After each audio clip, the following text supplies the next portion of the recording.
As the tradition, once the quorum is achieved, remember currently was a 10-minute quorum bell, and as the tradition of the House, once the quorum is achieved, then the Sergeant at Arms normally alerts the Speaker, who calls the House to order.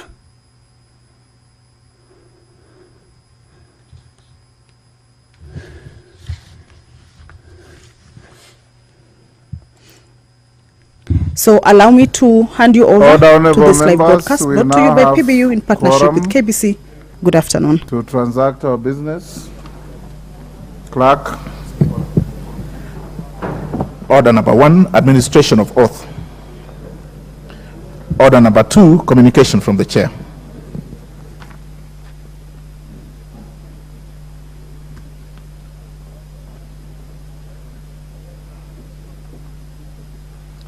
Go to the next order. We'll come back to that later. Order number 3, messages.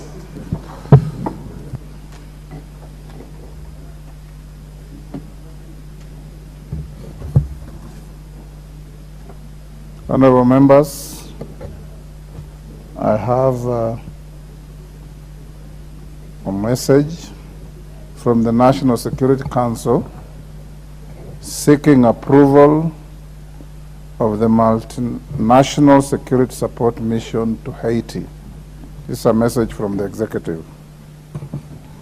Honorable members, pursuant to the provision of Standing Order 42.4, I wish to convey a message from the Cabinet Secretary for Interior and National Administration relating to a request for approval of the Multinational Security Support Mission for Haiti. Honorable members, in the message, the Cabinet Secretary conveys that on October 13, 2023, the National Security Council considered and approved a memorandum from the Cabinet Secretary and the Attorney General for the proposed deployment of the National Police Service to Multinational Security Support Mission for Haiti. Following the approval of the memorandum, the National Security Council, through the Cabinet Secretary for Interior and National Administration, hereby seeks the approval of the Multinational Security Support Mission for Haiti by Parliament. Honorable members, for information of the House, Article 248 of the Constitution provides as follows. The National Security Council may, with the approval of Parliament, deploy national forces outside Kenya for 1, regional or international peace support operations, or 2, other support operations, and approve the deployment of foreign forces in Kenya.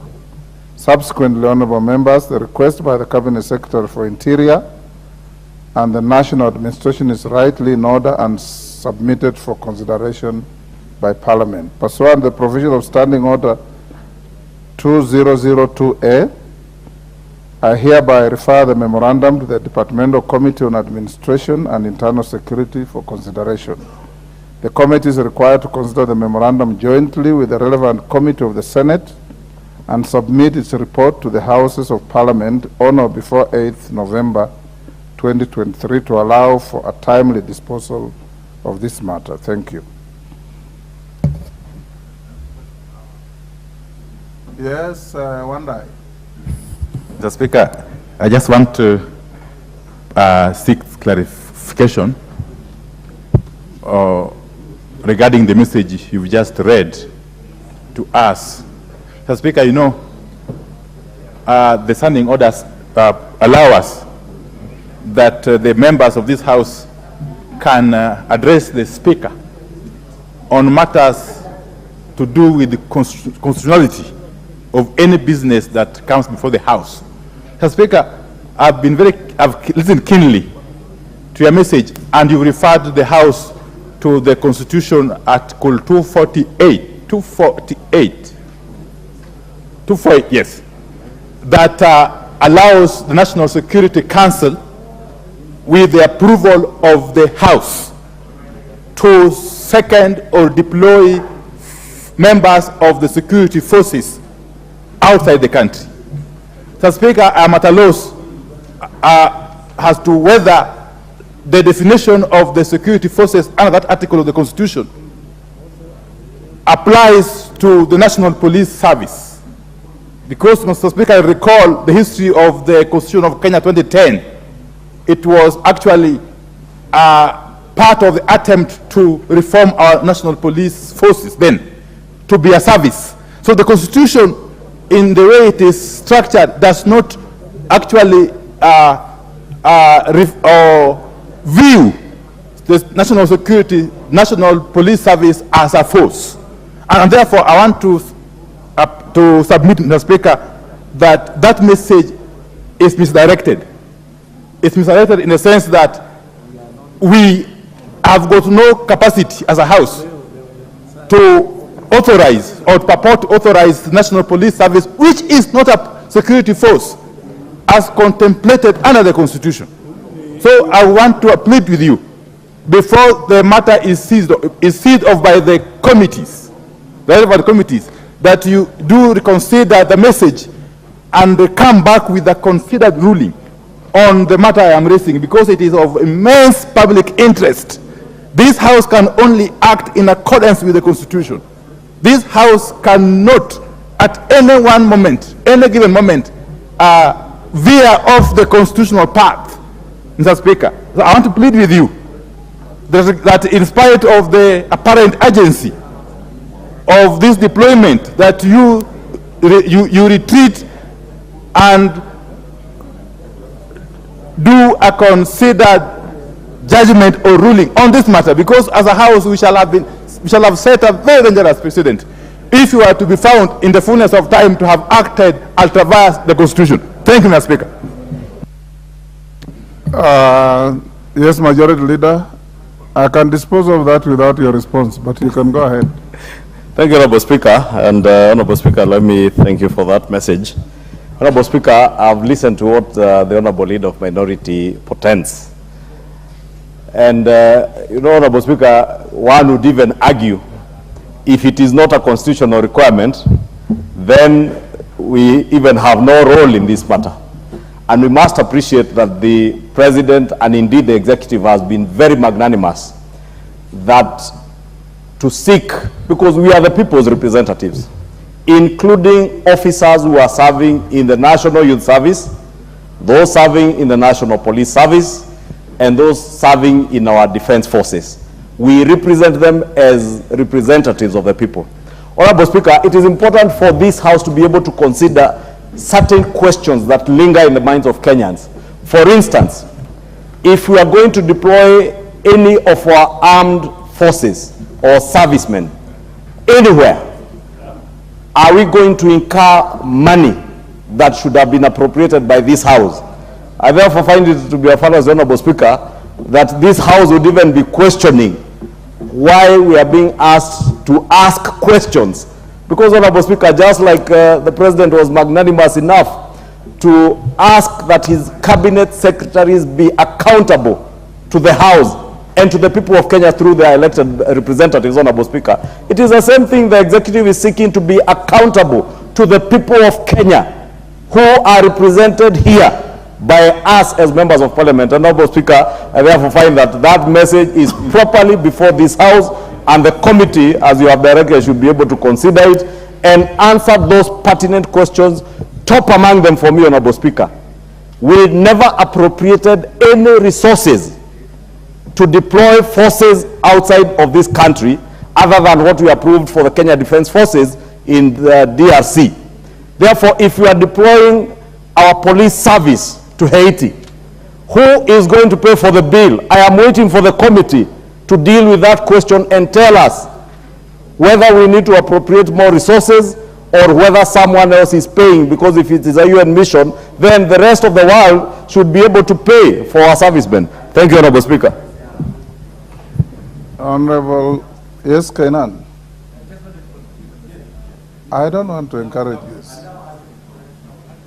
All the honorable members, I will allow a contribution on a matter that has controversy. This is very straightforward. The Honorable and I has clearly misread the Constitution and misdirected his mind. Because under Article 240 is very clear.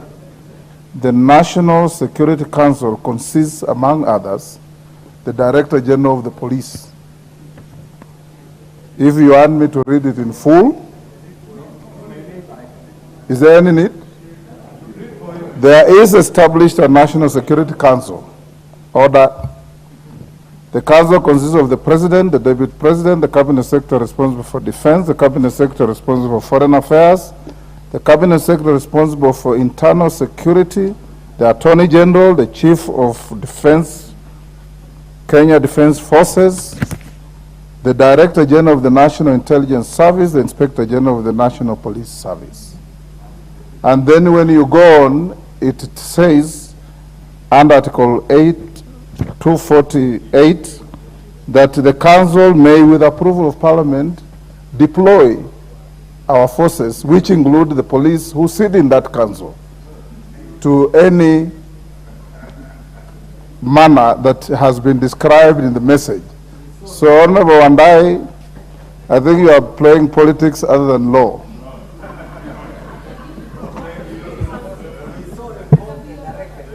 Because I know you know.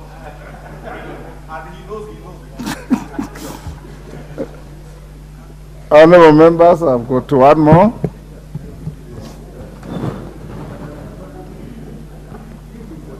No, go to the next order, sorry.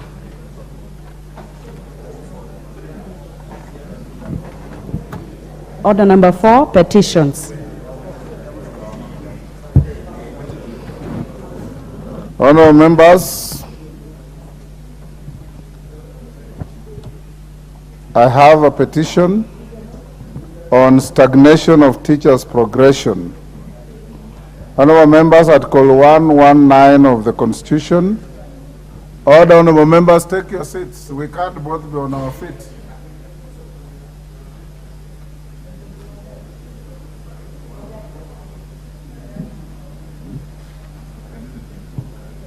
Honorable members, Article 119 of the Constitution accords any person the right to petition Parliament to consider any matter within its authority. Further, Standing Order 2252B requires the Speaker to report to the House any petition other than those presented by a member.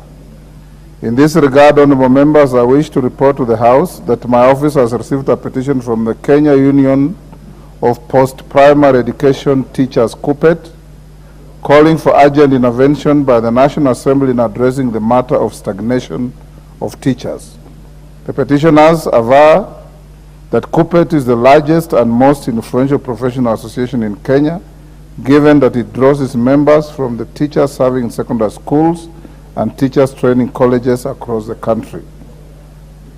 Honorable members, the petitioners decry the perennial stagnation of teachers that has led to situations where teachers remain in one job grade for more than 5 years, and in extreme cases, some teachers have not been promoted for 15 years. The petitioners fault the Teacher Service Commission for failing and or refusing to promote thousands of teachers despite the existence of unambiguous policies that clearly provide for teachers' career progression. Honorable members, the petitioners further decry the numerous unsuccessful engagements with the Teacher Service Commission and have thus sought the urgent intervention of this House in resolving the ongoing teachers' promotion stagnation and challenges in the career progression. Honorable members, having established that the matter raised in the petition is well within the authority of this House, and further that the matters raised in this petition are not pending before any court of law or any constitutional or legal body, I hereby submit the petition to the Public Petitions Committee for consideration pursuant to Standing Order 208A. The committee is required to consider the petition and report its findings to the House and to the petitioners in accordance with the Standing Order 2272. I thank you. Next. Order number 5, papers. We have already gone to the next order. I looked around for anybody who was keen to say anything. I didn't notice. You know, when I sat here, the screen was full already. So I don't know whether you have... Okay. I will reverse and give... Yes, Mwalimu Mavoko. Thank you, Honorable Speaker, and thank you so much for that indulgence. Honorable members, I will not necessarily speak just like a unionist, but I'll appeal to parliamentarians. The main reason why teachers, not only in secondary and primary, are stagnating is because of allocations also by Parliament. And we are now having the supplementary budget coming. Like in this financial year, promotions were only allocated 2 billion. When the 2 billions were allocated, only 1 billion was given in the main budget. We were promised, and I'm happy the Chair of Education is here, and I wish the Chair of Education could listen to this, Banameli, that we only were given 1 billion for promotion and 1 billion remained. Yet even the 2 billion can promote very few teachers, because 1 billion will only promote only 5,000. So I'm appealing to parliamentarians that as a supplementary come, please stand with your teachers in your own constituencies and areas by approving not only 1 billion, but actually the 24 billion we require to promote the teachers. Some who have stagnated in the same job groups for 10 years, for 15 years. Thank you, Honorable Speaker. Yes, Majority Leader. Honorable Speaker, it's unfortunate the member Honorable Mavoko has just completed, but I was finding it out of order to anticipate debate on a supplementary budget estimates that has not even been tabled in the House, and is appealing to members to support. So I was wondering which supplementary budget is he speaking about, and appealing to members to contribute to. And I know he's a very good and diligent unionist in Kupet, and I know the people he's speaking to.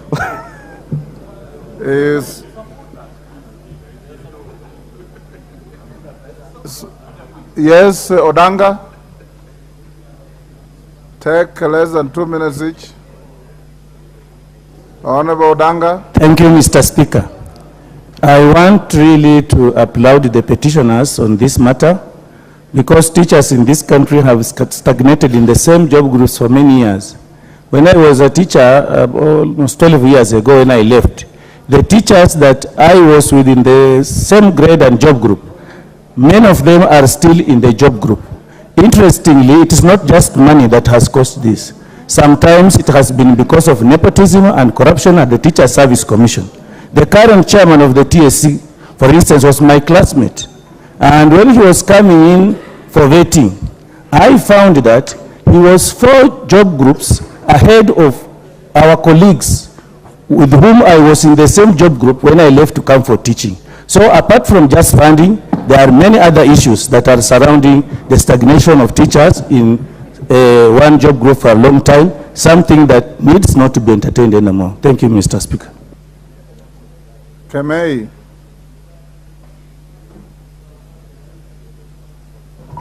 Give Honorable Kemei. Thank you, Honorable Speaker. I stand to appreciate and support the petitioners, those are the Kupet, for the issue at hand, the stagnation of teachers.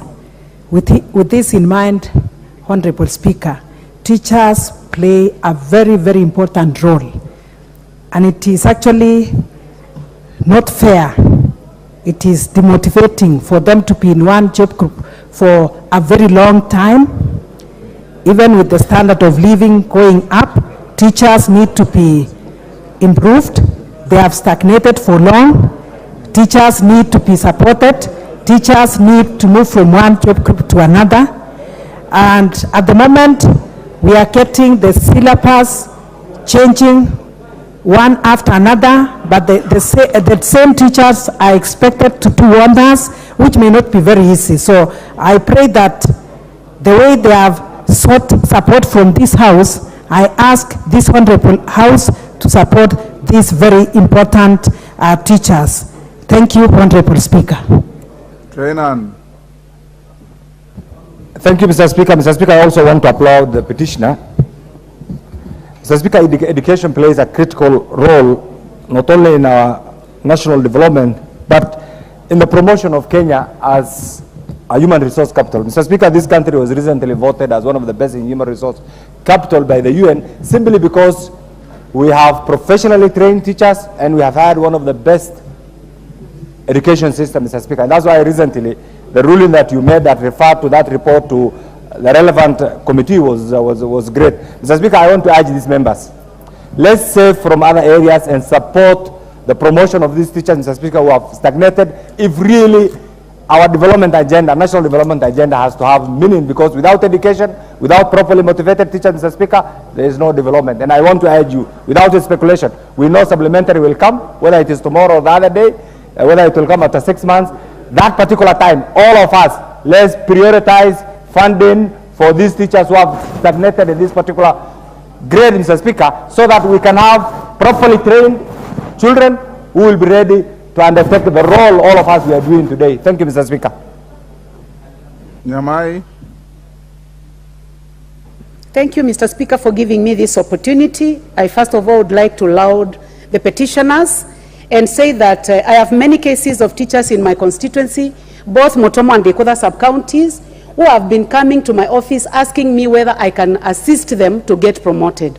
Honorable Speaker, promotion of a teacher should not be politically motivated. Someone should not know a member of parliament for them to get promoted.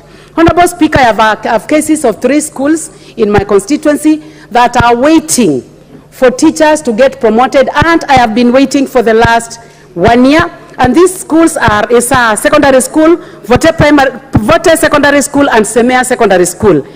My Director of Education in Motomo can attest to this, that the information that I have on my desk is that we need to wait for teachers to get promoted, and it has taken more than 1 year. Honorable Speaker, it is sad that there are teachers who have been very well trained, others who have gone for higher education, and they are not getting promoted. So as this petition goes to the Petitions Committee, I would like to call upon members of this committee and also the House to ensure that we give the support that is required to our teachers. Thank you, Honorable Speaker. Omongina.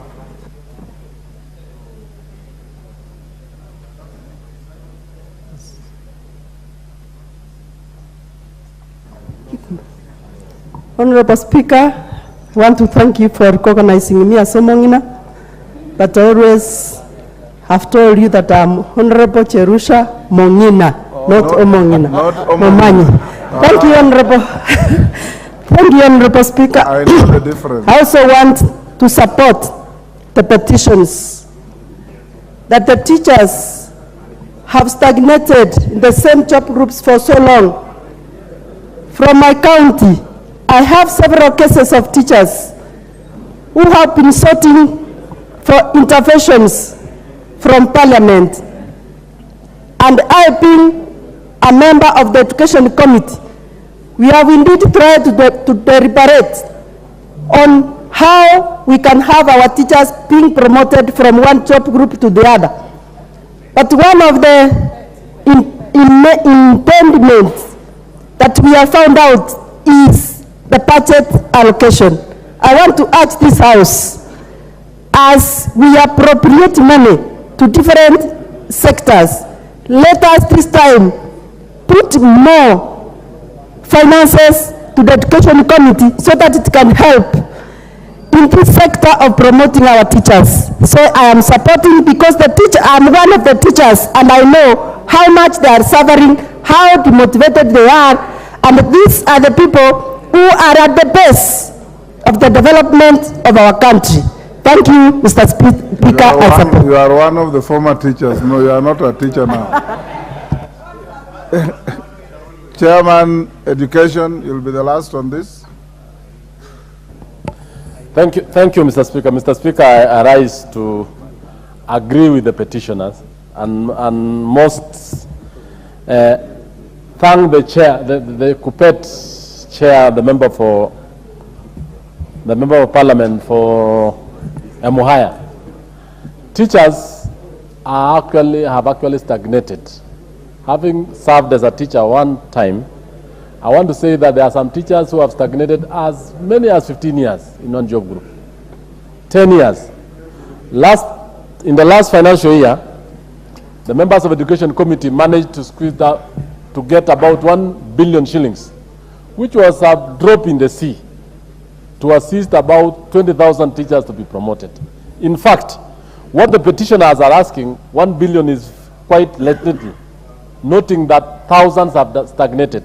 And the current population of teachers in this country is about 400,000.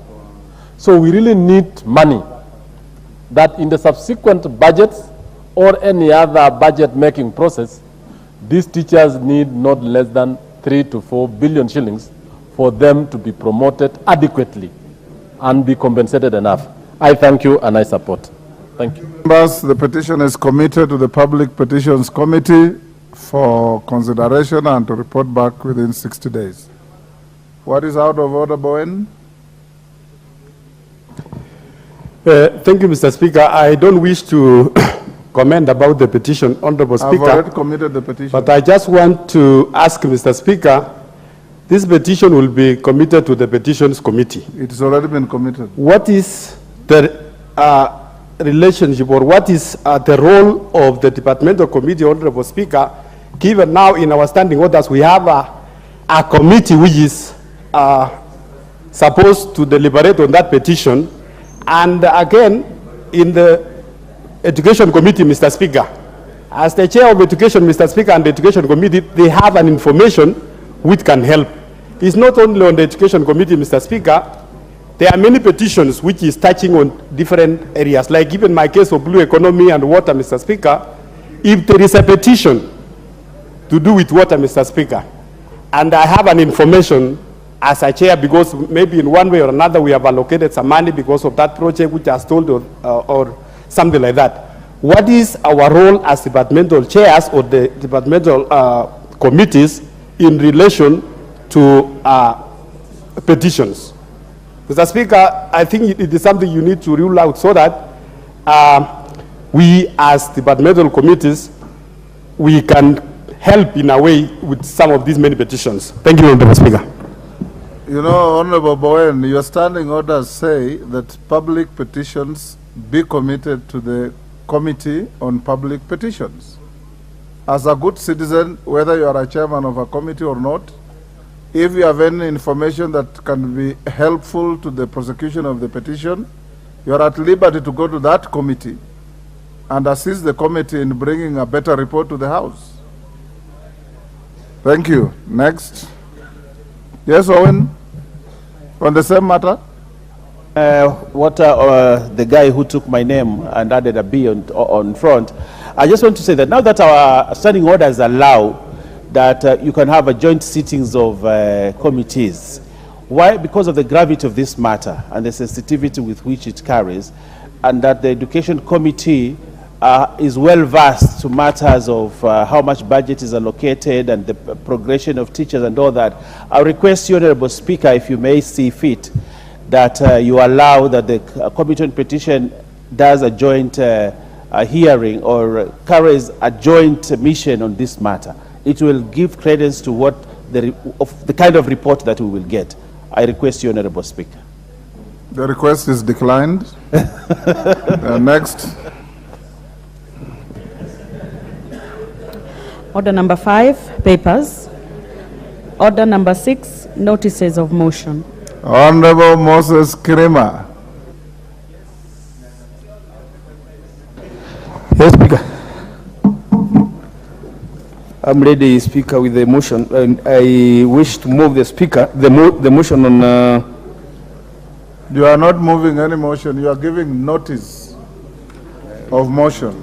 Yeah, Speaker, I beg to give the notice, I beg to give notice of motion on establishment of an emergency price control framework, of which, Honorable Speaker, that aware that the stability and the growth of the country's economy is dependent on sustained affordable prices of essential commodities, thus allowing for regular and uninterrupted consumption of goods and services.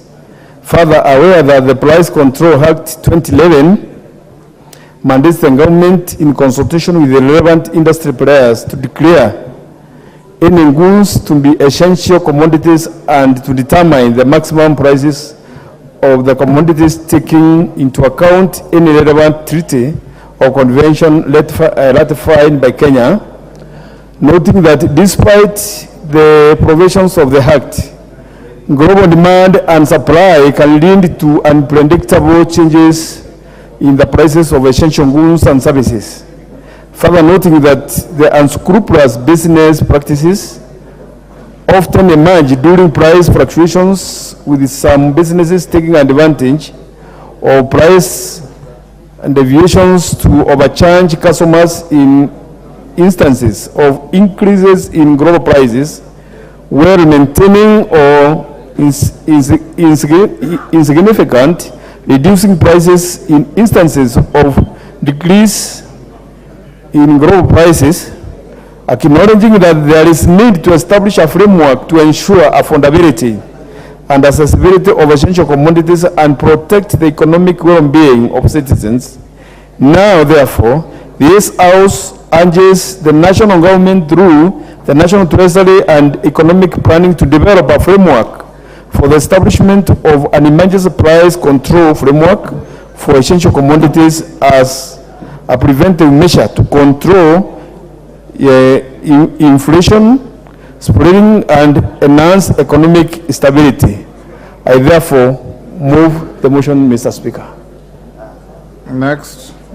Thank you, Honorable Kerima. Order number 7. Order number 7, questions and statements. Honorable members, the question time for today is not on.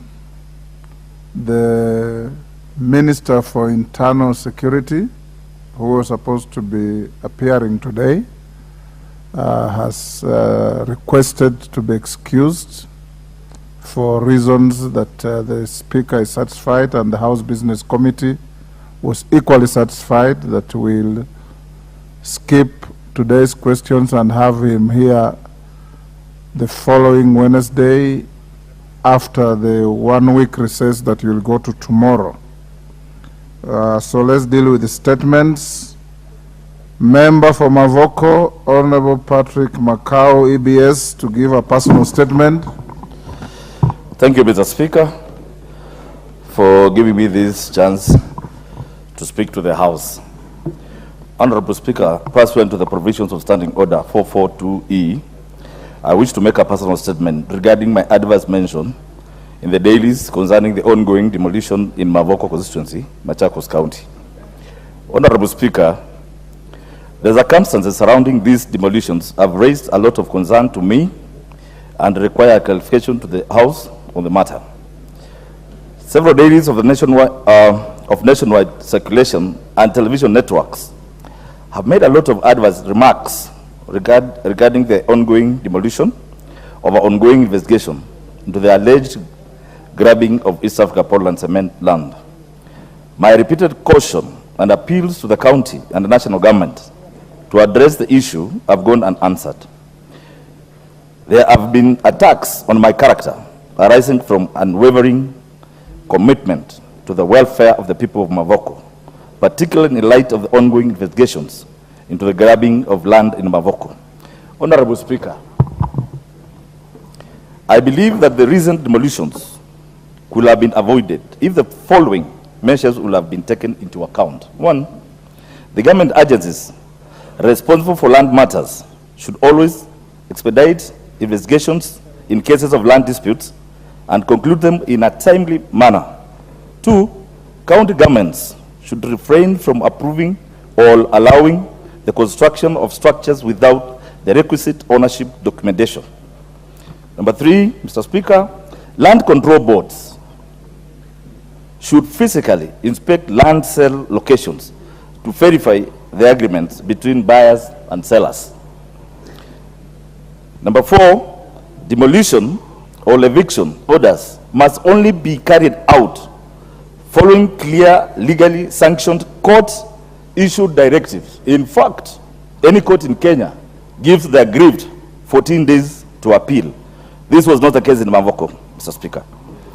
Demolition or eviction orders must only be carried out. Mr. Speaker, number 5, dialogue and negotiations should always be given precedence to safeguard the property and financial interests of innocent citizens. Number 6, the land registry in every county must be up to date and accurate in its records and transfers, and should be seated or centered in the locality of the county. Mr. Speaker, the land registry of Mavoko is seated in Nairobi and Machakos County. So there are two entities that issue titles, and that brings the conflict of such titles. Number 7, periodic registration of government officers to prevent collusion and corruption should be enforced. And lastly, the survey office should immediately cease providing conflicting land maps for the same location. Honorable Speaker, to correct the impression created out there by the media outlets, it is imperative to underscore that I am a representative of the people, I have a side, and such accusation leveled against me. My actions have been motivated by genuine wish for the well-being of the people I serve. We must all ensure that the rights of innocent citizens are protected and that our land administration process are transparent and fair. I call upon the relevant authorities to urgently address these issues and ensure an effective and land management systems are adhered to. Mr. Speaker, finally, I want to say that, Mr. Speaker, the Bible and the Quran says that we repent sins that we knowingly and unknowingly commit. But, Mr. Speaker, for this case, I find these sins were committed intentionally, premeditated, and, Mr. Speaker, that's why these houses were demolished. You are now debating your statement. I thank you, Mr. Speaker. You finished reading your statement. That is the end of the matter. Thank you very much. Mr. Speaker, it's very painful to me, and yes, Patrick. The statement that I approved for you to present to the House, you have already done so. Mr. Speaker, I think sometimes in this House, we are representatives, and this is a political process. Mr. Speaker, today, this is a double wage. Yesterday, Mr. Ichungwa was in and out of police stations. Today, maybe it's me. Let me tell you, my colleagues in this House, the people we represent them for good or for bad. Mr. Speaker, for me, going to the side of demolition. Patrick Macau, order, take your seat. I thank you, Mr. Speaker. Honorable Macau, I gave you permission to make a personal statement. I looked at the content of the statement, I approved it, and you have absolutely no authority to debate your own statement. Once you've finished presenting it, it ends there. Next member from Horoni. Thank you very much, Honorable Speaker, for giving me the opportunity. Honorable Speaker, pursuant to Standing Order 44-2C, I rise to request for a statement from Chairperson Departmental Committee on Agriculture and Livestock regarding the planned duty-free importation of mill white stock brown sugar in the country until April 2024. Honorable Speaker, Kenya's sugar industry supports over 400,000 farmers and employs nearly over 8 million Kenyans directly and indirectly. However, the sector has faced acute deficits, making it difficult to satisfy domestic demand. To this end, Kenya has been importing duty-free sugar under the East African Community Customs Management Act 2004 framework to satisfy domestic demand. To this end, the Cabinet Secretary for the National Treasury and Economic Planning, via Gazette Notice number 14093 of 6th October 2023, directed that 250,000 metric tons of mill white stock brown sugar be imported duty-free in the country until April 2024 to bridge the shortage. The directive was triggered by a notification by the Ministry of Agriculture and Livestock of sharp decline in local sugar production due to shortage of mature cane that caused closure of sugar mills in the Western and Nyanza regions. Honorable Speaker, considering that this House recently approved various measures to revive the sugar sector in the country, duty-free importation of sugar in the country ought to be undertaken with caution. It is projected that revival of the sugar industry in the country will progressively meet domestic demand and produce surplus that could earn the country foreign exchange through export. Honorable Speaker, it is against this background that I ask a statement from the Chairperson of Departmental Committee of Agriculture and Livestock on the matter. In the statement, the Chairperson should, 1, provide a report on the volume of duty-free sugar that has been imported into the country since the beginning of the year 2023, and details of companies that imported duty-free sugar into the country within the stated period, including the directors of the named companies. 2, provide details of the companies that have been authorized to import the newly gazetted 250,000 metric tons of sugar duty-free into the country, including the directors and the directors of the very companies. 3, explain the measures that the relevant ministries are put in place in ensure that importation of duty-free sugar into the country does not slow down revival of the country's sugar industry. 4, provide data on the country's current projected sugar production vis-a-vis domestic demand that form the basis upon which the Ministry of Agriculture and Livestock Development advised the Ministry of Treasury and Economic Planning to authorize importation of duty-free sugar. And lastly, 5, explain the measures that the government has put in place to ensure that the contraband sugar and the contaminated sugar does not infiltrate the market during the period of this importation. I thank you, Honorable Speaker. Thank you, Honorable Koyo. Honorable members will go back to order number 2. Call it out, clerk. Oh, sorry. Oh, yes, Honorable Koyo's statement is committed to the department, to the Committee of Agriculture. Is Mutunga here? And they should report back within 14 days. Majority Leader, you can communicate. Go ahead, clerk. Order number 2, communication from the chair.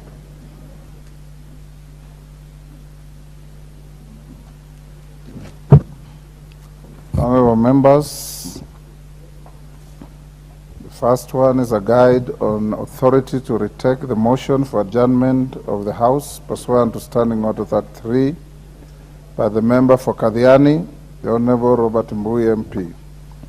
Honorable members, Standing Order 33 provides that any member of the House may, with the support of at least 20 members, seek leave to move the adjournment of the House for the purpose of discussing a definite matter of urgent national importance. Based on our rules and parliamentary practice, numerous motions of adjournment have been considered in the House, among other subject matters: insecurity in parts of the country, state of the education, health and agriculture sectors, as well as the country's stance on various international undertakings. Honorable members, while matters contained in a proposed adjournment motion may be of importance to a particular section of the membership of the House, the discretion to determine the admissibility is bestowed upon the Speaker.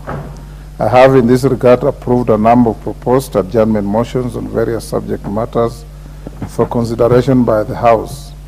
The House will recall that on 17th October 2023, I allowed the member for Kadhiani and Deputy Leader of the Minority Party, the Honorable Robert Mbui MP, to seek leave to move the adjournment of the House on the subject of demolitions in Athi River. Having attained the requisite threshold as provided by standing orders, I directed that the motion be moved on Thursday, 19th October 2023 at 5 p.m.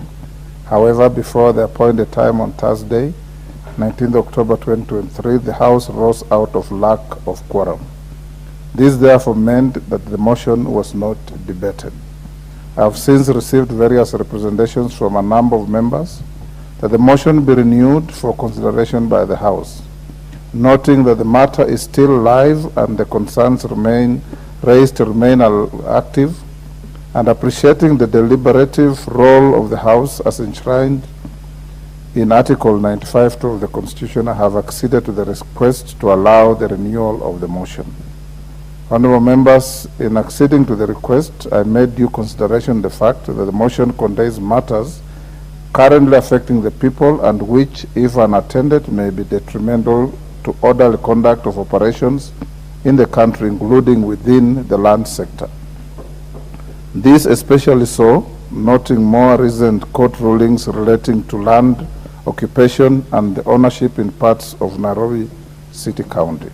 In this regard, honorable members, I direct that the House adjourns today at 5:30 p.m. pursuant to the provision of Standing Order 33 for the purpose of discussing the matter of demolition of houses in Athi River, Machakos County. Thank you.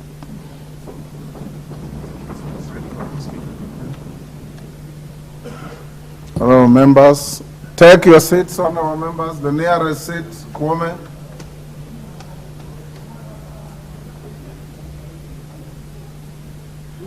Honorable Kimani, what is your idea of nearest?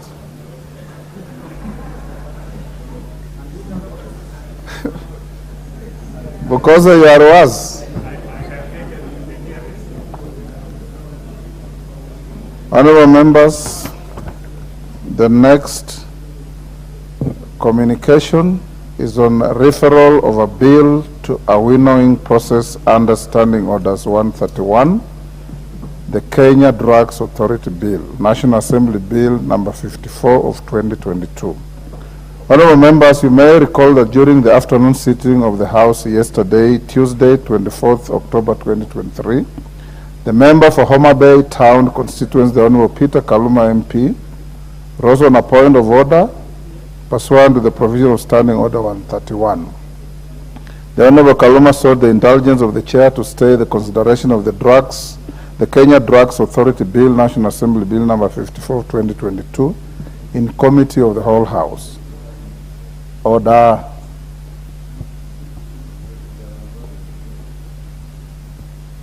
This House recognizes two languages, English and Kiswahili. And even in using those, you do so when the Speaker is not on his feet. The member for Homa Bay Town constituency relied on the argument that proposed amendments in respect to the bill were nearly on all the clauses. He averred that it was an established practice of the House, pursuant to Standing Order 131, that where so many amendments are proposed on a bill, the Speaker refers the amendments to the relevant committee for harmonization, a process popularly known as winnowing. He further implied that where the multiplicity of amendments appear to rewrite the bill, the Speaker would order such a bill to be republished. Other honorable members, including the Deputy Speaker, Honorable Gladys Boss, the Chairperson of the Departmental Committee on Health, Honorable Robert Pukose, MP, weighed in on the matter and gave their input and clarification on the nature of the proposed amendments. Honorable members, having considered the issues raised by the member of Homa Bay Town constituency in relation to the assurances by the Chairperson of the Departmental Committee on Health and other members, I was inclined to permit the consideration of the bill in the Committee of the whole House. In so doing, I was hopeful that the committee would conscientiously consider that and decide each of the proposed amendments, including those that I approved after publication of the order paper. I also guided the House that should need for certain proposed amendments to undergo winnowing arise, while in the Committee of the whole House, the Chairperson of the committee would be at liberty to stay the relevant clauses to allow further consideration. For the record, Committee of the whole House on the Kenya Drugs Authority Bill, National Assembly Bill number 54 of 2022, commenced yesterday and progressed up to clause 22. As you are aware, honorable members, the resumption of the Committee of the whole House during today's morning sitting was interrupted due to lack of quorum. The same business is scheduled to resume in this sitting as listed under order number 11 of today's order paper. Before proceeding to the said order, I wish to inform the House that several members have approached me and conversed their concerns on the bill and the proposed amendments. These members, honorable members, include several members of the Speaker's panel who participated in presiding over the matters. Without delving into the details of the members' concerns, the bottom line was for the Speaker to stay further consideration of the bill to allow winnowing of the proposed amendments. Notably, the members' concerns resonate with the point of order that the member for Homa Bay Town constituents raised yesterday. In this regard, honorable members, I'm inclined to defer further consideration of the Kenya Drugs Authority Bill, National Assembly Bill number 54 of 2022 in the Committee of the Whole. To this end, I direct that the proposed amendments to the bill be subjected to a winnowing process before the Departmental Committee on Health. All members with amendments, including all other members desirous of proposing any further amendments to the bill, are required to appear before the committee to prosecute their proposals. For fairness, honorable members, I advise the chairperson of the Departmental Committee on Health, in whose name the bill is published, to consider recusing himself during the winnowing process and allow the vice chairperson or another member of the committee to steer the process. For clarity, Committee of the Whole had concluded consideration of clause 3 to 22. In the event contestations arise with regard to those clauses, the House will be at liberty to recommit the clauses in accordance with Standing Order 136A. The bill will be resumed later on a day to be determined by the House Business Committee upon reporting of the results of the winnowing process by the committee. The House is accordingly guided. I thank you. Members, take your seats. I still have one more communication. Yes, Honorable Bukosa. Thank you, Honorable Speaker, for your ruling and guidance. This bill initially, Honorable Speaker, was my bill, but it got interest from both the ministry and the government, and therefore this bill was converted to become a committee bill. And having converted it into a committee bill, this is for processes of allowing the government to make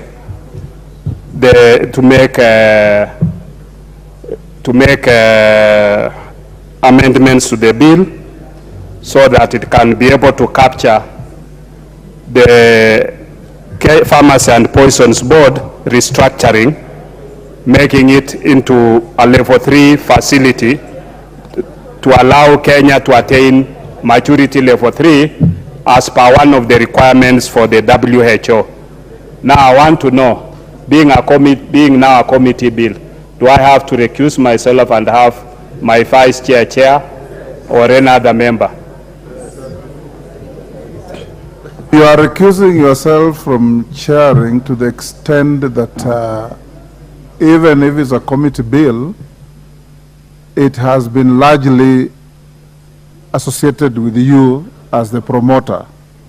And fairness requires that you participate in the winnowing process, but you let your vice chair chair the committee so that you don't get yourself in an uncomfortable situation of conflict of interest or defending a position like you would naturally do where you ought not to do. Is that clear?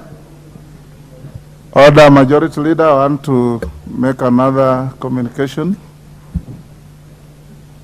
Honorable members, the next communication relates to the replacement of the Deputy Minority Whip and Jubilee Party leadership. Honorable members, you will recall that on Thursday, 8th June 2023, I issued a communication on update on the replacement of the Deputy Minority Whip. In that communication, I did guide the House.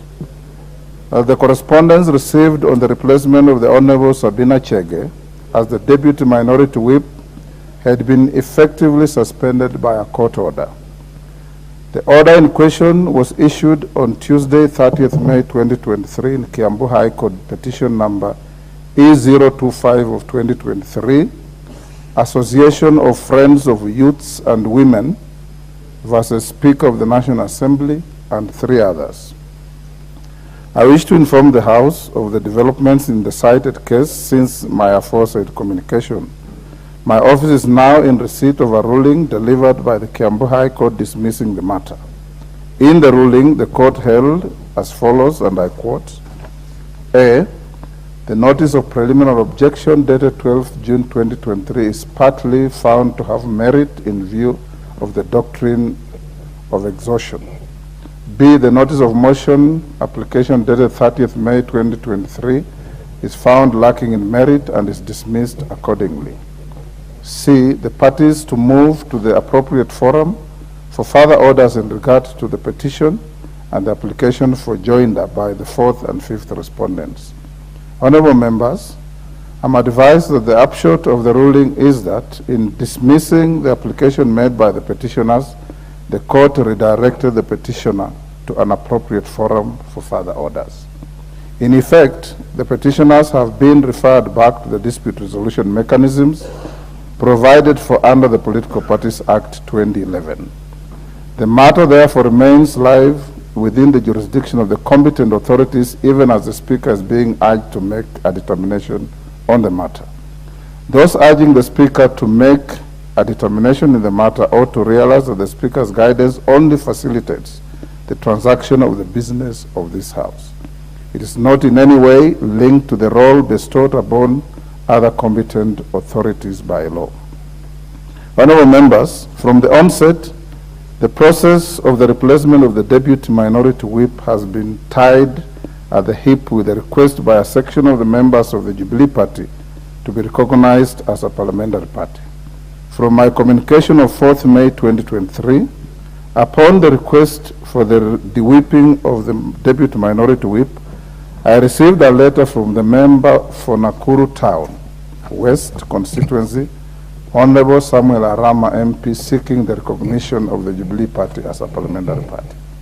Honorable members, the letter from the Honorable Arama added to the already existing confusion with regard to the affairs of the Jubilee Party. I had previously received 2 letters dated 21st September 2022 from the Honorable Jeremiah Kioni on the leadership of the Jubilee Party and its nominee to the Speaker's panel. At the time, Honorable Kanin Keka did also claim to communicate on behalf of the Jubilee Party as the acting Secretary General. In my then guidance to the House, I noted the need to leave determination of political party disputes to competent authorities outside Parliament as envisaged by the law. On the issue of whether the Jubilee Party is a parliamentary party within the meaning of Standing Order 20A, the House will recall that I did guide the party. Having 28 members clearly surpassed the threshold of 18 members required by the standing orders. I was, however, hesitant to wade into the recognition of the party on account of the lingering issue of the persons authorized to communicate with the Speaker with respect to the Jubilee Party. Unfortunately, honorable members, the confusion relating to the Jubilee Party did not abate.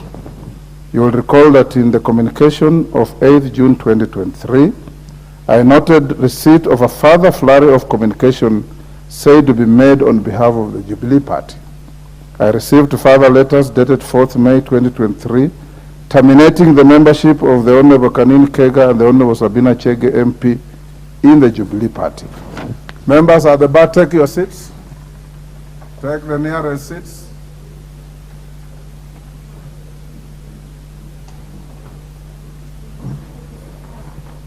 Honorable members, additionally, I was copied in correspondence dated 20th June 2023 between the Jubilee Party and the AZIMIO La Umoja One Kenya coalition, signed off by a Mr. Nelson Zuya as the national chairperson of the party. In the letter, Mr. Zuya urged that the Speaker refrain from effecting changes to House leadership and committee membership pending the determination of an alleged dispute between the Jubilee Party and the AZIMIO coalition. Honorable members, it is against this backdrop and a lack of clarification on the affairs of the Jubilee Party at the time that I again expressed my hesitation to recognize the party as a parliamentary party. Indeed, as members will further recall, I granted the minority party and the Jubilee Party a period of 30 days to allow them to put their affairs in order. Whereas it would seem that the minority party has concluded the matter of replacing its whip, the same cannot be said with regard to the affairs of the Jubilee Party and its members in the House. As at today, the question of who constitutes the bona fide leadership of the party, especially in the House, remains unclear. Honorable members, on the 13th of June 2023, barely a week after my last communication on this matter, the Honorable Samuel Arama again wrote on behalf of the members of the Jubilee Party, conveying names and signatures of 21 out of 28 members, expressing their support of the recognition of the party as a parliamentary party. In the past week, I have received 2 conflicting letters on the matter of the Deputy Minority Whip from the Jubilee Party. A rambling letter dated 20th October 2023 from the Honorable Jeremiah Kioni said to support the replacement of the Deputy Minority Whip is littered with insults and other unpalatable statements unworthy of my mention. The message in the letter is lost in its tone, which is obviously beneath the standard expected of a person who has sat in this honorable house. On 24th October 2023, I received yet another letter from the Honorable Joshua Kutunyi, who claims to be the party's Deputy Secretary General. In the letter, the Honorable Kutunyi claims that the Honorable Jeremiah Kioni was expelled by the party and ought not communicate on its behalf.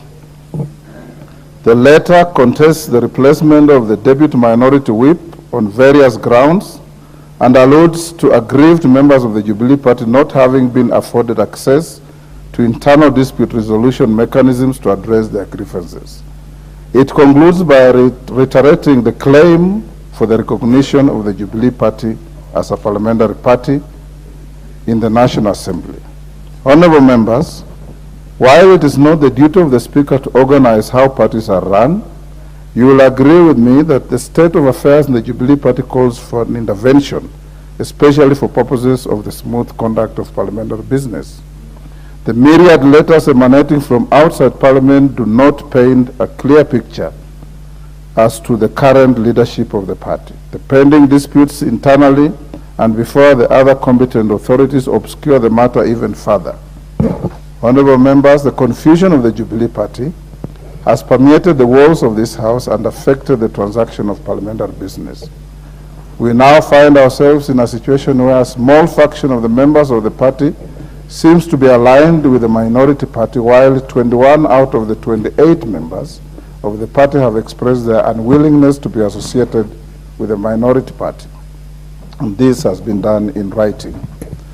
A definite question arises as to which member's interest the Speaker should prioritize over the other, or whether the Speaker should just accept the reality of the existence of these two factions and the parity of their interests. From the myriad of correspondence from the various claimants in the leadership of the Jubilee Party, including the Honorable Kioni, the Honorable Kanin Kega, the Honorable Samuel Arama, the Honorable Joshua Kutuny, and Mr. Nelson Zuya, the cardinal message is the desire by the Jubilee Party to be recognized as a parliamentary party. It is for this reason in the area that I previously directed the minority party, AZIMIO Coalition, and the Jubilee Party to sort out their issues within a period of 30 days, and to date, honorable members, the issue highlighted have not been sorted out. Neither have I received any communication from the leadership of the minority party. Honorable members, in the initial letter from the Honorable Arama seeking the recognition of the Jubilee Party as a parliamentary party, the Honorable Member for Nakuru Town West rightly observed that Article 36 of the Constitution on freedom of association and Article 38 of the Constitution on political rights confer upon each member of the House the right to determine which entities they wish to be associated with and the right to make political choices. It therefore logically follows that the current uncertainty with regard to the affairs of the Jubilee Party does not abode well for the continuity of the business of the House and the full participation of the members of the party in the House. Honorable members, Standing Order 20A governs the manner of recognizing parliamentary parties and designating party leaders and whips in the National Assembly. From my reading of the Standing Order, it allows a party or a coalition of parties that is not the minority or majority party to designate their leader, whip, and deputy whip upon recognition as a parliamentary party. Whereas the standing order notes that the whips of such party are appointed for purposes of the transaction of the business of the House, it is strikingly silent on the purpose to be served by having such a leader in the House. At the moment, I'm of the considered view that apart from creating unnecessary confusion, allowing the existence of a leader other than the leader of the majority party, or the leader of the minority party would be an affront to the constitutional underpinning and recognition of the majority party and the minority party. Honorable members who served in this House before the promulgation of the current constitution and who are well versed with the parliamentary traditions bear testament to the fact that a party that is not the majority or minority party in a presidential system, or which is not in government or the official opposition in a parliamentary system, is normally afforded minimal facilitation by the House. At most, such a party is only entitled to a whip. Honorable members, before making my determination on this matter, I would like to draw the attention of the House to a press statement that was recently issued by the minority leader in company of his deputy on this subject. I shall not reproduce the contents of the statement made by the member for Gunja, issued after the sitting of the House on Thursday last week because of their unpalatable nature. I will only note that it is unfortunate and highly regrettable that the leader of the minority party chose to publicly cast aspersions on valid parliamentary processes, even after he and his deputy had separately visited my chambers and held a very cordial discussion with me on this pertinent matter. Honorable members, the distinguished members ought to have known that unlike the previous court orders in this matter, which would be validated through the e-filing system, the order for dismissal was manually extracted and served on the Speaker by the leader of the minority party.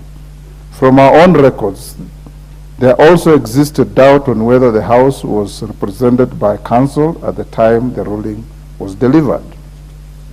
The leader of the minority party may have been unaware that I was only formally briefed on the developments of this matter on Thursday, 19th October 2023, upon verification of the status of the matter.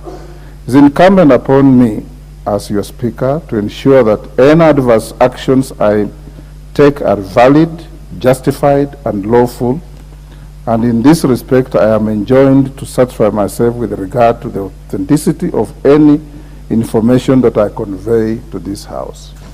Honorable members, I expect the leadership of the House to conduct themselves with decorum and respect for the high office that they have been entrusted with. In this regard, the conduct and statements attributed to the leader of the minority party, including the wild aspersions cast on the person of the Speaker, leave a lot to be desired and are a stain on the privilege and prestige of the institution of Parliament. The Speaker takes a very dim view of this kind of unproductive and unhelpful conduct. Honorable members, going back to the matter at hand, you will recall that my predecessor, Speaker Kenneth Marende, was faced with a similar situation in April 2009 during the 10th Parliament. At the time, President Kibaki had appointed his Vice President as the leader of government business in this House, which prompted the then Prime Minister to write a letter to the Speaker appointing himself to the same position. This resulted in an impasse that threatened to paralyze parliamentary business. In his ruling, honorable members, Speaker Marende broke the deadlock by adopting an interim measure that resulted in the chair of the House Business Committee being occupied by the Speaker. Additionally, the Speaker tasked the joint government chief whips to run the affairs of the government in the House and threw the ball back to the President and the then Prime Minister to solve the impasse. Honorable members, the Speaker will not shy away from the reality that two factions of the Jubilee Party are tearing each other apart and are unfairly dragging the Speaker into their wars of supremacy. However, to the extent that both factions collectively and separately have a stake in the conduct of parliamentary business, I'm inclined to exercise the powers conferred upon me by Standing Order Number 1 to facilitate the continuity of the business of the House until such a time as the competent authorities make a final determination with regard to the disputes relating to the affairs of the Jubilee Party. In summary, honorable members, I guide the House as follows: that there currently exists no bar against the decision made by the minority party to replace its deputy whip. Standing Order 20A5 requires the Speaker to convey a decision to replace a whip to the House. In this regard, the Honorable makwiny MP forthwith replaces SABINA CHEGES MP as the deputy whip of the minority party. That to give effect the provisions of Article 36 of the Constitution on freedom of association and Article 38 of the Constitution on political rights, which confer upon each member of the House the right to determine which entities they wish to be associated with and right to make political choices. Order. The Jubilee Party is hereby recognized as a parliamentary party within the meaning of Standing Order 20A. This recognition does not in any way elevate it to or affect the status given to the majority party and the minority party by the Constitution and the standing orders. That consequently, the Honorable SABINA CHEGES, by virtue of the written support of 21 members out of 28 members of the Jubilee Party in the House, in the letter dated 13th June 2023, and on account of her having been the last officially recognized member of the Jubilee Party, forming part of the leadership, is allowed to perform in the interim the role of the whip of that party in the House. That the foregoing guidance is issued in the interim purely for purposes of facilitating the continuation of the business of the House until such time as the Speaker will be properly seized of the final determination of the matters relating to the Jubilee Party by the competent authorities. The House is accordingly guided. Next order. Order number 8, the National Youth Council Amendment Bill, National Assembly Bill number 1 of 2023, second reading. Question to be put. Order. Order. Honorable Andai. Order. Order, honorable members. The House is still in session. Order. Order, honorable members, take your seats. Or those who want to recess from the House, do so quietly. Honorable Andai, I'll give you the Honorable Speaker, first and foremost, I wish to thank you for finally effecting the communication from my office regarding the change in the holder of the office of the Deputy Minority Whip. Secondly, Mr. Speaker, I want to reserve my comments on the issue of the status of the Jubilee Party for now. But thirdly, Mr. Speaker, in view of your ruling or communication, I want to submit that since I did my first letter to you on the 6th of April 2023, communicating the removal of the Honorable SABINA CHEGES, which has now been affirmed by the courts and by the Speaker, that the Speaker finds that for the time between the period between the 6th of April... Honorable members, I can barely hear what the Honorable Mwenje. I know it's now a time for your exuberance and excitement, but allow your leader to address the chair. There's even really no need for excitement. But let me say this, that my submission is that for the period between the 6th of April 2023, when I first wrote to your office concerning the changes, and today, the 25th of October, our position as a coalition is that the Honorable Sabina Chege has been holding that office illegally. And therefore, whatever benefits, let me complete. Because my second leg, the second limb of this application is that the Honorable Mwenje has, in the opinion of the coalition, been working since the 30th of May 2023. And therefore, the Honorable Mwenje deserves to be compensated appropriately for the work he has been doing since that time to date and facilitated. That is my point, Mr. Speaker. Okay. Yes. Thank you. Order, honorable members. Yes, Majority Leader. Thank you, Honorable Speaker. Honorable Speaker, first allow me to thank you. And as they said, when Speaker Marende in 2009 made his Solomonic ruling on the issue of the leader of government business, you as today, Honorable Speaker, also ranks among us those rulings that are informed by Solomonic wisdom.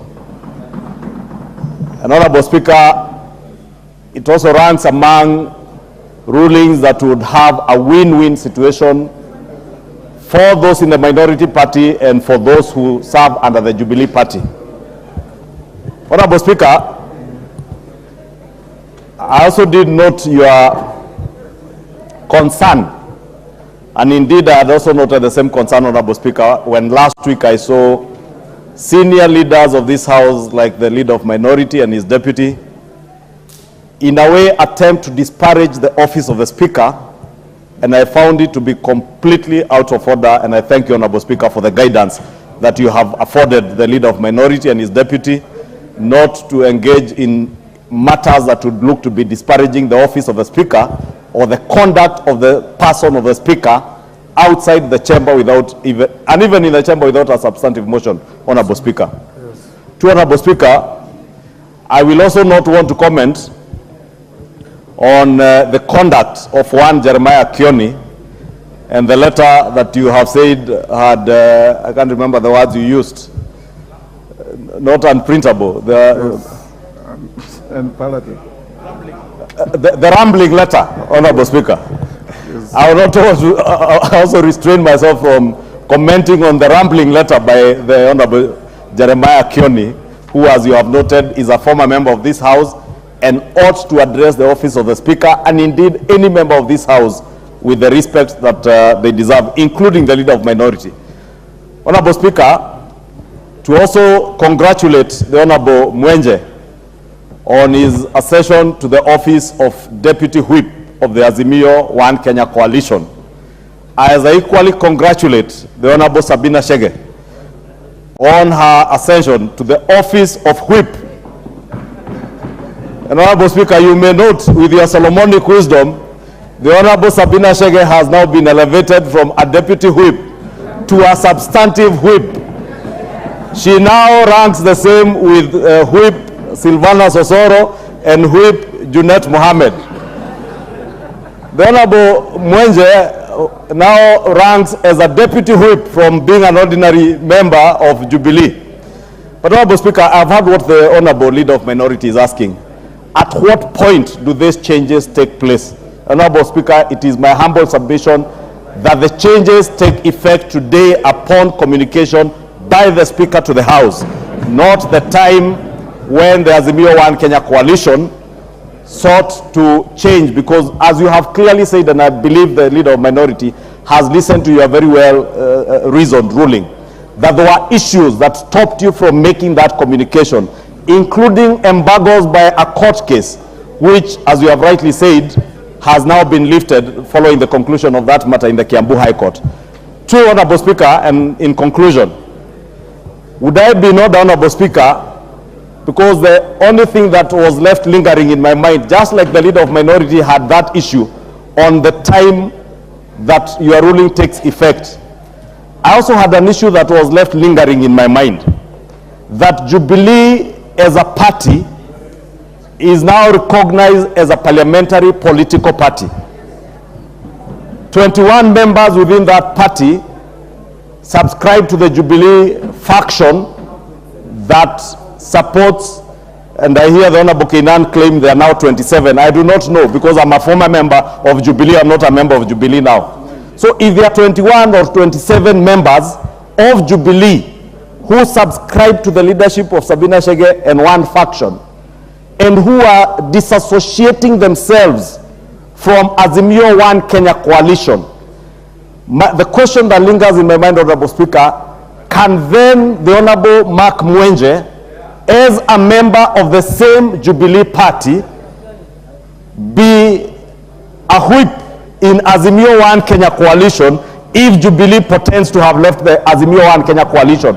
Would that, Honorable Speaker, be putting the Honorable Member for Embakasi West in a very precarious situation, Honorable Speaker, because he may be construed to have defected from Jubilee political party to either ODM or Wiper that are members of the AZIMIO One Kenya coalition.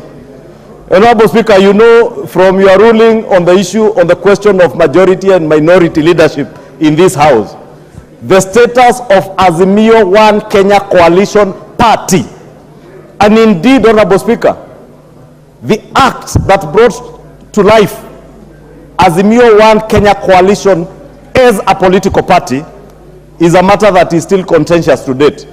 And therefore, Honorable Speaker, I would want to advise my good brother and friend Honorable Mwenje to celebrate with some caution, because he might be construed to have defected from Jubilee.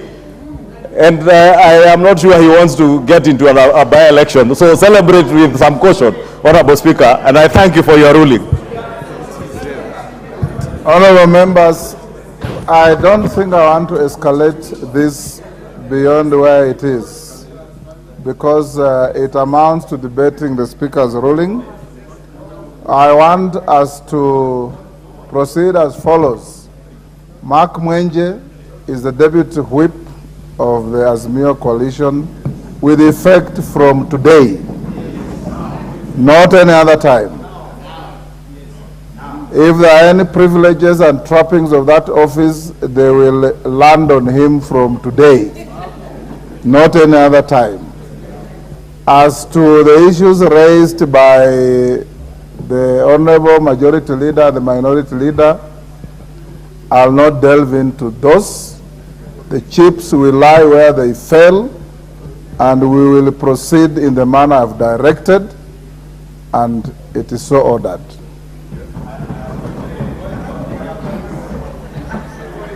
Next order. Next order. Order number 8, the National Youth Council Amendment Bill, National Assembly Bill number 1 of 2023, second reading, question to be put. Order, honorable members, order. Order, take your seats, honorable members. The House has not risen. Take your seats. Order, Honorable Gikaria. Order. Honorable members will now put the question at order number 8, which is that the National Youth Council Amendment Bill, National Assembly Bill number 1 of 2023 be now read a second time. As many as of that opinion say aye. Aye. Will those of the contrary opinion say nay? The ayes have it. A bill for an act of parliament to amend the National Youth Council Act. Next order. Order number 9, the Land Amendment Bill, National Assembly Bill number 40 of 2022, second reading, question to be put. Order, honorable members. Order. Order, honorable members, take your seats. Commissioner Macau, take your seat. Honorable members, I now put the question at order number 9, which is the Land Amendment Bill, National Assembly Bill number 40 of 2022, be now read a second time. As many as of that opinion say aye. Aye. With those of the contrary opinion say nay. The ayes have it. A bill for an act of parliament to amend the Land Act 2012. Next. Order number 10, motion nominee to one national government constituency development fund committee. Whereas the chairman, select committee on the National Government Constituencies Development Fund, Musa Sirma. Majority leader. Oh, it is your motion, Musa Sirma. Deputy. Yes.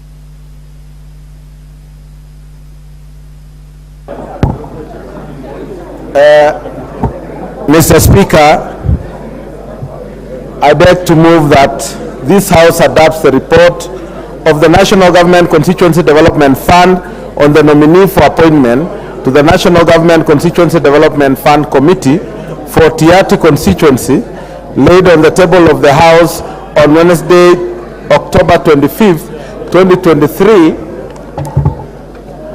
and pursuant to provisions of Section 43(4) of the National Government Constituency Development Fund Act 2015 and paragraph 5(2) and 10 of the National Government Constituency Development Fund Regulations 2016, approves the nominee listed here under for appointment to the National Government Constituency Development Fund for the following constituency: Tiati constituency.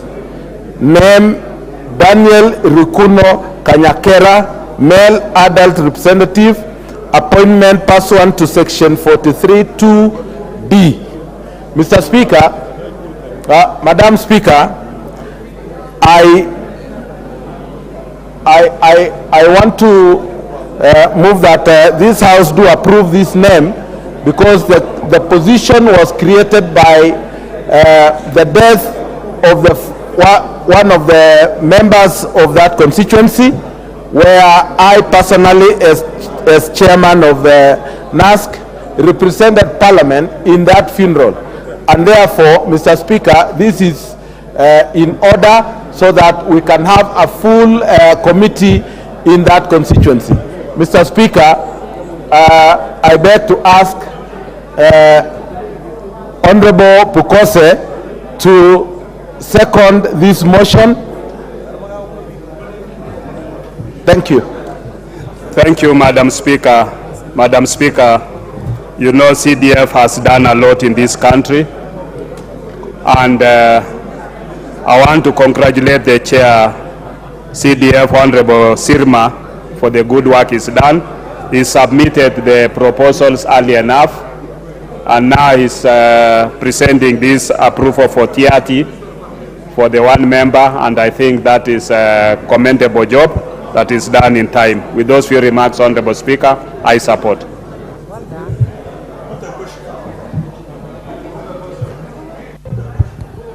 I thought I'm proposing the question.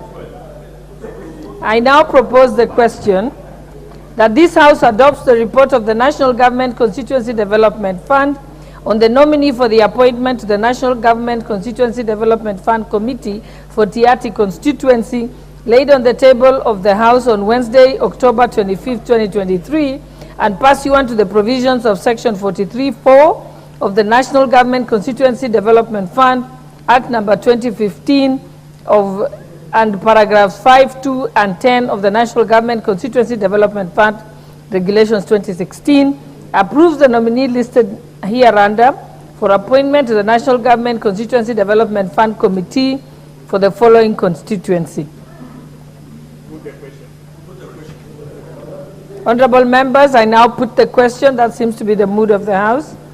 I now put the question that this House adopts the report of the National Government Constituency Development Fund on the nominee for the appointment to the National Government Constituency Development Fund Committee for Tiati constituency, laid on the table of the House on Wednesday, October 25, 2023, and pursuant to the provisions of Section 43(4) of the National Government Constituency Development Fund Act of 2015 and paragraphs 5, 2, and 10 of the National Government Constituency Development Fund Regulations of 2016, approves the nominee listed hereunder for appointment to the National Government Constituency Development Fund Committee for the following constituency.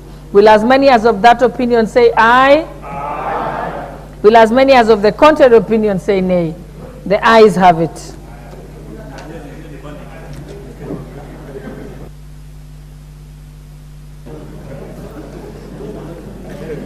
Order number 11, Committee of the Whole House.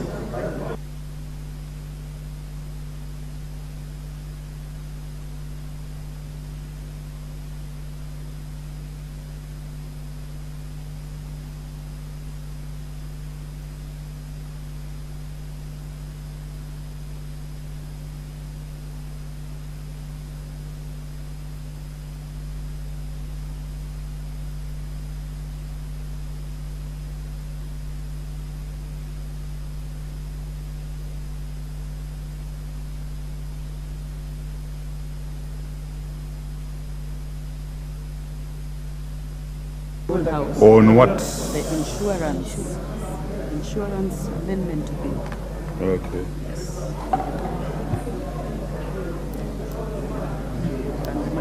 Honorable members, we are now in the committee of the whole. Order, members. We are now in the committee of the whole on the insurance amendment bill, National Assembly Bill number 18 of 2023.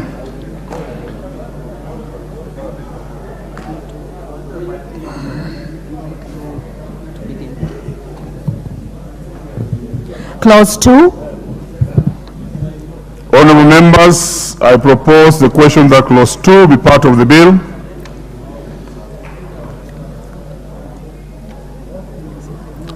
Honorable members, on this one there are no amendments. Honorable Kaluma, order. Order, members, thank you. Just consult in low voices. I have no quarrel with you consulting, but just low voices. There's no amendment on this one. Therefore, I now put the question that clause 2 be part of the bill. Will as many as of that opinion say aye? Aye. Thank you. Will as many as of contrary opinion say nay? The ayes have it. Order, members. We need to move together. Order, members who are consulting loudly. Order. Maclap. Honorable Maclap, order, take your seats so that we are moving together and we are in tandem with the proceedings. Honorable Kaluma, again, you are the leader there. Just take your seat, please. Thank you, and even senior. Very well, very well. So we may proceed with the committee of the whole. Clause 3. I propose the question that clause 3 be part of the bill. This one, there's an amendment. Let me call upon the mover. The Chair of Finance, please. Thank you very much, Honorable Chair. I beg to move that clause 3 be amended as per the order paper. Honorable Chair, this is the only, just for the comfort of the House, this is the only amendment we have on the insurance bill. And the purpose of this is we are deleting the word shareholder from that to mean to leave now the bill to read director, principal officer, or management staff of an insurer.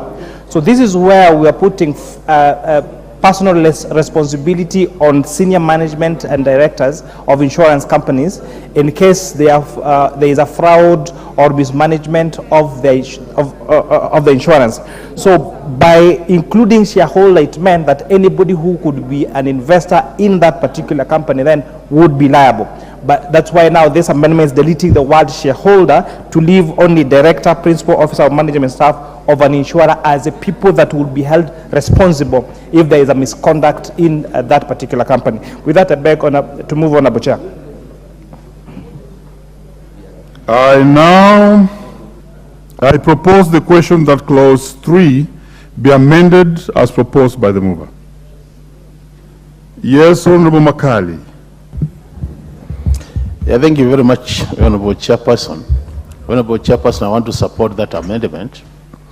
I think what is coming out, and this also did come out during the second reading, is the fact that we are enhancing accountability matters when it comes to issues of insurance companies.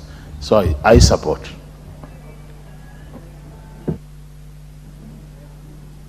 Yes, leader. You want to speak on this? Yes, yes. Proceed. Yes, the amendment. Thank you, Honorable Chair, and I rise to support this amendment. Honorable Chair, as I said during the second reading, if you are to include a shareholder, it would mean that you would be holding even very innocent shareholders to account for things that they have no control of.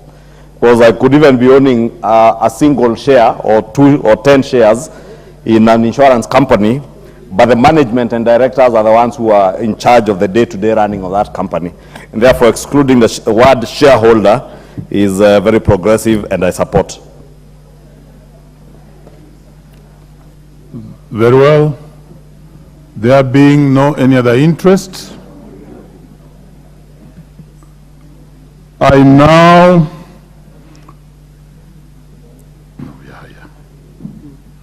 now put the question that clause 3 be amended as proposed by the mover. Will as many as of that opinion say aye?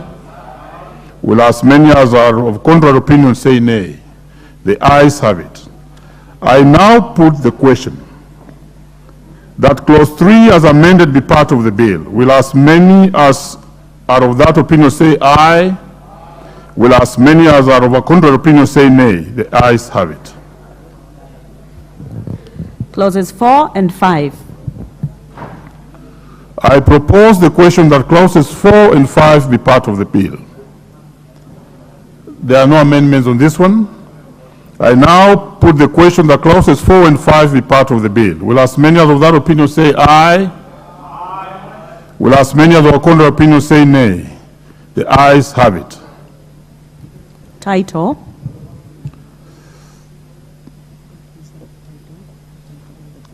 I now propose the question that the title be the title of the bill.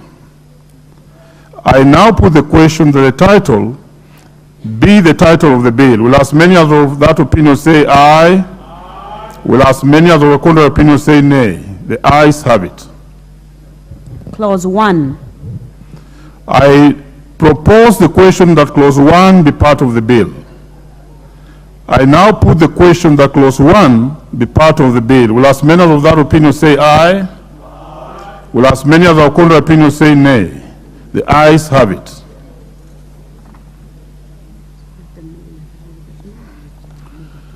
So basically, we are done with the bill. It was a short bill, and therefore call upon the mover. Mover to give us, mover to move reporting. Leader of majority. Thank you, Honorable Chairperson. I beg to move that the committee do report to the House its consideration of the Insurance Amendment Bill, National Assembly Bill number 18 of 2023, and its approval thereof with amendments.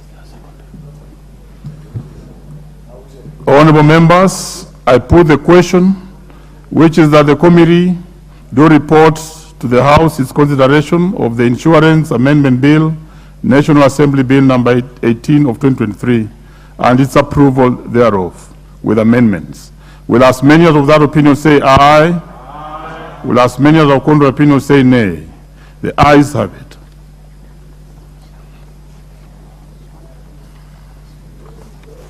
Mr. Speaker.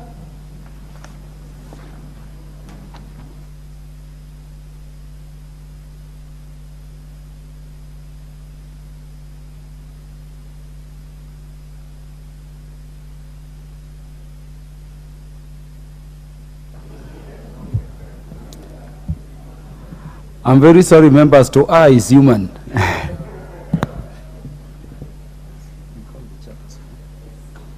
Yeah, Chairperson.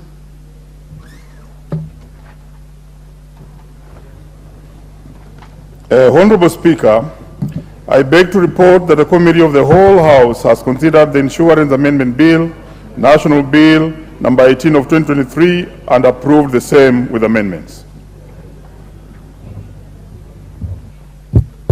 Mover.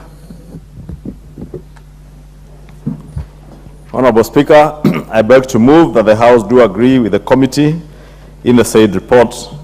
I also request Honorable Melly, 2. Second the motion for agreement with the report of the Committee of the Whole House. Honorable Mary. Thank you, Mr. Speaker. I stand to second. And Honorable Speaker, I just want to say that insurance is a very, very important aspect of the national economy. When we have workable and functional insurance companies, it gives assurance to financial institutions, to the money market, so that they function well.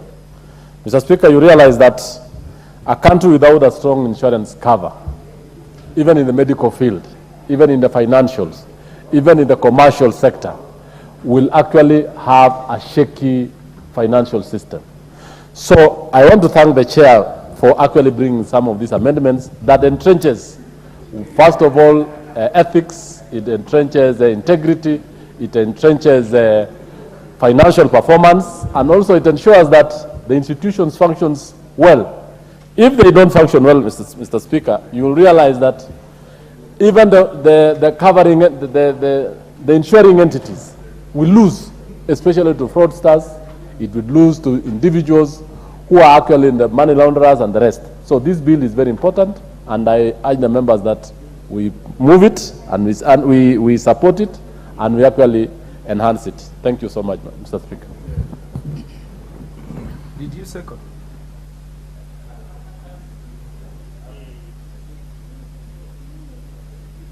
Give him the mic. I had seconded, Mr. Speaker. That's before even I talked, I had seconded. Yeah, thank you. Honorable members, I propose the question, which is that the House do agree with the committee in the said report.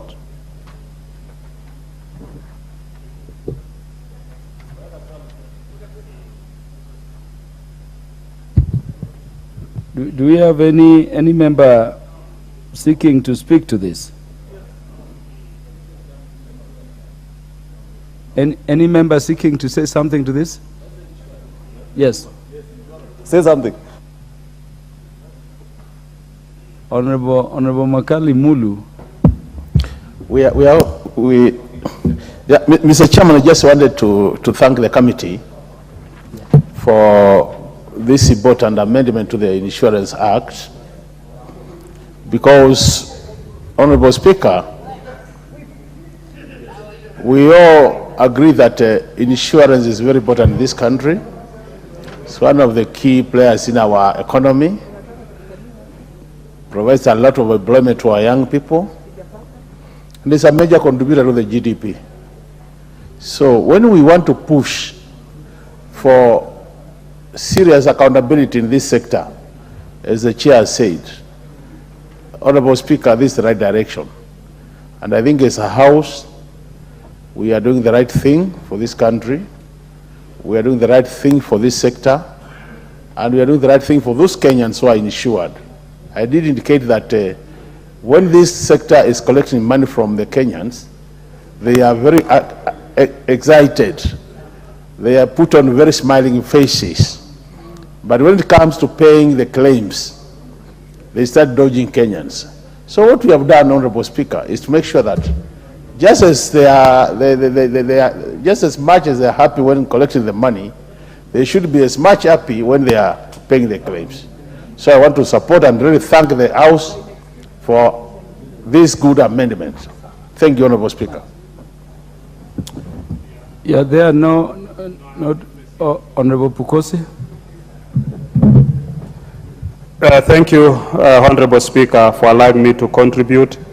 I want on the onset to say I support the amendments that have been done by the committee and the Committee of the Whole House, having accepted those amendments. Honorable Speaker, just like the member for Kitui Central has put it, the insurance companies are always very encouraging. You will find that they are always approaching you. They'll even call you 10 times just to sell the product which they have. But when it comes to paying those products, it becomes a very difficult process. Honorable Speaker, we've also seen even insurance companies that have collapsed in this country and collapsed with the people's investments. And my neighbor here is telling me about Kenya Re, which many of us bought shares in it. And unfortunately, those shares were not able to reap the benefits accordingly. So these are the challenges that we face. And I think this amendment, Honorable Speaker, is good amendments that will be able to address some of those issues and make sure that when you invest in the products, various products that are marketed or given out by the insurance companies, then we are able to reap the benefits. With those few remarks, I want to support. Thank you, Dr. Pukose. The Honorable Beatrice Elachi, last. And honorable members, thank you, Mr. The next order is a very serious order which requires the participation of all. So I would urge members to stay within the chambers. Honorable Beatrice Elachi. Thank you, Mr. Speaker. I also want to support this amendment and to thank the Finance Committee and especially the chair. I think he has been very consistent in every agenda that he brings in this House. But more importantly, that to say we have those Kenyans who are watching, and today I think wherever they are praying that now their monies that were taken by lawyers, that the clients have been paid, but themselves have never been paid, can now go and claim their resources. Mr. Speaker, this is a sector that many Kenyans have felt it, especially when you have gone through an accident or when you're sick, or even when you have found that all your things have been burnt down and now you are claiming. You go through a tall order to find your claims being paid. So with those few remarks, Mr. Speaker, I really want to thank the House and to tell Kenyans this is one bill that will save so many Kenyans who have gone through hell in their life because of their insurance money. Thank you, Mr. Speaker. Thank you. Honorable members, I now put the question, which is that the House do agree with the committee in the said report. As many as are of that opinion say aye. Aye. As many as are of the contrary opinion say nay. The ayes have it. Muba. Thank you, Honorable Speaker. I beg to move that the Insurance Amendment Bill, National Assembly Bill number 18 of 2023, be now read a third time. I also request the Honorable Mwalimu of Kibra to second. Thank you, Mr. Speaker. I rise to second. Yeah, honorable members, I propose the question, which is that the Insurance Amendment Bill, National Assembly Bill number 18 of 2023, be now read a third time. The mood of the House that I put the question? Honorable members, I've confirmed that the House is properly constituted for purposes of making a decision. Essentially, it is that we have necessary quorum. I therefore put the question, which is that the Insurance Amendment Bill, National Assembly Bill number 18 of 2023, be now read a third time. As many as are of that opinion say aye. Aye. As many as are of the contrary opinion say nay. The ayes have it. A bill for an act of parliament to amend the Insurance Act. Next order. Order number 12, the Assisted Reproductive Technology Bill, National Assembly Bill number 61 of 2022, second reading, resumption of debate. The Honorable Beatrice Elachi, you had some surplus time. Proceed and make your contributions. So 6 minutes. Yes, proceed. Thank you, Mr. Speaker. Mr. Speaker, I remember when we moved this bill, the Honorable Millie, who is out of the country, and I want to thank her wherever she is, for thinking it and making this happen for many women and also our fathers and our male colleagues who have gone through the challenges that this Assisted Reproductive Technologies Bill is talking about. Mr. Speaker, you remember I said that many women have gone through a lot of challenges paying a lot of money to ensure they go through fertility. And Mr. Speaker, one of the things that we are challenged in the country is that you don't have a place where you can say there are regulations to deal with any of those who are practicing in this sector. And so when we talk about the bill, Mr. Speaker, and I just want to go through very fast, that the bill will enable us to ensure that there's regulations to take care of the use of embryo.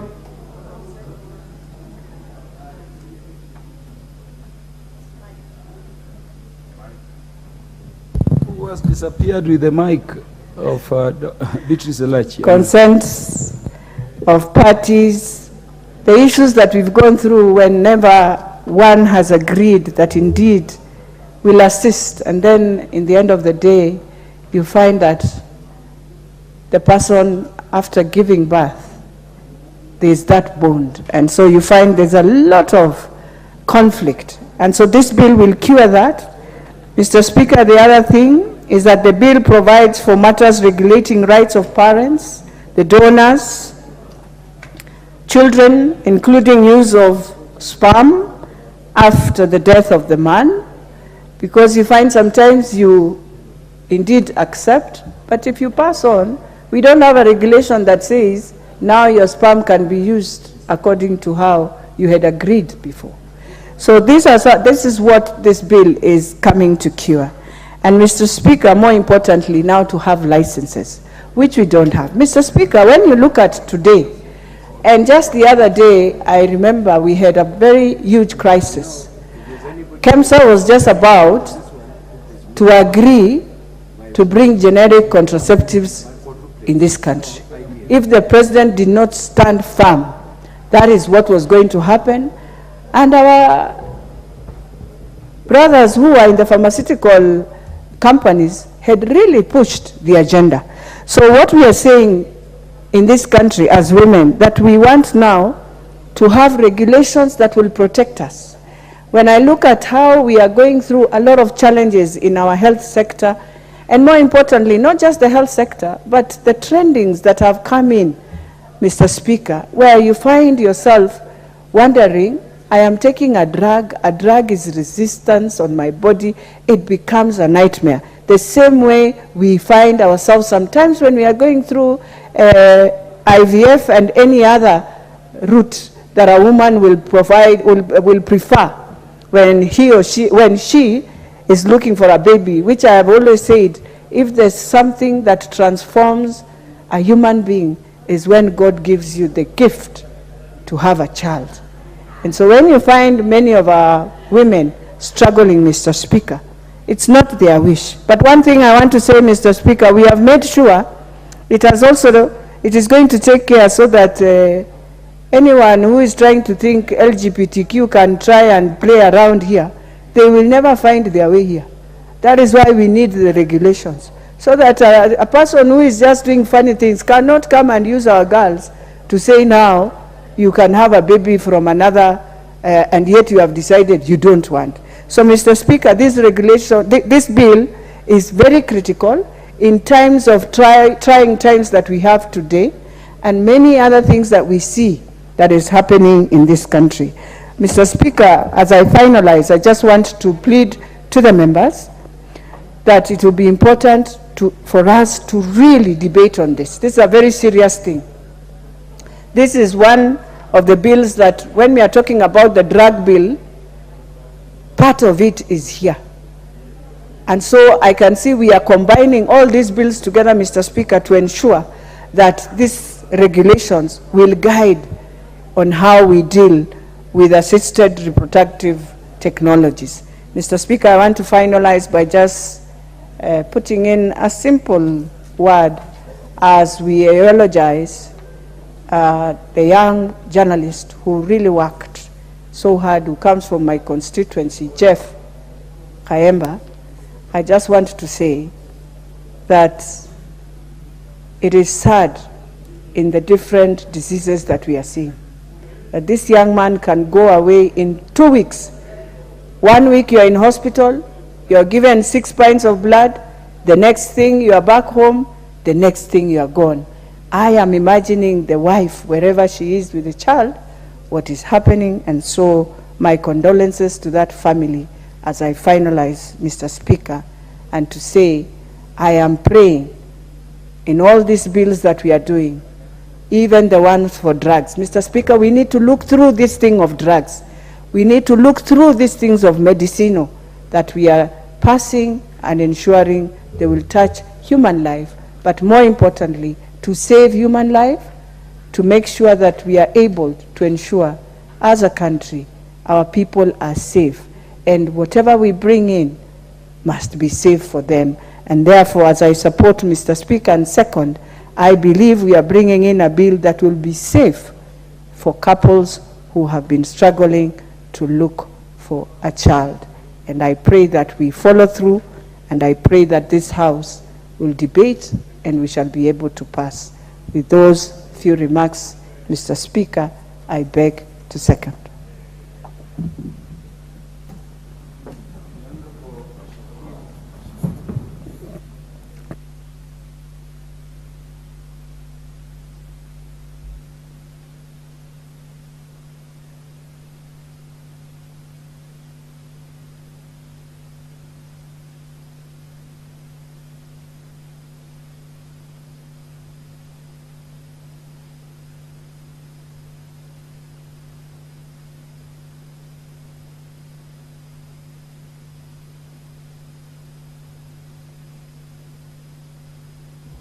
This is what happens when a bill is not fully moved at the first instance. Allow me to propose the question that the Assisted Reproductive Technology Bill, National Assembly, Bill number 61 of 2022, be now read a second time. Honorable Shakil, you can now proceed. Thank you, Mr. Speaker, sir. Mr. Speaker, sir, I stand to support this bill. Mr. Speaker, for a long time, we have not had any sort of regulations, and this issue of assisted reproductive technology has been all over the world. It helps those who have no children, who do really want to have children. But it also allows, if the bill wasn't there previous to the bill, a lot of people have been taken advantage of. A lot of problems have occurred because there is no formality, there's no formal systems, and everything has gone on sort of under the table. Our girls have been misused, the eggs have been harvested, sold to other people. I think this technology bill is going to put an end to that and start putting into process conditions, and with the provision of the the directorate, which will have the obligations of the national government, and put in directions and give guidance, and put in some rules and regulations as to the way assisted reproductive technology must continue. Previous to this, it was everybody to their own. At one time, it had become ridiculous. Mr. Speaker, I speak from a point of not only interest, I am actually involved. Mr. Speaker, we have sometimes we spent over $1 million shillings per attempt of IVF from people who are sometimes quacks, people who have not had any experience. Mr. Speaker, sir, I can proudly say that myself and my wife suffered 4 attempts, and at the 4th attempt, God was very kind to us through assisted IVF to grant us quadruplets, four children at one time. It's a great feeling, and the most important issue there is the point of having this thing organized and recognized as a way of giving birth. It's assisted technology. A person of my age, perhaps, and others might have some problems. But this is nothing wrong with it. Assisted technology has been going on since the time of the Egyptians. Embryo and the consent of the parties is very essential. In the case of IVF, the egg is of the mother and the sperm is of the father, so there is no real third party involved.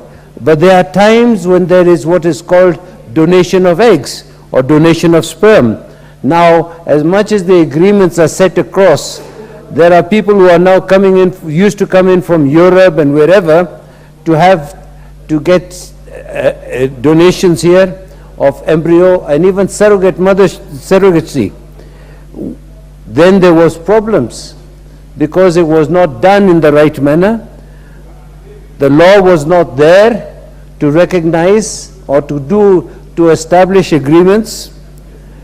And I think this particular assisted technology bill is going to put this thing together and to give the right of assisted productive technology to the people and to the parents, and give them the rights of the parents, the rights of the donors, the rights of the children, and rights of the community, and rights of the country. As my sister said just now, Honorable Imal, my dear sister just said, this is not a way open to bring LGBTQ or same-sex parents to have a children. No, it isn't. And nor should it be. It should have its respect. It should have technology. I see here that they're talking about technology with intersex persons.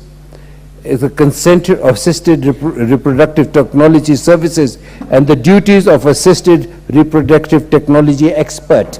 So what we are trying to do here is to make sure that there's a framework, to make sure that there's a template, and to make sure that all those aspects that have been previously left unattended to and unclear in law. Mr. Speaker, so you're a senior counsel, and you know very well that somebody adopts a child, and then somebody after a long process comes back and says, no, this is my child. I think one of the cases that we know was the... Honorable Shakil, how long do you need? Because yours is a personal testimony. It's a personal. If you could give me another minute or two, sir. Yeah, so give Honorable Shakil Shabir 2 minutes. And maybe also educate the House on how the process goes. Yes. Yes, sir. Thank you, sir. Mine is a personal testimony. Sir, we went through the whole process, as I said, 4 times.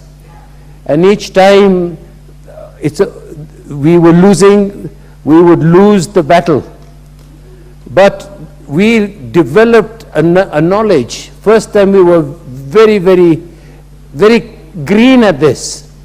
And we were just taken through and we were told, and actually at one time, we were being treated like guinea pigs at a very good hospital, but like guinea pigs.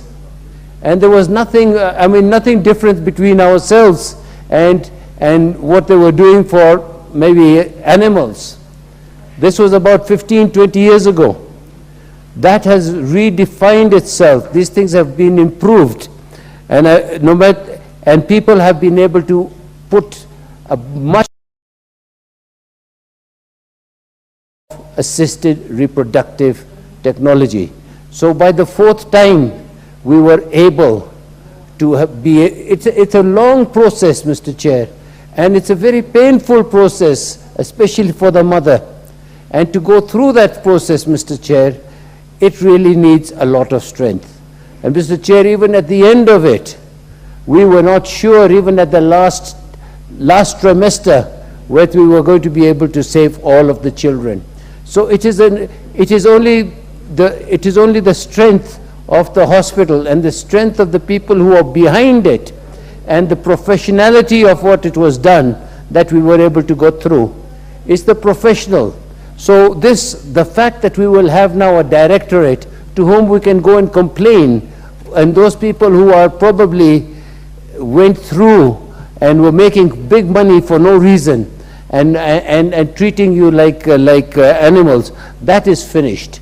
Also we want to know, I want to make sure of, Mr. Chair, because when I was coming, Mr. Speaker, sir, when I used to go for these sessions, and I would see a lot of young girls coming and donate their eggs, and they had no strength and they had no right in law. This will give them the right in law. This will give them at least this is the first step of us taking this matter forward and making a sense of it and joining the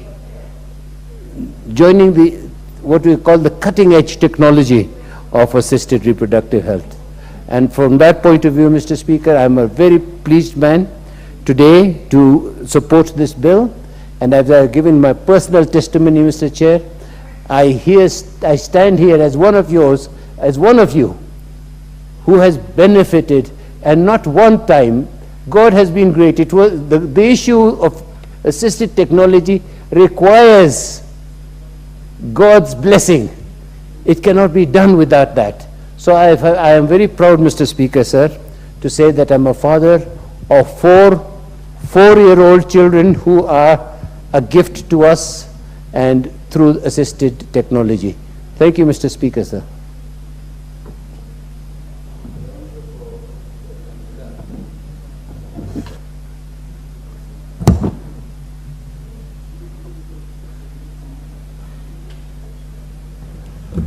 Thank you. Whereas, yeah.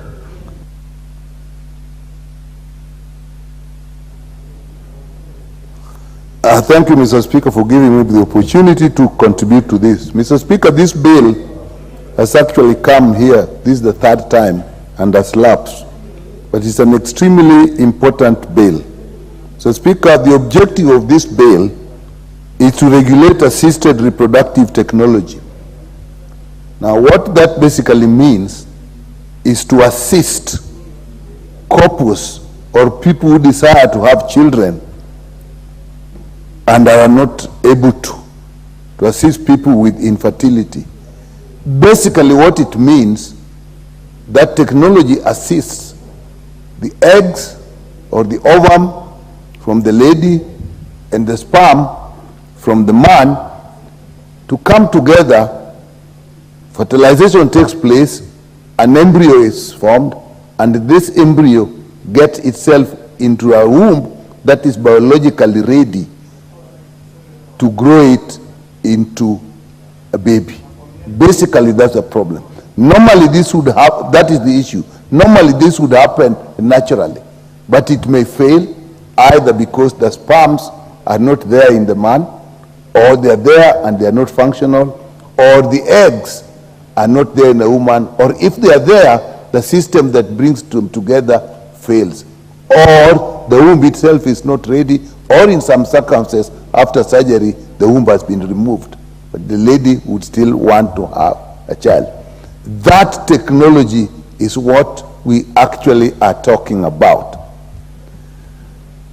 Infertility is a very serious problem. It affects couples. It affects even people who are single, who would like to have children as single parents. And many times in our societies, it has actually affected women more adversely than men. Because in couples, when fertility is a problem, when reproduction fails, often the woman is blamed. In almost all languages, there are very derogatory words for that, and therefore the women suffer. And in men, when it also happens, it has its problems. And there are large numbers of people and couples that are affected, and therefore they need this service as a medical service. As Mr. Speaker, what is happening now? It is actually going on in this country, and sometimes people have to travel outside the country to get the services. But the problem is, as that is happening, there is actually no regulation. And yet, this technology has a lot of issues with it. If you talk of the medical issues, the harvesting of embryos from women, particularly young girls, who offer to the harvesting of ova, particularly from young girls who offer to give the eggs. It's a surgical procedure. They have to go through it. There are legal issues that are involved with it.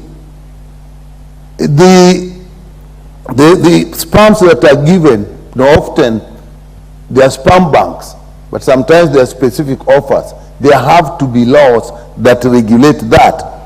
And when you have these sperms form embryos, this embryo becomes available. It can actually be used to produce babies, or it can actually go into research. And some of this will bring a lot of ethical issues. And even when it is used, it brings issues of multiple pregnancy or multiple embryos that are produced at the same time. And as Honorable Shakila said, this can go on to produce multiple pregnancies. And sometimes there is even need to reduce this. And what is the ethical situation where you're actually killing a living embryo? That's an ethical issue, or even a legal issue together, going to the Constitution in the definition of when life begins. So these are issues that we have to look at. There are issues like the sex selection. At the time that you have the embryos, people can choose which embryo they let grow, which sex they want. Would it be right if now you choose, I want this sex, and therefore I'm going to destroy this embryo? Now those are issues that will come.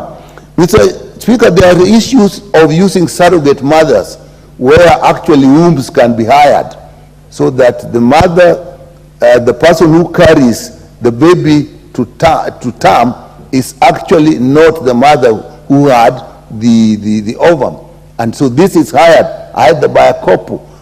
When that happens, it then brings the issue of parenthood. Who is the mother? And what are the legal implications? How do you agree? And Mr. Speaker, these embryos can even be stored for use into the future. Now, what are the laws that will regulate that? And who will store it? When people are sick, young people are sick and they may die, they may say, I want to store my sperms, or I want to store my eggs, or an embryo is produced and is stored for future use. Now, how will this be controlled? This can even come into a business. And if it becomes a business, who is selling what? How are you getting into surrogacy?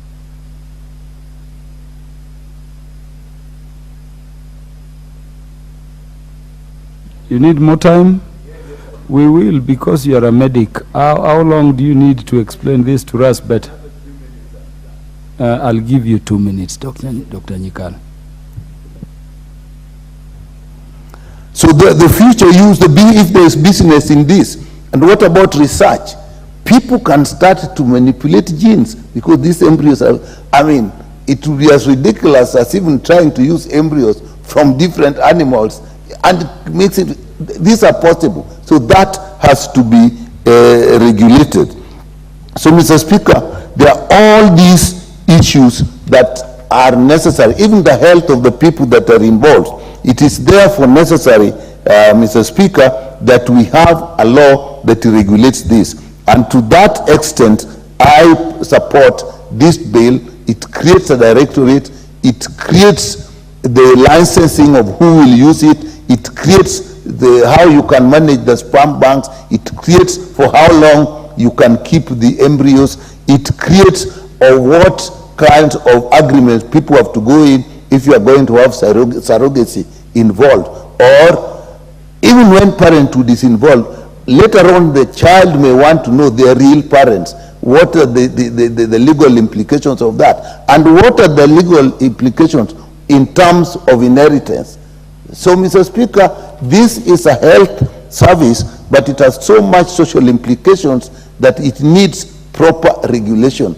And that is why, Mr. Speaker, I support this bill, and I ask all my colleagues, we support it and make it an act to guide what is already happening now, but happening illegally, and we do not know the extent of the illegal activities that are going on because we have no law. Thank you, Mr. Speaker. Dr. Nanikal, just before you sit, how do you deal with the matter of parental responsibility in that context, or in the context of surrogacy? Well, our law, in the case of surrogacy, if there is surrogacy, what I think is proposed in this bill, and that will follow, is that there's an agreement that once you have given the child up after the surrogacy, then you actually know parental responsibility. But there's an issue of, say, a young man who donated a sperm and later on finds themselves a parent. What is the right of the child? Our constitution says that there is parental responsibility whether the people are married or not. So what happens when, as a young person, you are just donating a sperm, 30 years later, this person says, you are my father. What are your parental responsibilities? I want a piece of land because you are my father. And the DNA is there to prove this. So, Mr. Speaker, thank you for giving a little more time. But this is an interesting thing. Let us support the bill. Is the MP for Mwaya and defender of teachers is recognized? Proceed. Thank you very much, Honorable Speaker. And thank you, Honorable Nikal, for giving a great insight into this bill. And Honorable Speaker, this assisted technology in reproduction has been ongoing and for the longest time. It's just that it has been happening behind the doors, possibly under the table, sometimes happening outside the country. Originally, the people involved would think that is a big secret, and therefore they would do it in the underworld. And partly the result of this, Honorable Speaker, has been that the pricing also, the monies that they pay is extremely high. In fact, the Honorable Member for Kisumu would have spoken on this a little bit more, and is hearing me. You will notice that the pricing sometimes was extremely too high and not affordable for the ordinary citizens who are still suffering or are having such a challenge and cannot access this service. And therefore mainstreaming it and bringing a regulatory body that will actually deal with the matter also demystifies the many stigmas that may have been associated with this assisted reproductive technology. And therefore, once mainstreamed, it will be easy to access, and you'll be able to be accessed at a reasonable price, even for the poor families and those who cannot afford. But above all, Honorable Speaker, is the issue of managing the system, because there are a number of risks that may arise from this, and this bill, I think, tries to mitigate those many risks that are likely to arise by those who actually get benefit of the assisted reproductive technology. But the extreme end of this, which I thought I should have brought last, but I'm bringing it early enough, is the fact that we have to look at this thing very, very carefully. As we mainstream it, and it really requires regulation, we can end up also having a population of new humans that will have no necessarily attachment to a father, mother, and finally they will grow up, they will know themselves, Honorable Speaker, they'll start associating themselves. So as you speak about you are a Luhya from Western, and you speak about your Kikuyu tribes are mentioned here, and even the Constitution, and Luo, Honorable Speaker, they will get their own name of tribe, which will also exist. And they will demand for certain rights. They will also demand for certain spaces, and so on and so forth. And they will form unions like myself, and they'll form political parties. And there will be a force in this country Remember, Honorable Nyikala has spoken very strongly about the multiplicity of this technology, so they can multiply very fast. And if they multiply fast enough, especially if they are not killing the embryos, as we shall be doing within the bill, then they will grow to a much bigger population and actually do away with those of these other populations that is otherwise using the normal reproductive system. So those are some of the imaginative. You must look at this bill from a very imaginative position. It is beyond what we are seeing. And the regulation is also very important, as Nikal Daktari has explained, because also those scientists and researchers are also likely, unless controlled by regulation, produce even a superhuman being who will be a merge of certain sperms, either from the men and possibly other animals, because they are there. They have all these sperms, Honorable Speaker, not only for humans, but they also have for other creatures, and can even produce a super person who will start cannibalizing the existing human beings. You see what I mean? So this is great. It's beyond just what you are thinking today. It can go far and far and far and produce other human beings, Honorable Member for Kibera, who will now consume you and you will become extinct and the world will just move on like that. So creating a regulation and a directorate to actually monitor this reproductive system then becomes very, very important, so that it is within the management of the existing human beings who are there to manage how this business, not really business, but this reproductive system will go. And the worst of it is also when, it's not worse, another angle of it is when it will become a business, so that you will go to a store and they tell you, I have several embryos here. This one is for Mvoko. Mvoko used to look like this and like that. This one is for Honorable Kaluma. He has these characteristics of arguing a lot and speaking a lot.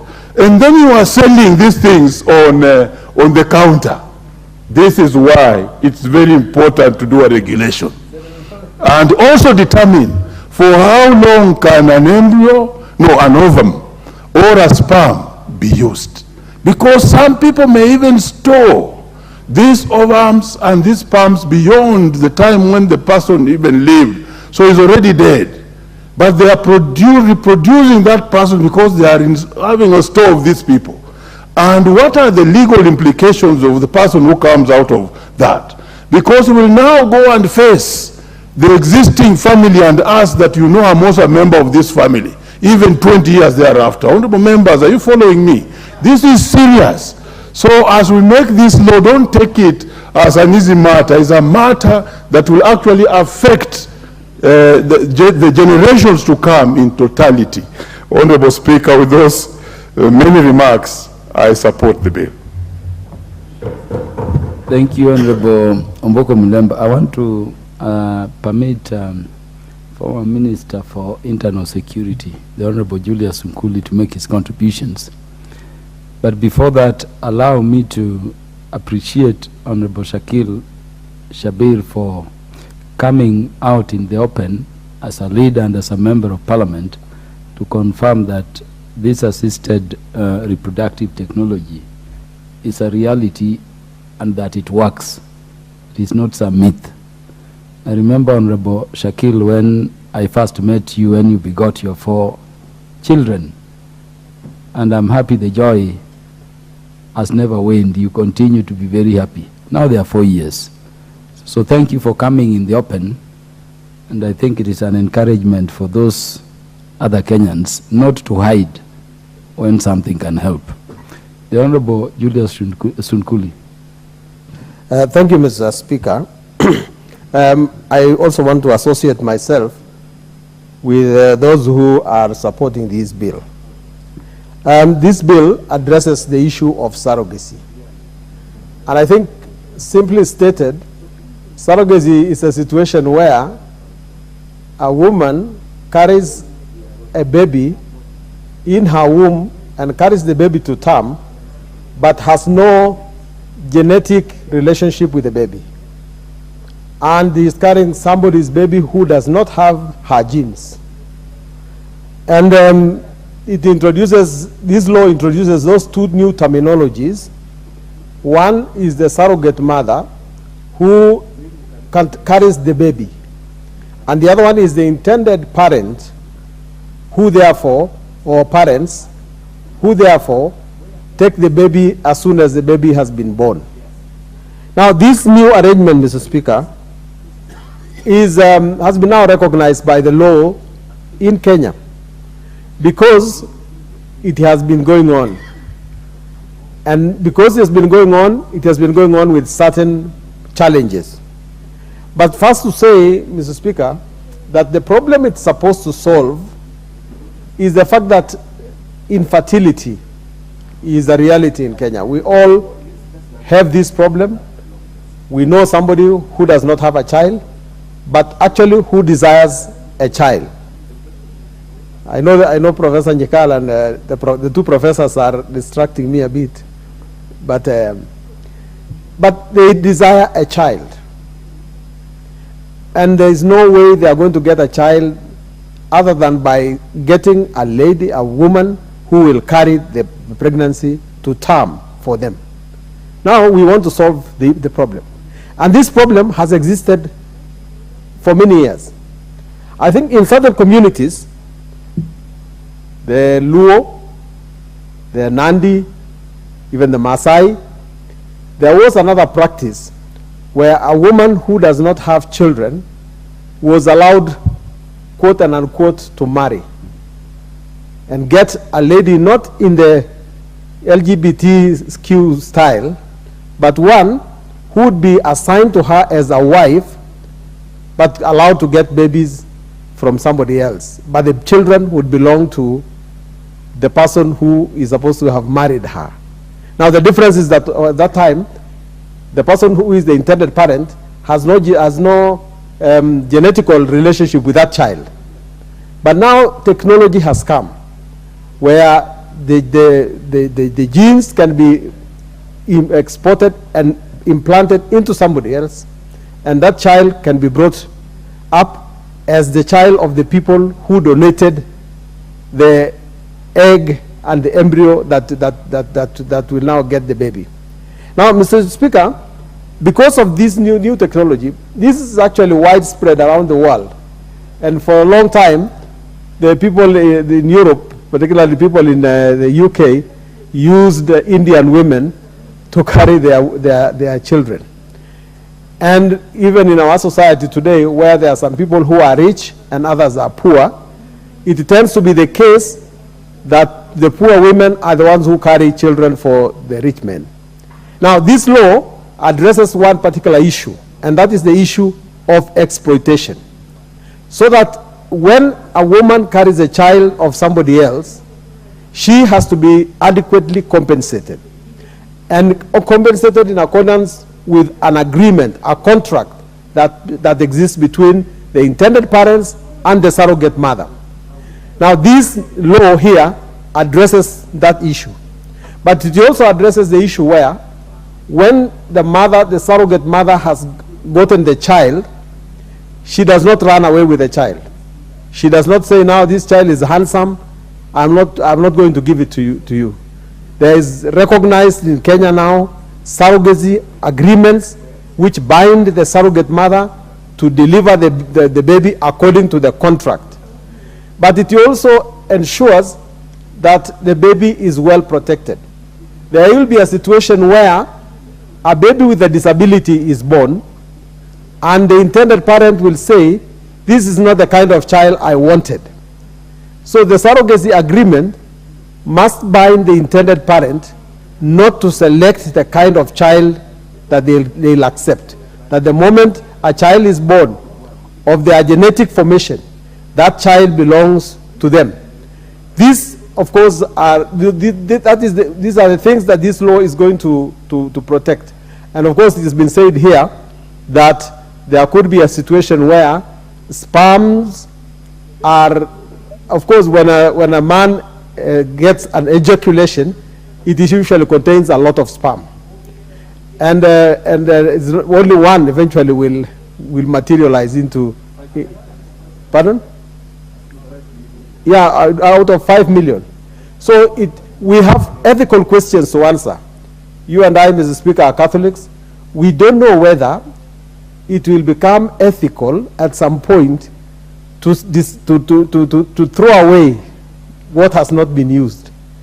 And if you're going to store it, whether we can throw it away at some point without breaching the rules of ethics. This bill does not address that issue because this bill has been carefully drafted so that ethical issues are minimized as much as possible. But these are the things which we need to ask ourselves.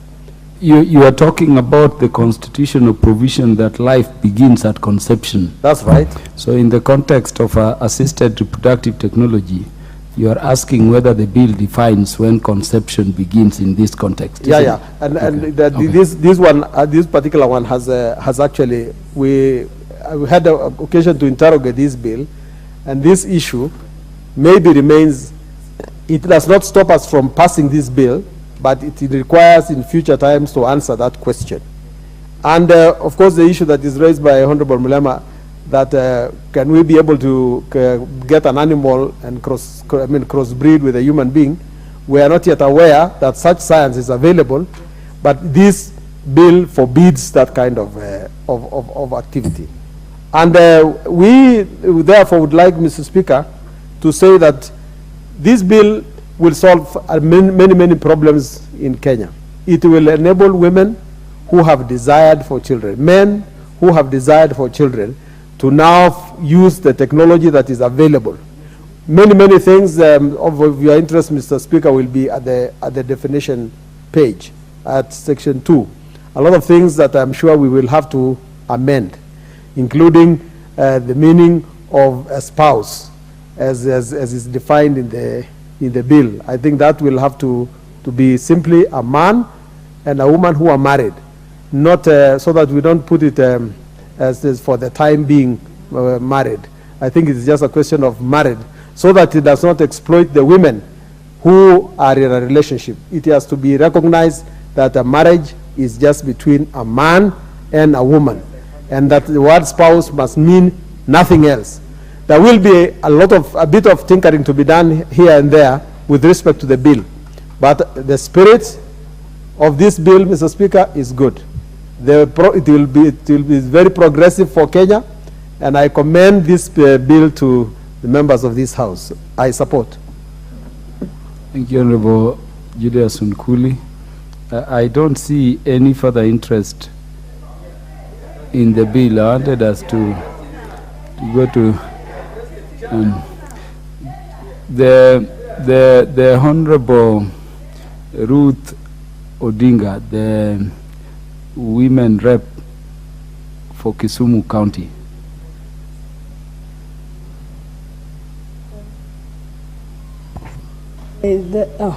Thank you, Mr. Speaker, and I greatly thank you for recognizing that this bill affects women the most, and that you have now decided to allow a woman to also speak on behalf of this bill, the Assorted Technology Bill, and I'm very grateful for Honorable Millie Odhiambo for introducing this bill. For me, first of all, I'd like to talk to address the cultural issues that surround this bill. Mr. Speaker, as you know from where we come from, even with the culture of the Luos, it was very stigmatizing and has been a real big problem when there's a lack of a child in a marriage in Luo culture. And basically, as my honorable said here, that it also happens in other countries and other cultures. But in the Luo culture, it was always assumed or presumed that it is the women who could not bear the child. And therefore, the burden of proof remained with the women. However, in those days, it was allowed for a woman, especially if it was a man, to be able to secretly be given the brother or the cousin to the husband to be able to have a child, so that nobody could know in the home that the man was not producing. The other way around, the man was allowed to have another wife. However, the first wife, or the one who was not childbearing, would go through a lot of difficult times in that home. So, and also that wife who could bear the child sometimes was allowed to be given the child of the second wife, or even she could bring the sister or the brother's daughter to get married to the husband so that she could give birth, and some of those children would be given to them. That is not in the case in these days. We all know that as we speak now, if you don't have a child, it is torment, and normally the blame is on the woman throughout. I therefore think and believe that this assisted technology would be able to support the women who are actually going through this, or the couples that have that. I'm a witness to Shakil Sabir's case, and he's my neighbor in Kisumu, and he has very beautiful children out of that, and I think that this, when used properly, could really help us culturally. On the other hand, medically, we all know that right now we have some of these rampant sicknesses like cancer that are amongst us here, and they come at an early age. We have those who get cancer even at 15, 14, 12. And mostly when they do this, they go through what you call gonadotoxic therapies. And these are therapies like chemotherapy, radiation, that actually destroy the sperm of the ovum. When this happens, these people will never have a chance of getting children. It is important to consider them. And in most cases, it would be fantastic if they could be able to have to get their eggs removed before the therapies are started, so that they later can be able to have children when they actually want them. So that is another fact that I think that medically is important. We also know we rapidly have something called endometriosis that really a lot of us women are suffering now. And these are some of the sicknesses that once you have, you are not able to produce. So it is important that medically we consider this technology to support those of us that cannot be able to get the children. However, I also agree, especially in the case of surrogacy. Having been in Europe, I noticed that there was a lot of issues that are now surrounding surrogacy, where those who actually agree to carry the child change their minds during the childbirth or after giving birth, and saying that I now want this child, when they were just the carrier of this child from the other couple. So this couple tend to have to lose long court battles that end up also affecting the child, and that really brings a lot of issues of how ethical or how good is it for the child who now suffers because of this. So I believe, like Dr. Nyikal, who is an expert on, who has discussed with us on the laws, that some laws, and the laws must be put in place for us to ensure that people do not misuse this, assisted technology, especially in case where they want same-sex children and all that, which I don't agree with.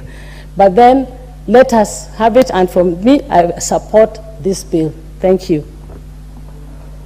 Honorable Faith Gitau.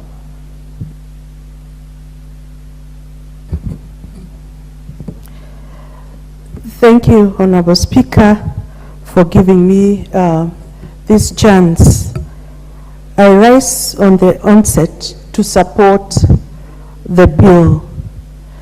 Honorable Speaker, it is quite a sorrowful thing for a couple to desire children, but yet be physically and unable to be blessed with one. It is really stigmatizing. And these couples really need a lot of social support and a lot of love. There has been a lot of things going on around inability to bear children. There has been unregulated practices of organ harvesting.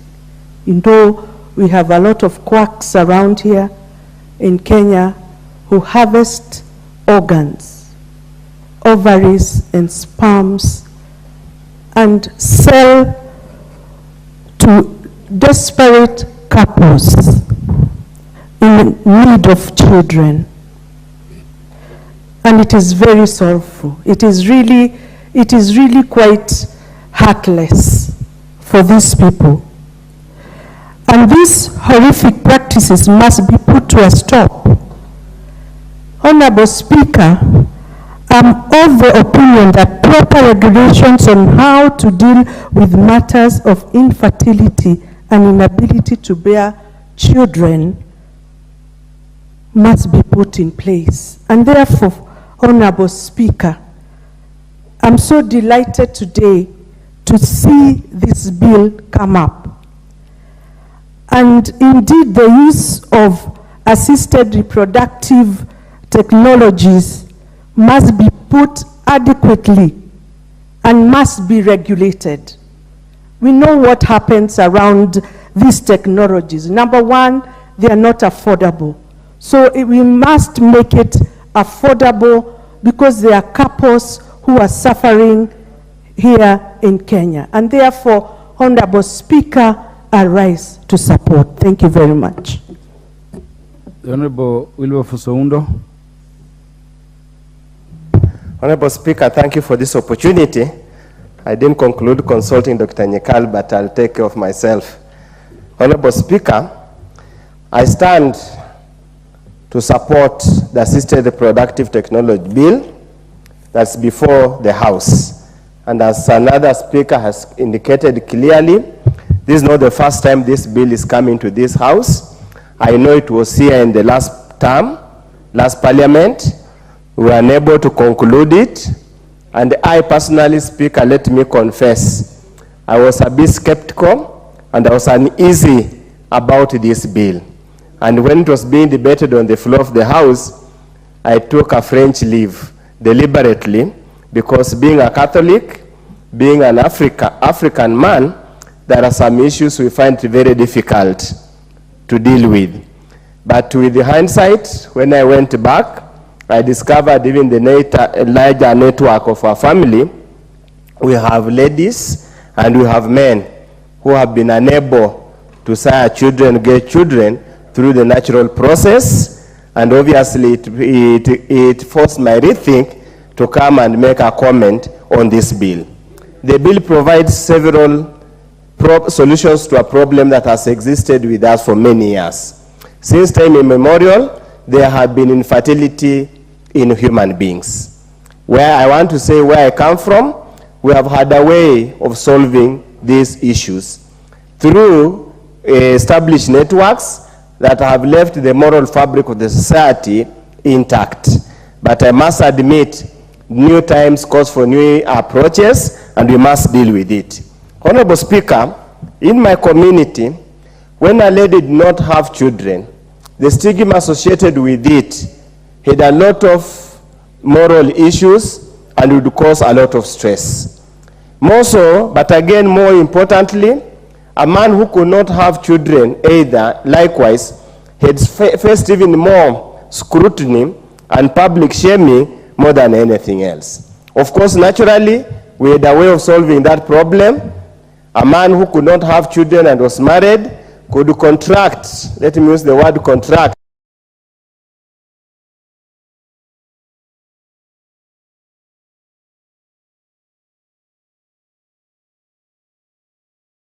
so in that event, the kid will be born, resembling him, resembling the family, so there will be no suspicion at all. But of course, problem has always remained when the lady could not have children. We do not have an arrangement where a woman would marry another woman to sire children for them. So therefore, Honorable Speaker, we must find a way. Honorable Speaker, children are not just the physical children. Children comes with emotional attachment, and in many societies, children are an insurance. It's a welfare insurance in old age. We hope that we'll spend all our working life to take care of the children. When we are unable to take care of ourselves, the children will one way either offer moral support or actually support us in our old age.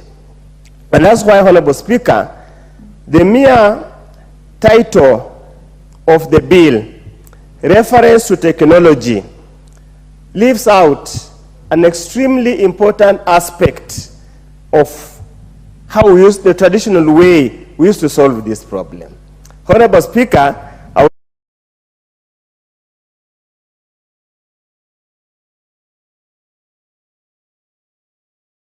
is married, the man that cannot sire children because of medical, has clearly put it.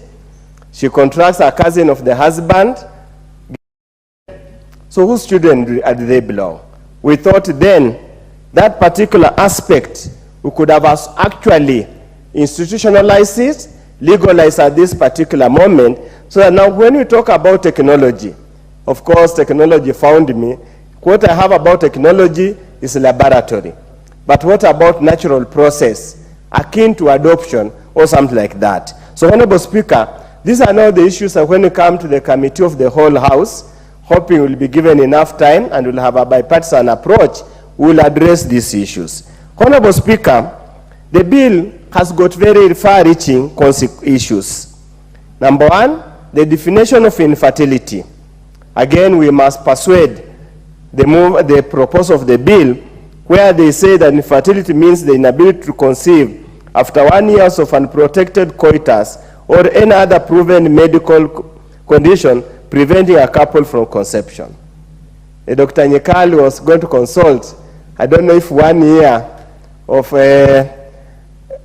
continuous activity should amount, if there is no result, could amount to infertility, because there could be other emotional issues pertaining to it.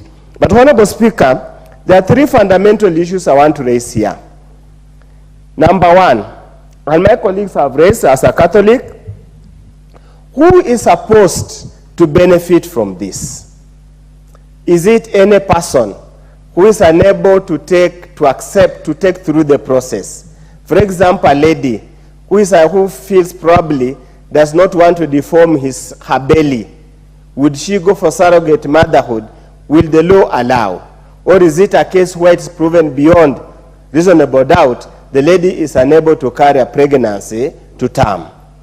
Is it a case of genetic selection that I see the speaker is a very prominent person in this country and my husband is unable, convince the husband, let's go for this other end so that we do genetic modification? What is it are we looking at? Secondly, is it for married couples or for those who enter marriage for purpose of convenience to get children? So those are some of the issues that we must address. Honorable Speaker, the second issue that is very critical, under clause 35 of the bill, it provides that at the age of 18, a child born out of surrogate arrangement or under this act can seek to know the correct position, can seek to know, to get details, the records concerning the conception and the entire process.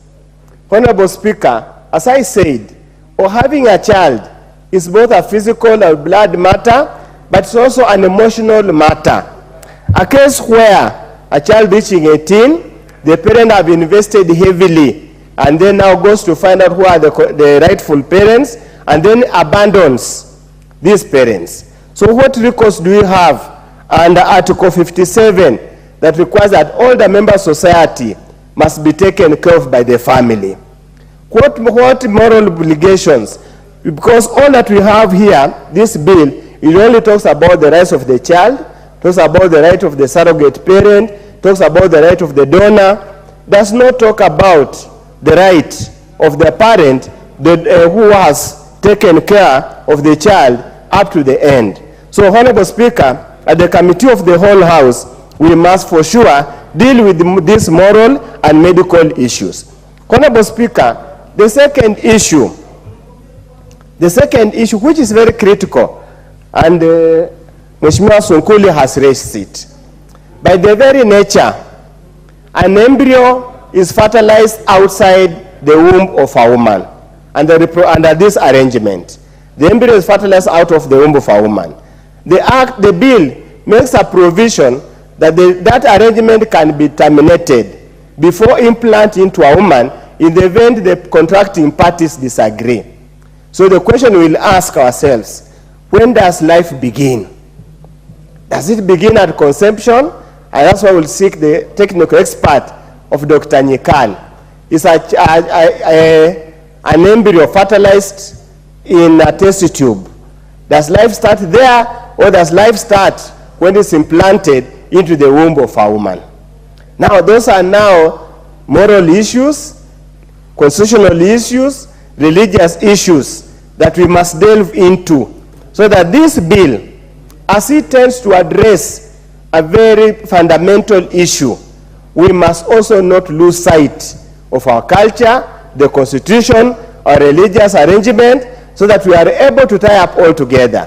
But I must commend Millie for thinking getting out of their way, because these things are happening. But we must also incorporate these traditional approaches that we had had for all the years of solving issues of barrenness, childlessness, so that we are able to incorporate, so that we move away from technology, we also allow the natural process. Thank you, Honorable Speaker.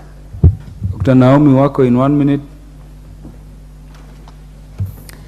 Thank you, Honorable Speaker, for allowing me to add my voice to this very important debate, as I also congratulate Honorable Millie Odambo for coming up with this bill on reproductive technology.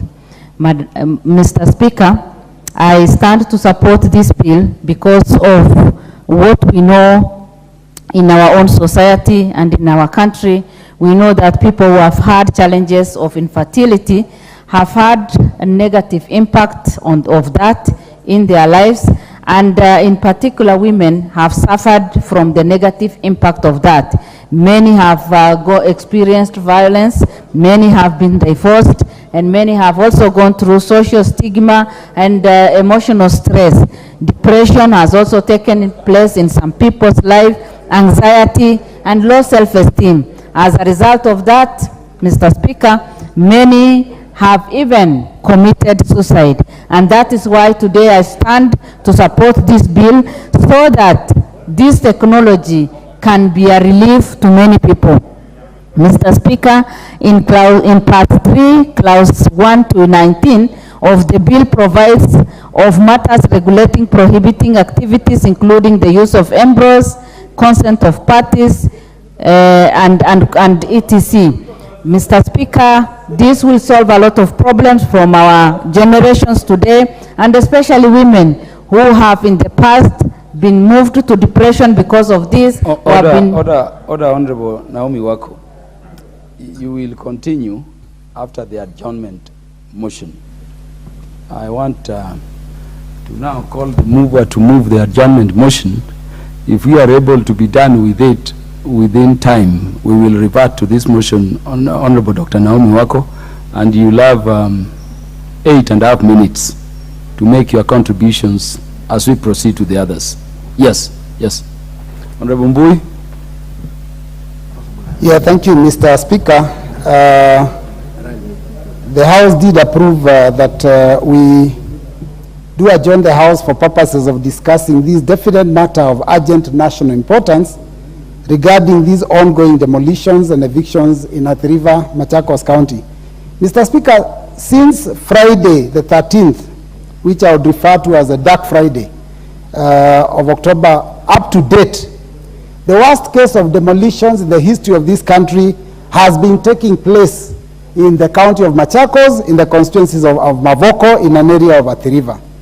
Mr. Speaker, first my sympathies go to those almost 10,000 families that have lost their livelihoods, their homes, their abodes. Mr. Speaker, 5 churches were brought down, and Mr. Speaker, there are 33 churches on notice to also be brought down. Mr. Speaker, mosques, business premises, including 3 schools and a health facility, have also been brought down. Mr. Speaker, my sympathies notably go to one Mr. Madenge, Mr. Speaker, who is a hustler that took a loan to purchase land and went to the point of trying to confirm whether this land was actually legitimate, and that is only done when you go to the registry of lands. and confirmed that the people that were purporting to sell the land to him were actually the genuine landowners. And he invested his money and took a loan. And Mr. Speaker, I went to an architect and a civil engineer, got structural architectural drawings and structural drawings. And Mr. Speaker also sought the approval of the county government for construction of his house. Mr. Speaker, all this was granted. And Mr. Speaker, on the basis of that, he took a loan and built a house. Mr. Speaker, it is not even 10 years since this house was built. It has been brought down. What remains is rubble. It is important to note, Mr. Speaker, that Mr. Madenge still continues now, every month from his salary, to pay a housing levy. Mr. Speaker, it is a tragedy. My sympathies go to those families where their houses were brought down on that first night.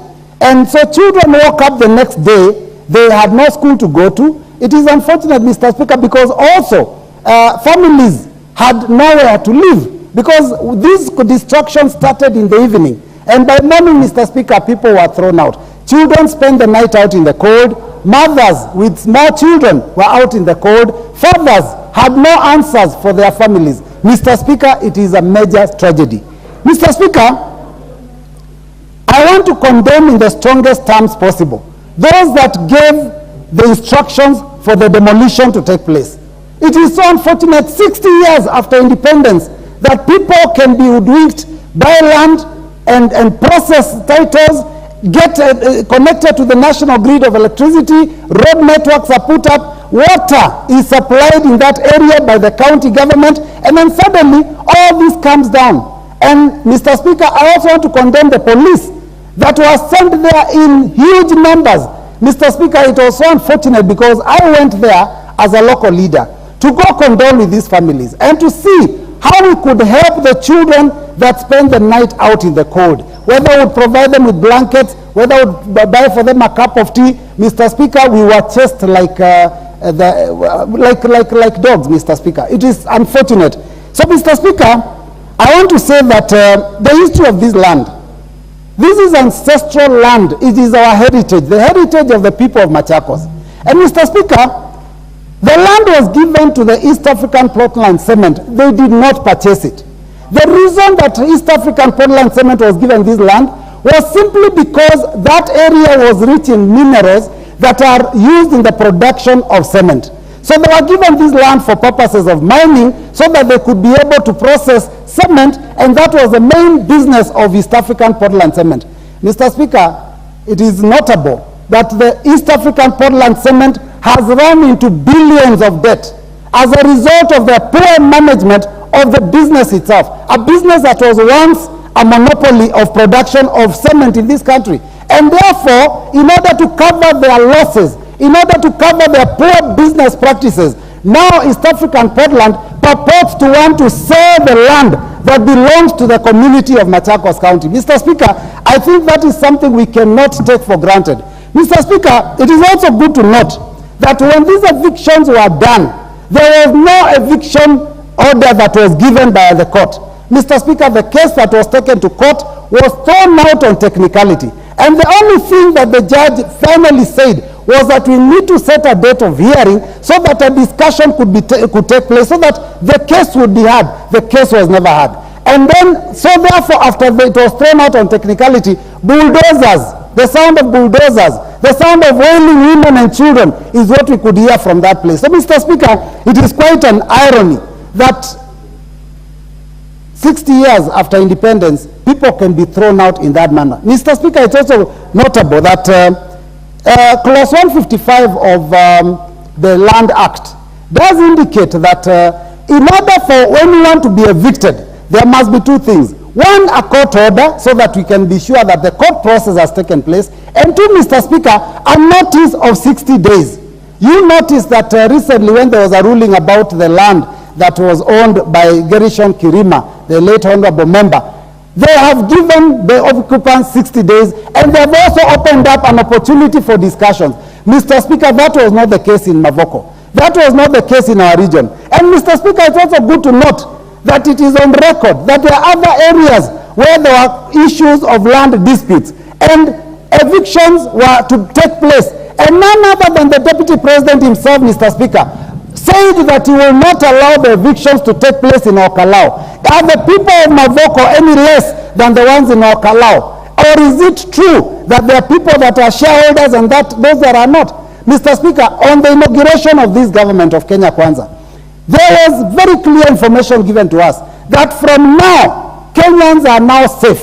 And no one will have their house brought down as a result of a land dispute. It is shocking, Mr. Speaker, that the worst case, the worst ever case from the history of this country, of demolitions of people who are innocent, has happened only 11 months after this team of leadership of Kenya Kwanza was sworn into office. So, Mr. Speaker, I want to plead that we look at it from this perspective. There may be people that are capable, Mr. Speaker, and that is why DCI is getting involved, ESCC is getting involved. We know there were letters that were being thrown out from a long time ago for people to be investigated. But, Mr. Speaker, those people whose houses have come down are not guilty of any crime other than purchasing land and putting up a house.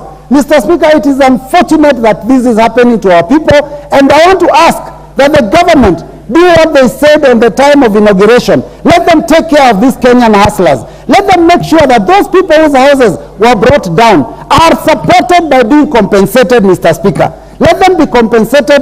Let them not have worked so hard to put up an abode for their families. And that all goes to waste, Mr. Speaker, at a split of a second. Mr. Speaker, with those few remarks, I want to say that it was also unfortunate and shocking when we saw that East African Portland Cement, after bringing down almost 10,000 homes, were now purporting to want to sell the land to the people that were occupying that land. Mr. Speaker, it is unfortunate. It is shocking. It is something that this House must condemn in the strongest terms possible, and it is something that we must say should never again happen in the history of this country. It is a shame on us, even as leaders, for this country, many years after independence, for this kind of situation to take place. And we as leaders must stand up to be counted. We must defend the rights of the people. We must represent the people. We must legislate on their behalf, Mr. Speaker. And I think we have enough laws. All that matters now is for us to represent them and say enough is enough. And no further demolitions of innocent Kenyans' homes will take place in this country. Thank you, Mr. Speaker. The leader of the minority party in Parliament. Mr. Speaker, let me join the Honorable Robert Mbui in condemning, in the strongest terms possible, the atrocities which have been meted by the state against the hapless dwellers of Mavoko in the recent past. Even as we speak, Mr. Speaker, the demolitions are ongoing. Mr. Speaker, court order or no court order, no sane government, and I'm saying it, I'm calling it government because the police were there. The police were mobilized to go and watch over as people's dwellings were brought down. No sane government on earth can participate in the kind of destruction of human settlements in the manner this government has done. The Speaker, under the international law, displacement of populations, displacement of populations, subjecting human beings to inhuman treatment are crimes against humanity. So what the Kenya Kwanza government has done to the dwellers of Mavoko in the last 2-3 weeks amount to crimes against humanity. And I want to warn whoever has been involved in this, court order or no court order, that the law will catch up with you. The law will eventually catch up with you. Mr. Speaker, we have been told that there was a court order. But even as we say so, which government can subject human beings to a treatment which even wild animals can't be subjected to? Mr. Speaker, even the KWS, when they want to transfer elephants, lions, zebras, they treat them in a more humane manner than the manner in which this government has treated the inhabitants of the Mavoko settlement area. And there is no point of order, Mr. Speaker. This is a very serious matter that you don't want to trivialize. Honorable Naomi Wako, you are going to speak immediately after the minority leader. Just relax, yes. Yes, so let us speak without interruptions, Mr. Speaker, unless there is a clear standing orders. The least that any sane government would do is to give such homeowners a reasonable notice. Not a notice to eventually evict them, but a notice to allow them to come to some kind of agreement or settlement with whoever is laying claim on the land. Mr. Speaker, this land that is being claimed by the East Africa Portland Cement has a long history, has a very long history. And we know for sure that the reason why the government is in a hurry to evict these persons is because they want to put Portland Cement for sale. They want Portland Cement to be bought by these cartels. The cartels in Kenya Kwanza have lined up to buy Portland Cement, and therefore they want that the time they'll be buying it, they should buy it together with the land. The intention here is to clear this land of inhabitants, to clear this vast land of people who have settled on it, so that by the time they acquire, by the time they grab the Portland Cement, they can grab it together with the vast land. That is the issue. And I have to tell you today, Kenya Kwanza, that what you have done will go down in history as the cruelest thing that any government can ever do to its citizens. Mr. Speaker, you cannot treat Kenyans as wild animals. You cannot evict people when schools are about to start doing exams. Class 8 pupils, Form 4 students, Class 6 candidates are supposed to start doing the national exams in a matter of weeks, if not days. You cannot evict such people. Mr. Speaker, you cannot demolish churches, the houses of God, and yet you proclaim to be God-fearing people. What hypocrisy is this? What hypocrisy is this? You proclaim on one hand that you are God-fearing. Every Sunday you go out there masquerading as Christians, and yet you evict people, you demolish their churches, you demolish their schools. Mr. Speaker, this in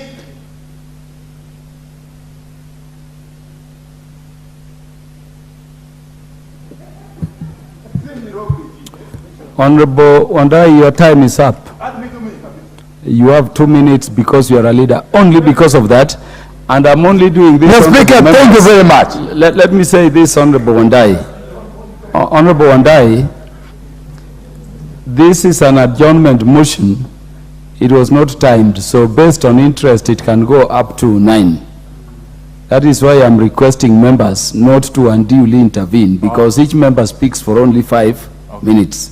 All of you can speaking anything, so long as nothing is out of order. So accommodate one another as much as possible. We have all the time for all members I see in the House. Proceed. Mr. Speaker, we are seeing now other busybodies taking cue from the Mavoko incident. We have heard that equally there is a possibility of people being evicted in Njiru.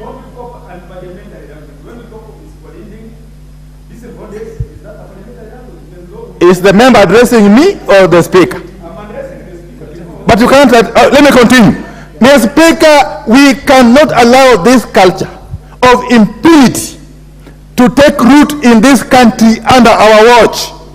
We are saying that Kenya Kwanza must be called out for getting involved in this kind of atrocities against helpless citizens of this country, who they promise to protect. If you cannot protect an innocent home dweller who has taken a loan from a bank, from a SACCO, to put up a home, who then will you protect? Is this government meant for the cartels, or is it meant for the whole country?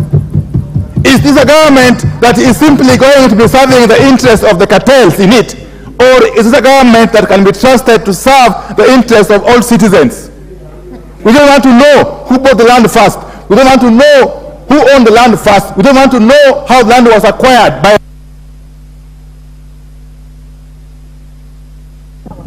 Honorable Patrick Macau. Oh, sorry. Thank you, Mr. Speaker.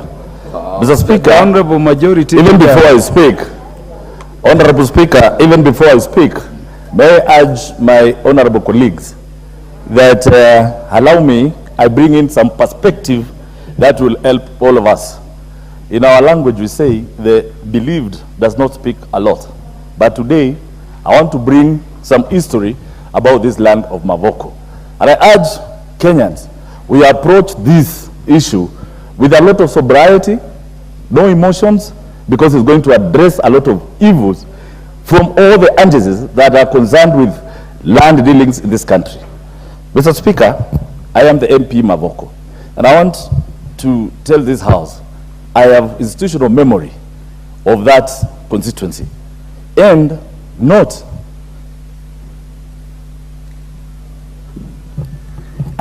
not forgetting that this land in issue, I mean the land in question, Portland has its land. Portland has got many parcels of land.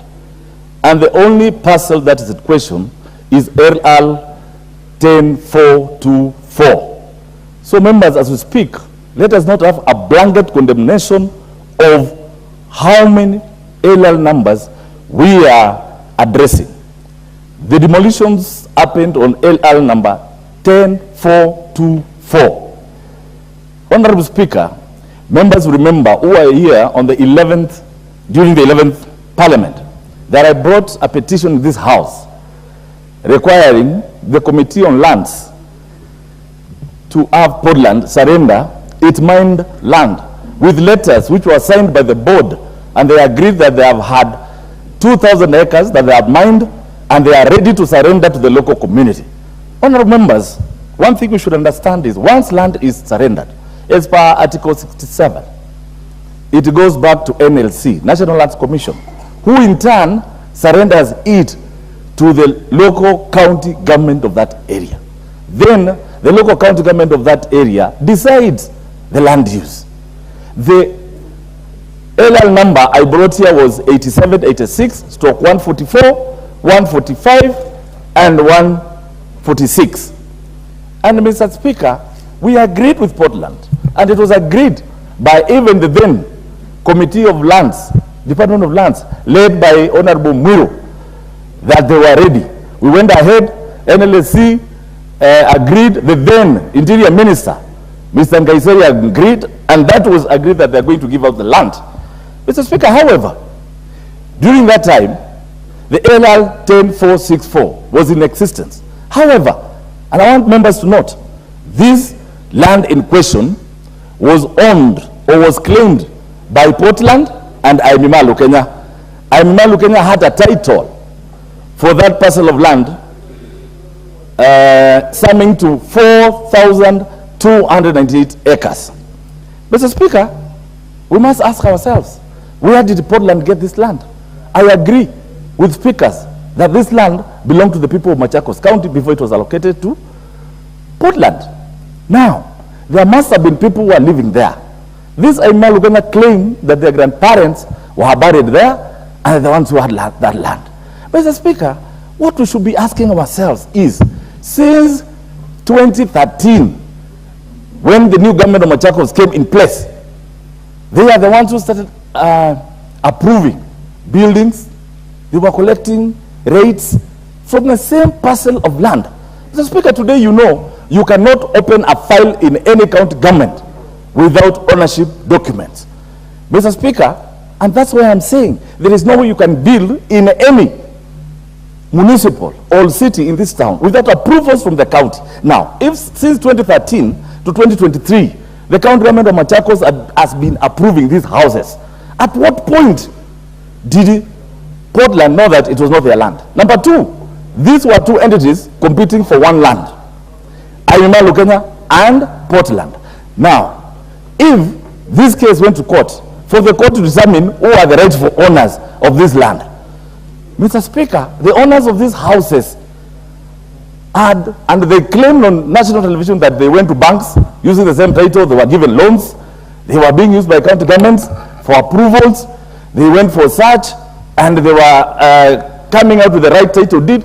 Mr. Chairman, I condemn with the strongest terms possible the demolition. Honorable Mavoko, because you are keeping to facts, not inflammatory statements, I'll give you 2 minutes. But wind up, because the Thank you, Mr. Speaker. So the big question is, Mr. Speaker, even as we speak here, the Minister of Lands must be held culpable. When did they issue 2 titles on 1 parcel of land? Why were the county governments approving these houses on the same title deed? Mr. Speaker, we know the government is the issuer of title deeds. They are the ones who verify. They're the ones who nullify. And Mr. Speaker, if you look at the title which has been given to the court belonging to Herman Kenya, was issued 1980. The one of Portland was issued 2022 and 2023. Mr. Speaker, sometimes we must agree, and I've said it, and I'm saying it again. Had we had a dialogue with the various interested parties, Mr. Speaker, Mr. Chairman, Mr. Speaker, this could not have happened. At least we should have saved those houses. And Mr. Speaker, those Kenyans are very innocent. Today, to build 10 by 10 is very expensive. Mr. Speaker, also, this is not an issue which should not be politicized. Mr. Speaker, I am the MP Mavoko. I represent pastors, MPs, thieves, and everybody. So for me to go and answer for a call of crime, Mr. Speaker, you should not associate me with that. Mr. Speaker, there are processes of buying land. If there is anybody who can point a finger at the MP Mavoko, let them point a finger, bring out trails and show anything. But Mr. Speaker, we must be alive to the fact that titles are issued by Ministry of Lands, they are verified by counties, even Kenya Power had put power lines there, water was put there. Where were they? Why are they making Kenyans suffer? Because of political differences, because of political divides. And I'm ashamed by members of parliament who come from Mukambani and they were not even in support of the community. Mr. Speaker, at one point, and I love Kenyans who go back sometimes. If it was Ishungwa, and I respect it. One time I saw him in Kikuyu saying, my people of Mavoko, my people of Mavoko should be respected. They should be... Honorable Patrick Makau, your time is up. The majority leader, proceed to make your contribution. You take precedence over everybody else in the house. Thank you, Honorable Speaker. These people making requests like Honorable Joyce Kamene will have to wait until the Honorable Majority Leader is done. Thank you, Honorable Speaker. Thank you, Honorable Speaker. You know, Honorable Catherine Omanyo, you need to understand your constitution and the standing orders. It does not matter how long you've been in the house. When the majority leader and the minority leader come in, everything stops until they're done. Proceed, Honorable Ichungu. Thank you, Honorable Speaker. I hope she is well advised. Honorable Speaker, let me first say the Honorable member for Mavoko had started very well, but has finished in a very unfortunate manner by attempting to disparage members of parliament who represent their people on the basis of their ethnicity, that those who are from Ukambani. It's rather unfortunate, and we should not make this adjournment motion to be an issue to do with ethnicity or indeed political affiliation. And that is why I'm here to debate on the adjournment motion. Honorable Speaker, I have listened keenly to what the two leaders, the leader of minority and the deputy, were saying, and I was listening to them from my office. And I'm rather perturbed, Honorable Speaker, that senior leaders like the leader of minority can say that they do not care whether or not there was a court order, that you do not care who owned the land, you do not care who bought the land first ahead of who. And he speaks about atrocities.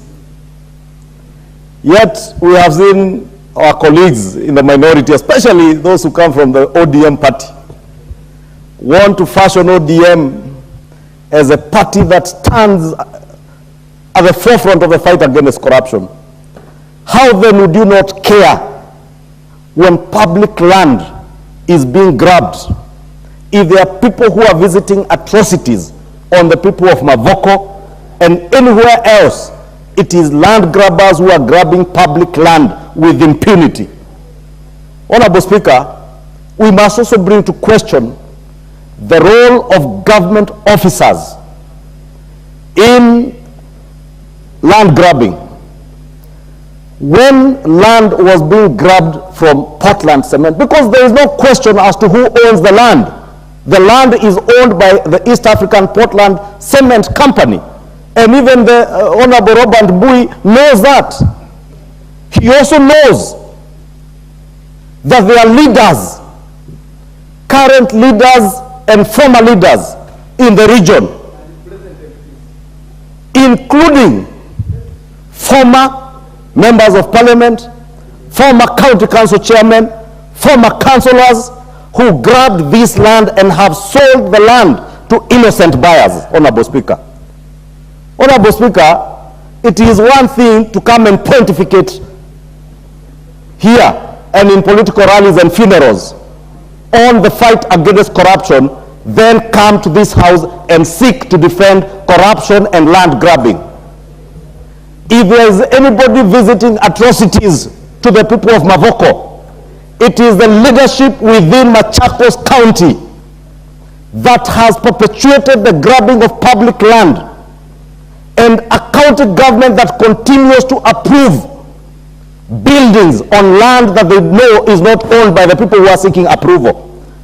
How did they build houses that are approved by the county government of Machakos without requisite ownership documents, including a title deed? Those are the people who have visited atrocities on the people of Machakos and Mavoko. The governor Machakos County, former chairman of county councils in Mavoko, like the member from Mavoko, who is a former chairman of the county council, must be held to account.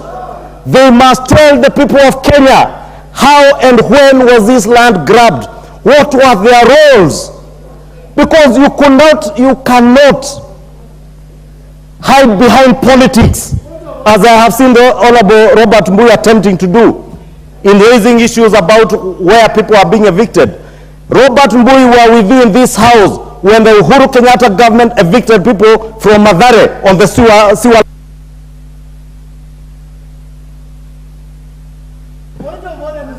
The majority leader will have 2 additional minutes to conclude. Thank you, Honorable Speaker. I was saying the Honorable Robert Bui sat with me in this house, just like the Honorable Pio Andai and the member from Mavoko sat with me in this house in the last regime, under the handshake regime, when in the midst of the COVID pandemic, you mobilized tractors on a cold, rainy night to demolish houses for the people in Mathare and Waraka. And you never condemned, you are cheering. I do not stand here today to cheer the demolition of houses. I stand here today to tell you, you must never ever defend corruption. You must never defend land grabbing. You must be at the forefront as leaders in this house to defend the sanctity not just of a title deed, but also the sanctity of court orders. The leader of minority cannot say he does not care whether there is a court order or not. What will happen tomorrow, Honorable Speaker, if people invade the Honorable Pio's 2-acre farm in Ugunja, or his 20 acres, and and he gets a court order to evict them and he can't evict them? Government must be allowed to work and enforce court orders just like any other. Honorable Speaker, amongst the people I have had in the recent past, you remember last year there was an incident where people invaded Uhuru Kenyatta's land, and I had said, Honorable Speaker, if you can protect me from this lady from Busia, penchant for shouting that makes no sense to anybody. Protect me from the lady. And you know, I once said something about her hair. Now, don't make me say something about your teeth. Honorable Catherine Omanyo. Majority Leader. Order. Honorable Catherine Omanyo. You talk to the House through the Speaker. And I've said each one of us will be heard in silence. The Majority Leader, you have 15 seconds to wind up. Honorable Speaker, I was saying only recently, last year, when Uhuru Kenyatta's land was invaded, and I had issued a caution, Honorable Mwenje reminds me it's this year, and I had issued a cautionary statement to Uhuru Kenyatta and his family. Honorable Speaker, you heard the other day the chairman of Mungiki asking his members who invaded Uhuru's farm and stole his goats or his sheep to return them, Honorable Speaker. Therefore, Honorable Speaker, if we can defend, and I can stand to defend Uhuru Kenyatta's right to own land, we must equally defend East African Portland Cement's rights to own land and hold its land peaceably without anybody defending those who have grabbed the land. In conclusion, Honorable Speaker, let me say this. The leadership in Machakos County must come clean. It doesn't matter whether it's from pre-independence or after independence or from...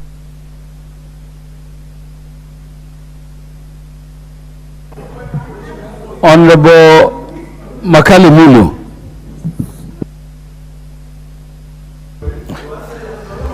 Yeah, thank you very much, Honorable Speaker.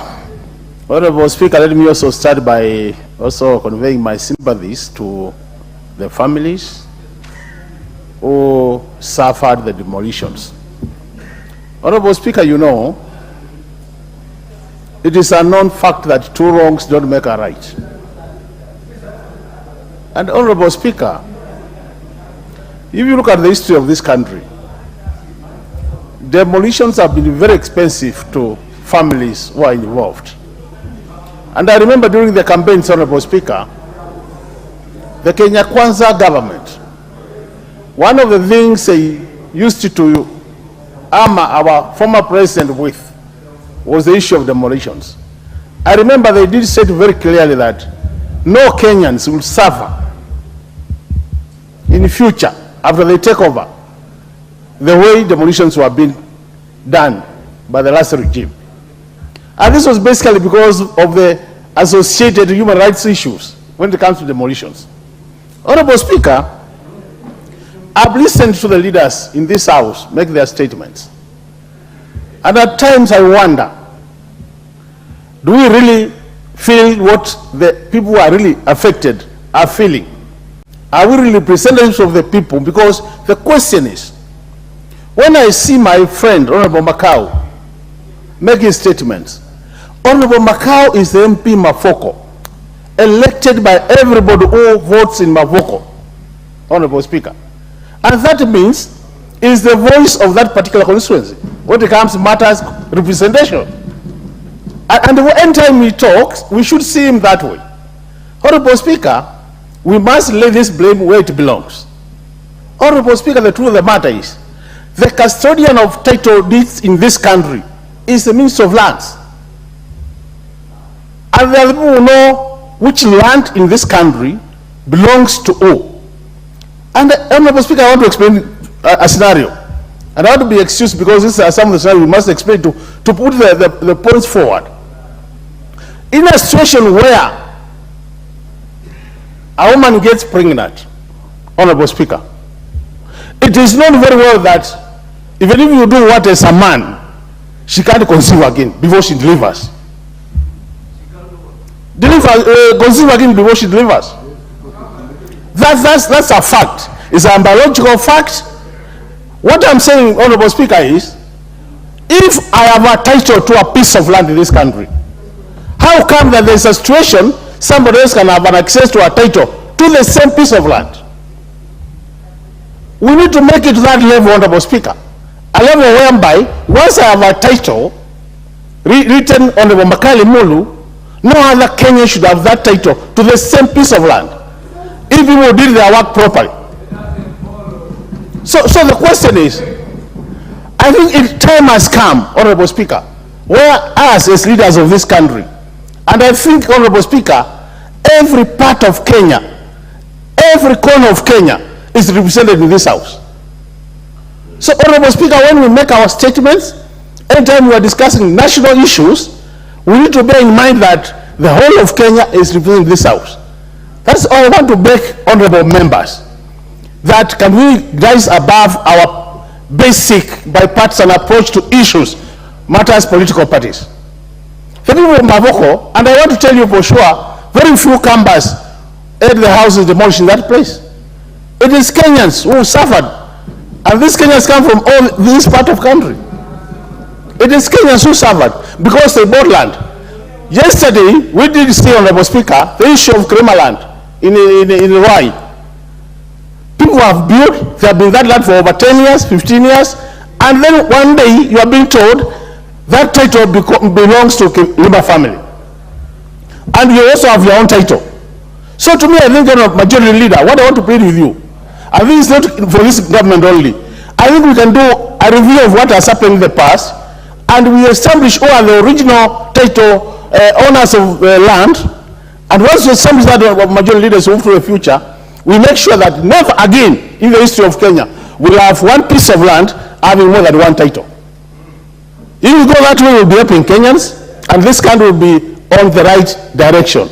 With those many remarks, I submit, Honorable Speaker, and I want to help the people of Mavoko. Those who have lost their houses, they must be. By Honorable Moses Kirima to make his contributions. First and foremost is that I pass my sympathy to the people of Mavoko. Honestly, is very sympathetic. It's a situation which every Kenyan should understand, especially the people who have been surviving on my earnings. Because to put up a house to an extent of which I saw the kind of buildings which were being demolished, it was a sympathetic situation. But now, Mr. Speaker, sir, we must come to the point who are responsible, who made those Kenyans to suffer the way they have really suffered. We cannot just point fingers to a few, because by the time one comes to own land in Kenya, there is a process. I've been an advocate for quite a period, and I know very well that one, you must have an agreement to possess a piece of land. When we have vendors and the purchasers, there must be an exchange of documents. Now, who used to own these documents without blaming or pointing fingers to who is who? It's true that Kenya is full of cartels. And in one or the other, there has been duplication of titles if you go to the land registries, whereby you find a party as an original title, and then the others who come through other methods and they end up having other different titles.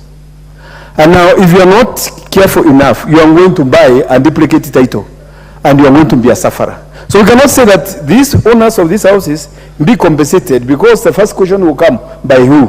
To me, I'm saying that those vendors who own these pieces of land, because there must be agreements. Where they came from, they must be scrutinized. And then whoever sold the land, if he is in this house or not, if he has returned or not, he must be capable as it is in the Constitution. He must be liable. He must compensate those people who have lost, because they have lost their lifetime earnings.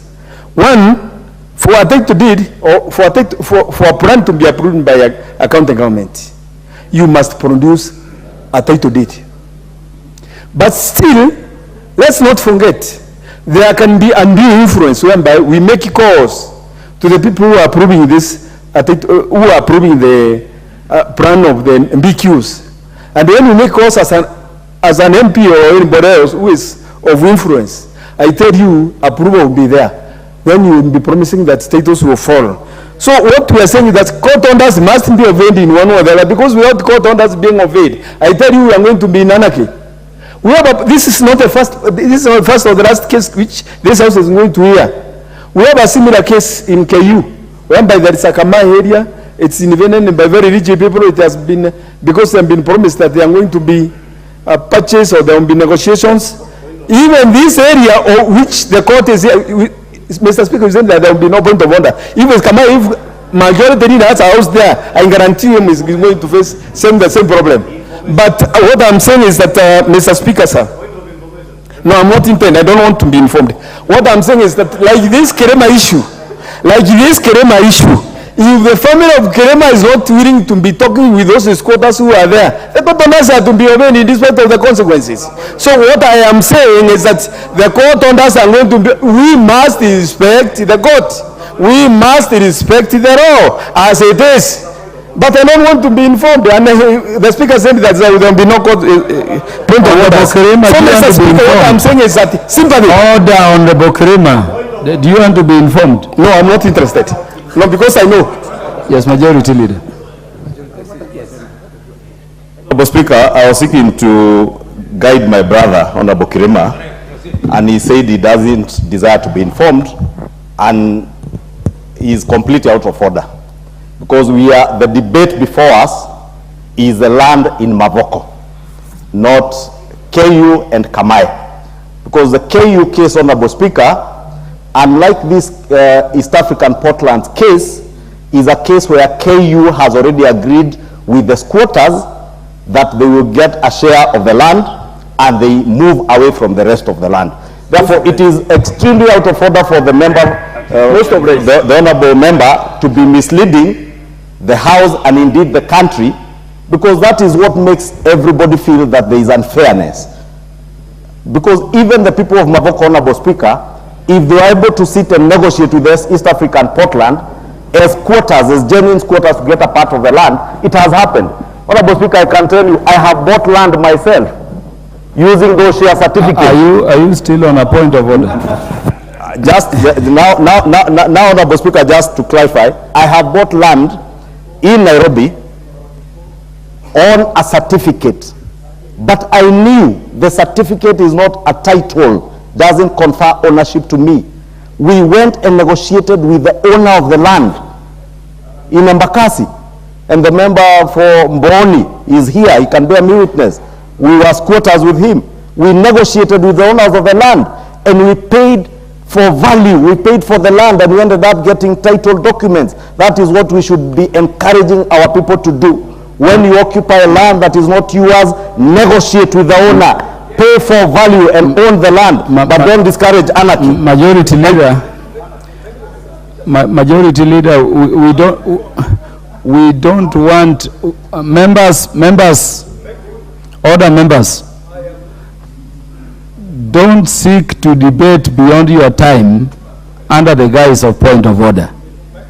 In fact, Majority Leader was just saying the same thing Honorable Kirima was saying, only that the context were different. I hear you to be talking about once a court issues orders, it must be obeyed and it must be enforced. And that is what the Majority Leader is talking about. So I overrule that point of order, and I hope none like that will be raised again. You have 1 minute to conclude, Honorable Kirima. To conclude my remarks, Mr. Speaker, is that I haven't been informed by the Majority Leader, but he has misread this court, this chamber deliberately.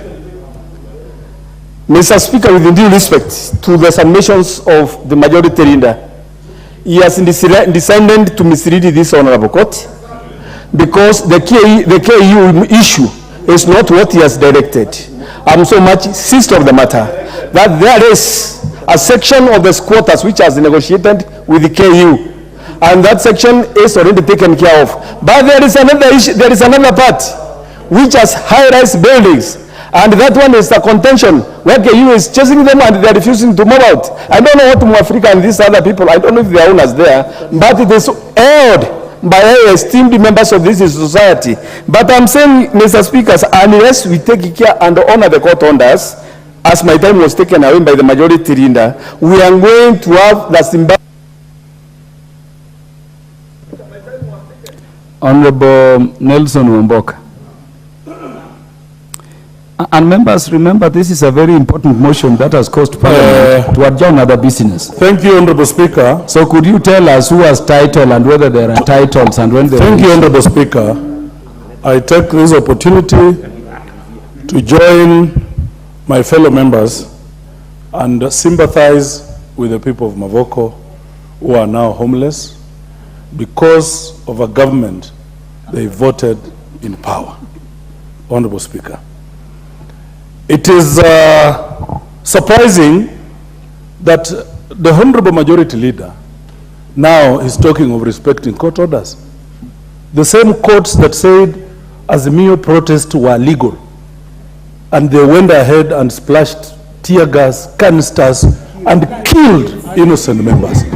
It is surprising, and indeed, it's not only immoral, but amoral to the person of the majority leader. Secondly, Mr. Speaker, and please protect me from my leaders here. Honorable Speaker, it surprises me that before land changes ownership from one person to another, Ministry of Land has to be involved. It surprises me. It surprises me that even the county government must be involved, Honorable Speaker. In this case, we had a government led by a governor called Mutua in Machakos County, who approved the constructions of all these houses. We had a minister in the Ministry of Lands. When these things were changing hands, where are they in all this? Where are they in all this, Honorable Speaker?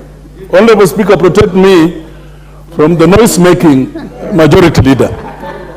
Where were they, Honorable Speaker?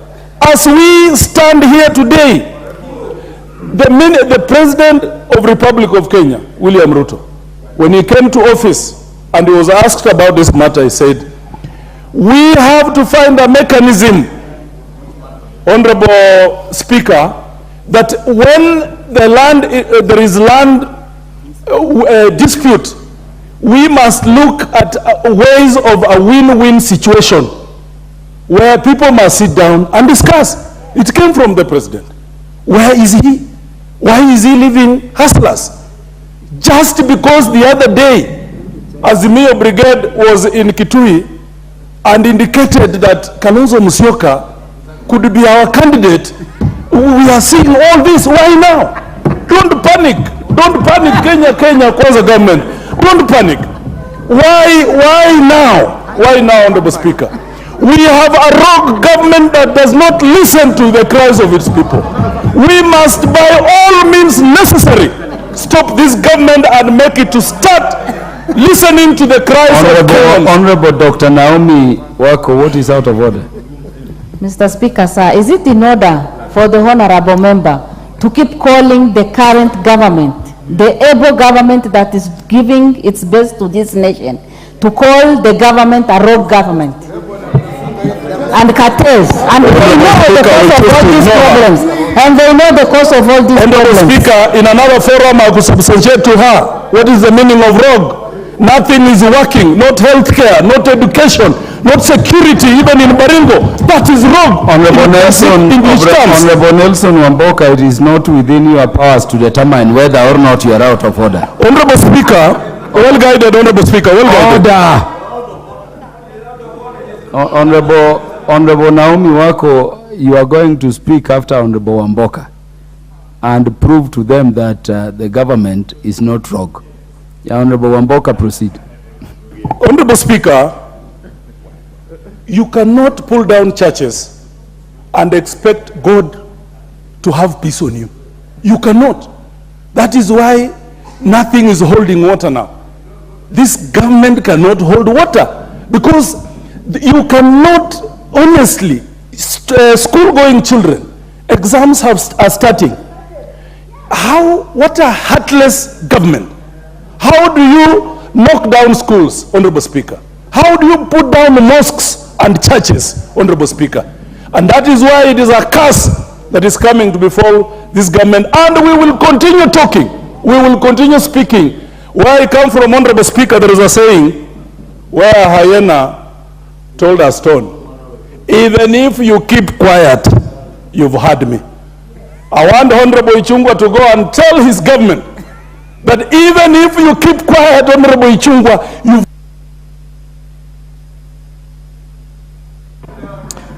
The Honorable Mary Emase, you are recognized.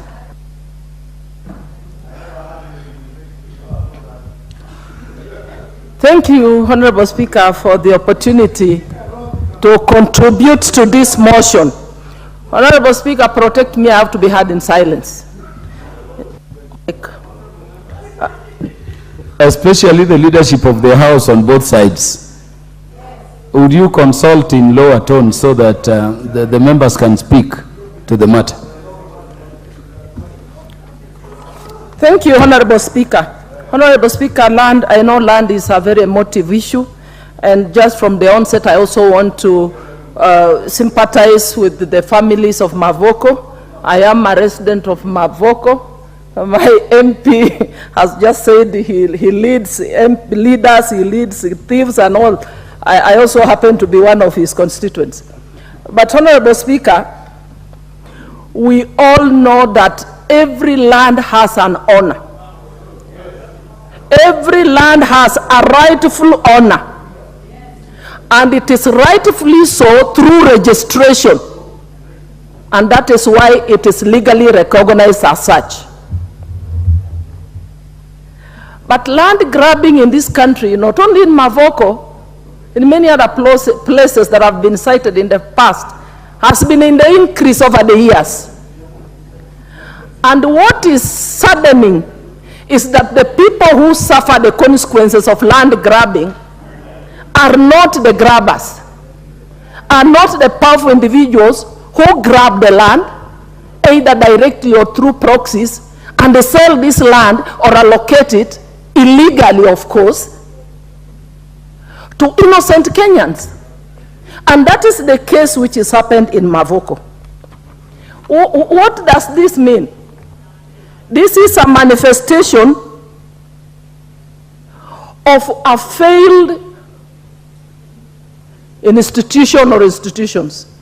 And I'm surprised when my friend Honorable Wamboka was speaking and is referring to this government of William Samoei Ruto, the Kenya Kwanza government, yet we all know that these illegal allocations, grabbing, happened during the handshake government. I have just watched even some of the clips in the social media where some of the grabbers are actually pressurizing the individuals who've been allocated land to go build on it. So, Honorable Speaker, what I'm saying is, Honorable Nishimboko, what is out of order? Inform Honorable Emase, it happened a long time from 2013. Honorable Nishimboko, you cannot inform Honorable Emase if she does not accept. So if you want to make contributions, sit down, you'll make your contributions thereafter. Proceed, Honorable Emase. Thank you, Honorable Speaker. Honorable Speaker, we have the oversight institutions. This matter simply needs to be brought to rest. Let EACC, DCI, look for the individuals, the powerful individuals who grab the land, because it is confirmed that the land belongs to Portland Cement. So the individuals who grabbed this land then allocated it to innocent Kenyans, and then they're trying to politicize, use the innocent Kenyans as a politics. That is unacceptable. Let them be looked for. Let those individuals in government offices, we are saying people must take responsibility. If you give an opportunity to serve Kenyans in any capacity, you must take responsibility. You cannot approve land that does not belong to that individual and allow it to be legally allocated to another individual to suffer. And it is even happening with many other private land. You find an individual knowing that he has already sold land to someone else, continues to sell it to another person, In fact, the Committee on Land must look at the law and put very stringent, consequences, punitive, to deter any further, illegal allocations and preying on innocent Kenyans, and then we begin to use them as bait to politicize, to put ourselves into our cocoons, into our, ethnicity, bring our ethnicity in it. It has nothing to do with that. Our institutions must work. People must.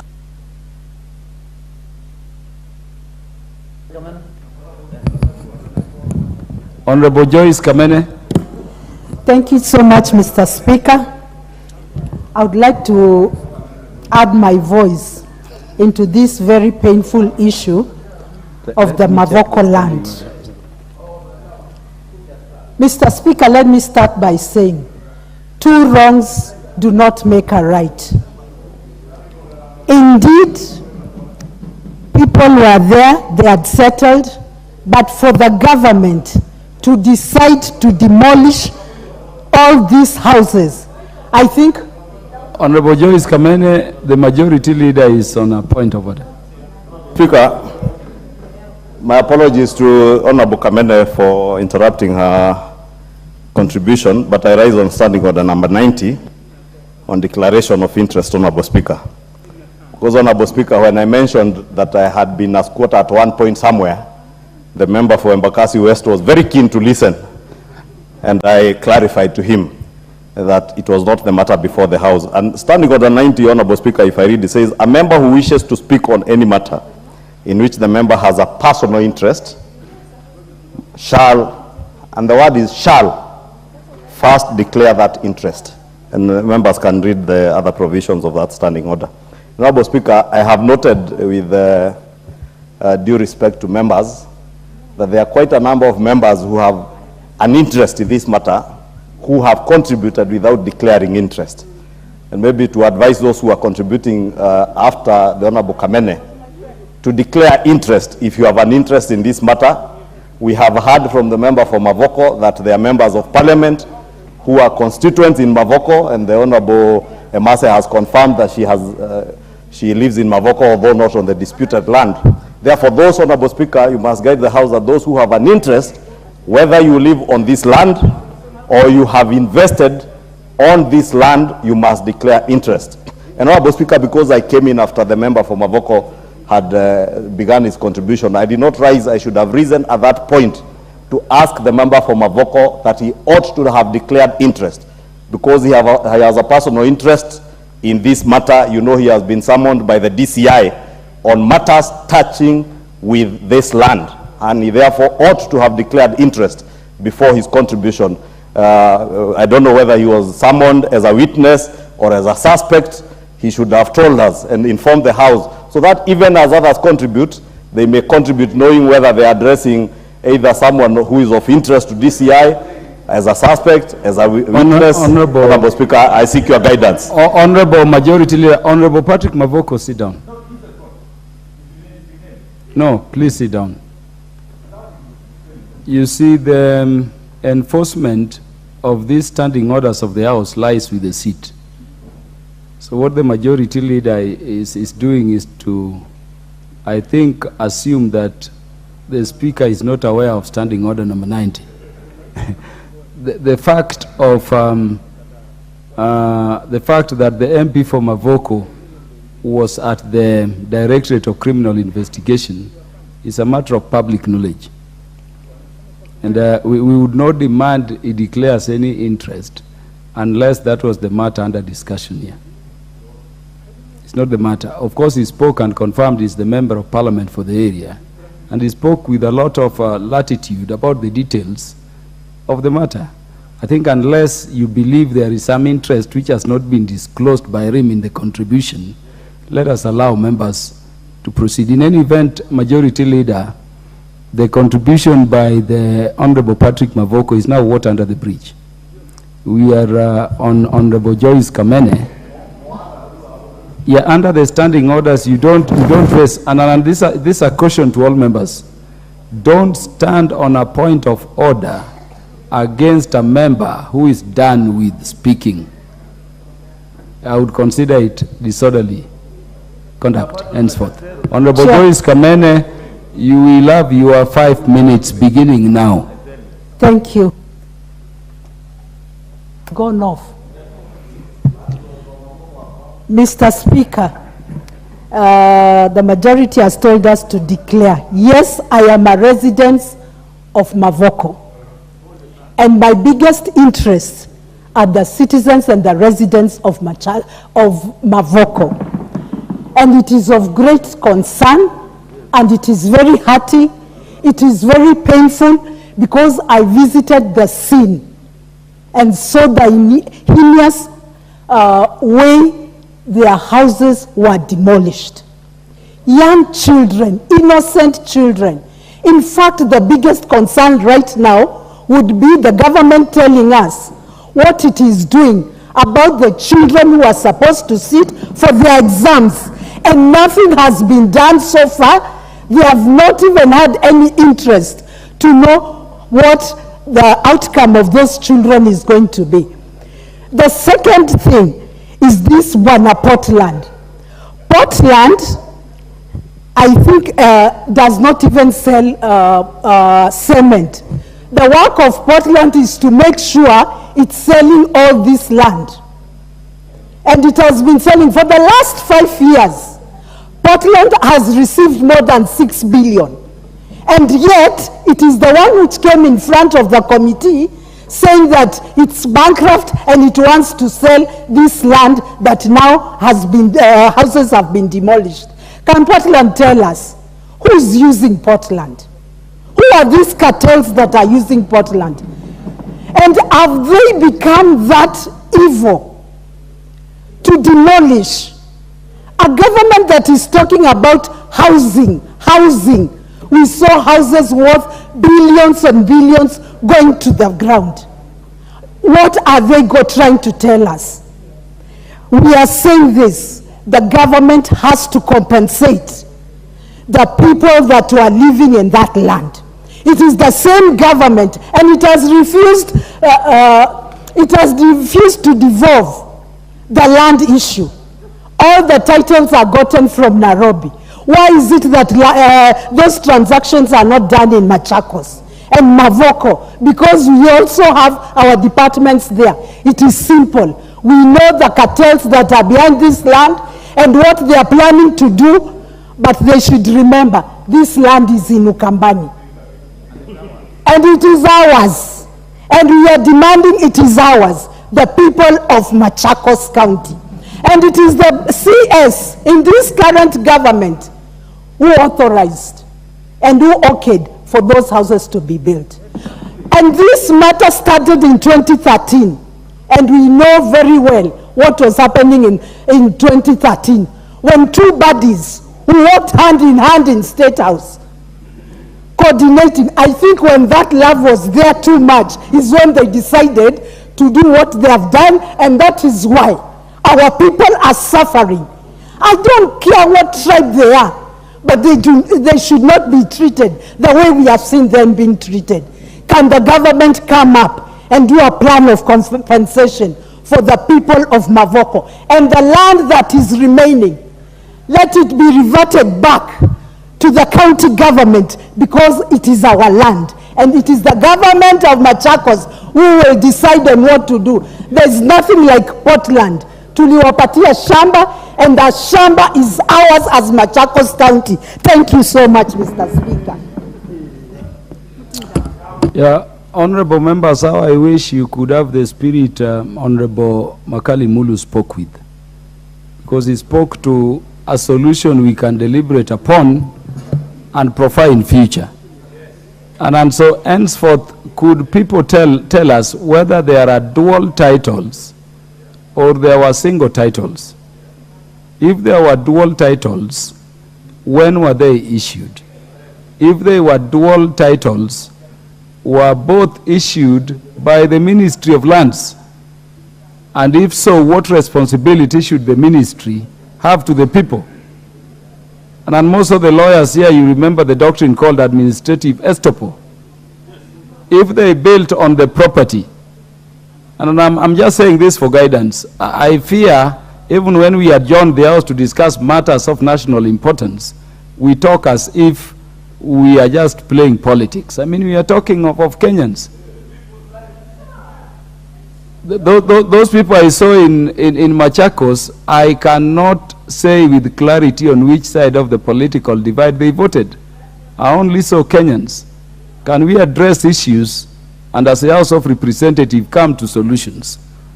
Were those houses built without approval, planning approval? Is it possible that if there were planning approvals, they were given without titles? Were those services being supplied there without approval? And if there were titles and approvals, who are involved and to what extent are they culpable or liable for the damage caused to those Kenyans?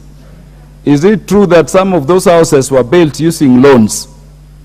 And if so, is it possible banks gave loans without proper documentation? If they did due diligence, did the Ministry of Land confirm that they duly owed those titles? And if so, how do we deal with them in terms of the monies they steal of those financial institutions? I mean, let us talk around those areas. Remember, the Lands Ministry is digitizing title. Could that be a solution we could be talking about? Let us talk issues. May I have the Honorable Rindikiri Mugambi? Thank you, Mr. Speaker. I truly would like to sympathize and empathize at the same time with the people of Mavoko. I don't know whether they are Kambas or not, but those Kenyans whose property was demolished. Mr. Speaker, as you have guided, settlement on a prime piece of land in Kenya, particularly in an area of high value, Mr. Speaker, is not something that people just walk in and invade. Mr. Speaker, these are not IDPs, nor are they squatters. These people, from the characteristics of the buildings that we saw, they are people with means. They are people who have a bit of education. They are people who are well versed, even with the kind of property they need to develop. Therefore, Mr. Speaker, I'm inclined to think that these people know what they were doing when they are settling on that piece of land. But Mr. Speaker, if you go to the Ministry of Lands, and we have all been there, Mr. Speaker, there is what is called the original title and the plan. Mr. Speaker, if you go to the Survey of Kenya, and that's where I believe that it needs to start, it will provide the original ownership of the land. Mr. Speaker, there is none of the movers of the motion or the supporters who are disputed that the land does not belong to East Africa Portland and Cement. What many of us are raising here is demolition.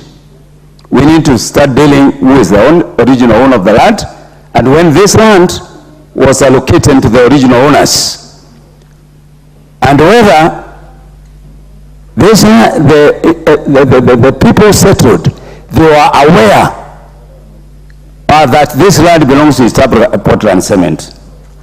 Mr. Speaker, as I'm talking to you, and this is on record, Mr. Speaker, I have 3 primary schools whose land has been grabbed and the title issued.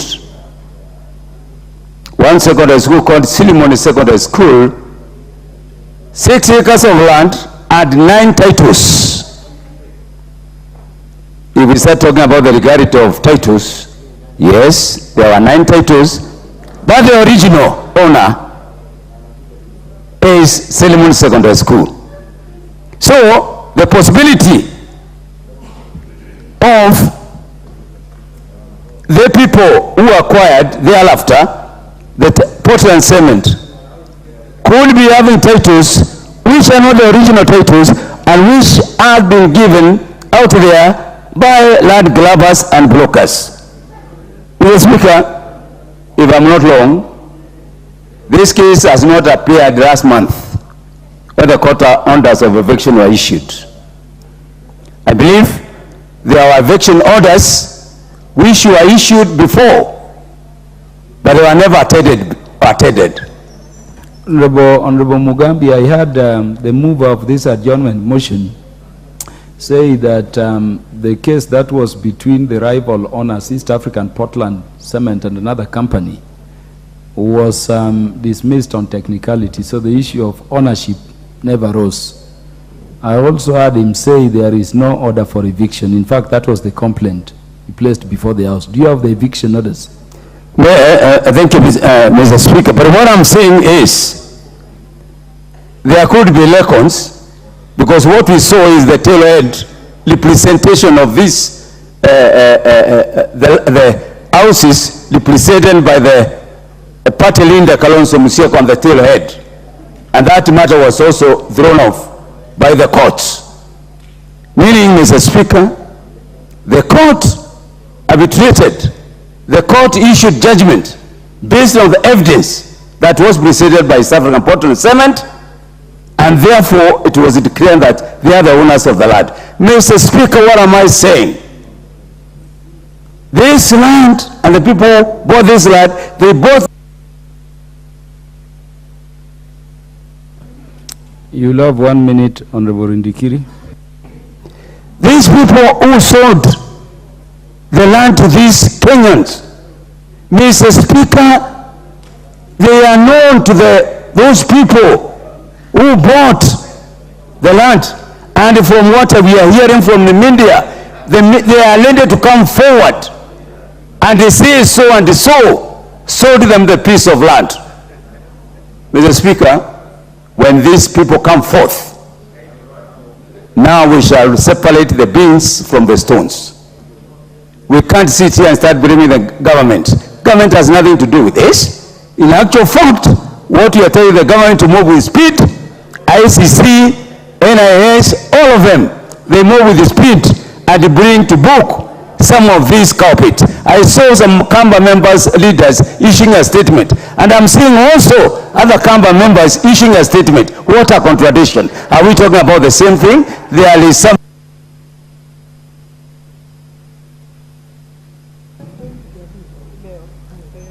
Honorable Charles Ngusia. Yes, Mr. Speaker, thank you very much for giving me this opportunity to add my voice on this dehumanizing act which has been committed by Kenyans, Mr. Speaker. Let me join by actually sympathizing, or rather empathizing with Kenyans who faced this atrocity of highest order. Mr. Speaker, we can all agree that the manner in which this demolition was done was totally dehumanizing, and people, executors, actually committed atrocity of highest order we have ever witnessed in history of this country, Mr. Speaker. Sir, when you look at the issue, we have been apportioning blame to very few people who are not even in any way under any capacity of assigning land, like the current member of parliament of Mavoko, Mr. Speaker. We know it is county government which gives absolutely everything, licenses when you are doing a construction, and this issue started way back 2013. We know who was governor, we know who was the minister of land, we know the people who were in government, and without even apportioning a lot of blame on current leadership, Mr. Speaker, we need to know how and when and who executed this matter from the beginning, Mr. Speaker. Without even answering a lot of questions, we know the people who are supposed to rather answer this question, the Mavoko people actually faced, Mr. Speaker. Let me say, Mr. Speaker, I witnessed this matter, and I personally have a relative who lives there. The child, or rather the pupil, the students have been going to school there. They are waiting for exams, and we have to see a way of relocating them to other schools, Mr. Speaker. And we have not even seen our president actually giving us directives on how these people are going to be compensated, on how these students who their school has already been demolished, how they are going to sit for exams, Mr. Speaker. Mr. Speaker, what do you expect from our parents who has invested on these students for almost 8 years, and watch just these students, the education going to the drains? You can't expect that student even to sit an exam and pass, Mr. Speaker. This is atrocity, and we need to deserves condemnation of highest order, Mr. Speaker. Mr. Speaker, are you saying any school was demolished? Their schools were demolished, churches were demolished. Public or private schools? Private schools were there. Okay. And Mr. Speaker, some of these students actually are going to sit for exams from 6th of next month, Mr. Speaker. We need to find a way of how we are going to compensate them, even in exam marking, Mr. Speaker. Churches were demolished, mosque, and many other structures, Mr. Speaker. I wish we benchmarked on how NSSF back in Tasia handled the situation when the land was actually invaded, and I'm one of the owners of the Tasia plots, Mr. Speaker. We bought the land illegally, but Mr. Speaker, NSSF recently... Did I hear you right? You said you did what? Yes, we got the land illegally, of course. The did you title belonged to NSSF, but NSSF reasoned together with the Kenyans. We came and found out that it is not worthy actually to demolish the existing buildings. You can have a way of negotiation instead of demolishing. Now we have gone back to zero. Mr. Speaker, who is gaining here? Is it the president? Is it the government? Is it... We are just losing everybody. And when I saw people actually who were crying out there, you cannot even apportion and say that they voted for Kenya Kwanza, they voted for AZIMIO. This issue need to be totally depoliticized and come back and find a solution on how we are going to issue these Kenyans with at least compensation, Mr. Speaker. And this should come directly to the Minister of Land, because they are the ones who issued title this, Mr. Speaker, without arguing this. And let us not... Timothy Toritage. Thank you, Honorable Speaker, for giving me an opportunity to contribute on this very, very important motion that has been brought before the floor of this House. Honorable Speaker, to begin with, when we're in this House, Honorable Speaker, our fundamental role is to represent our people. And it doesn't matter where those people come from.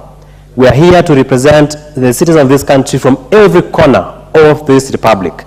Honorable Speaker, the issue of Mavoko and the matters of evictions in Kenya indicts the entire land regime in Kenya. Honorable Speaker, there is something called sanctity of ownership, sanctity of title deeds in this country. Honorable Speaker, it puts us off when someone goes to the Ministry of Lands, does a search, is told the land is valid, proceeds to construct property. Thereafter, that person is told that that property is not properly documented. Yet we have only one ministry in Kenya, the Ministry of Lands, the ministry that issues title deeds. Honorable Speaker, these are innocent Kenyans. These are Kenyans that have borrowed loans. They are Kenyans that have gone to the banks, they have secured their loans in banks. They are Kenyans that have built this property using mortgages. Thereafter, they are evicted in the pretext that the entire process of ownership of the land was not proper. Honorable Speaker, I want to speak for those people because it doesn't matter whether I'm in this side of aisle or the other side. The issue of protecting our people cuts across. Honorable Speaker, some people must be held responsible. If they are in this house, then those individuals must be held responsible. Honorable Speaker, if they are in the lands ministry, then those individuals must be held responsible. Honorable Speaker, there has been a joke going around this country that if you need to buy, imagine the level of mistrust that we've had in the Ministry of Lands. There's a joke going around that if you want to buy land in Kenya, one, you consult a lawyer. Number two, you consult a surveyor. Number three, you consult a land valuer. And then number four, you consult a drunkard. Honorable Speaker, that is an insult, an indictment to the land regime in this country. So, Honorable Speaker, those people and this government, we must see a way of compensating those people. It doesn't matter. Those people must be taken care of because it is unfortunate that innocent Kenyans their properties can be demolished. Children are not going to school. Churches are being brought down. Honorable Speaker, I am in this side, but I am here to represent and defend the interest of every Kenyan, irrespective of where they come from. Thank you, Honorable Speaker.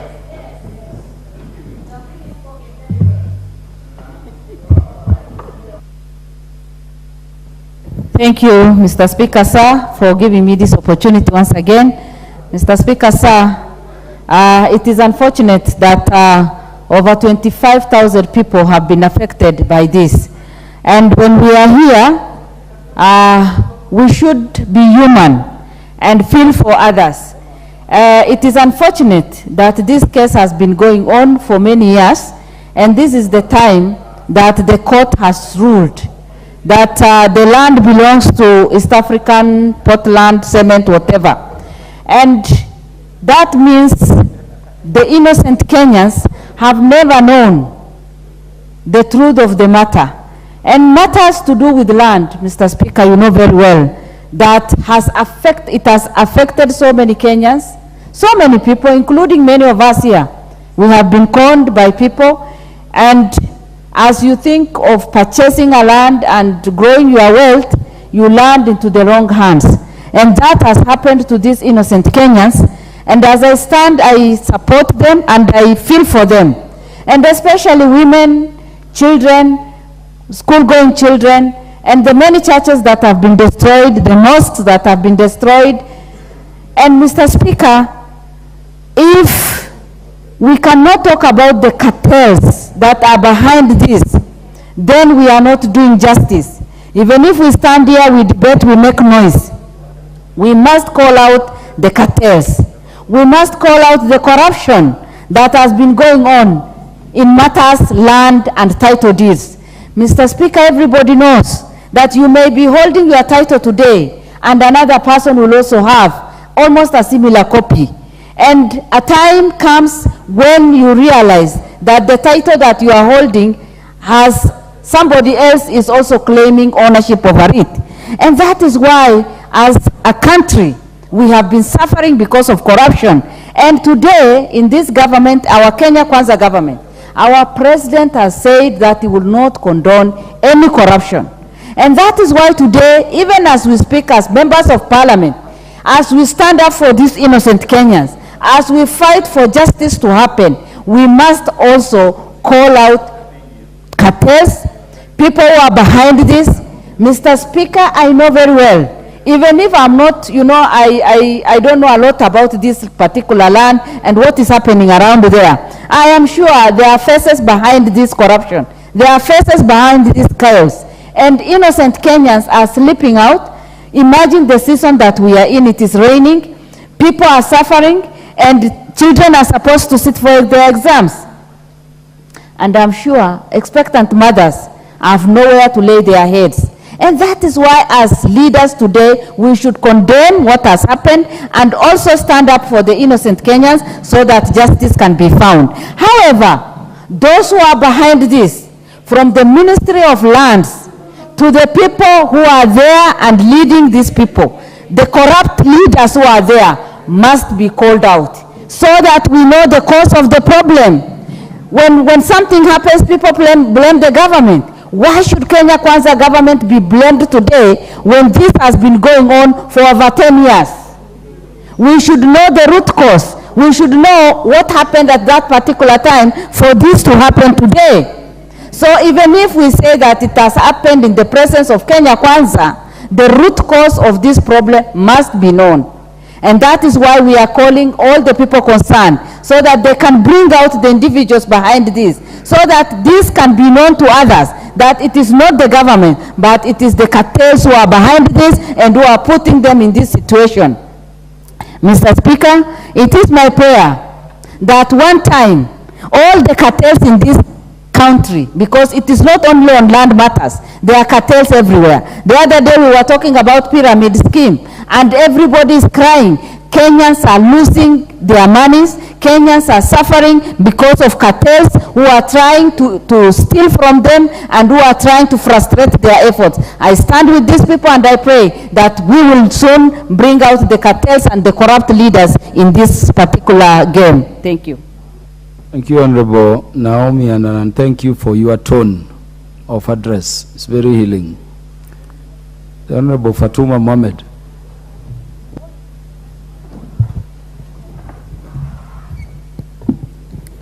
Thank you, Mr. Speaker, for this opportunity. I stand here to sympathize with the people of Mavoko.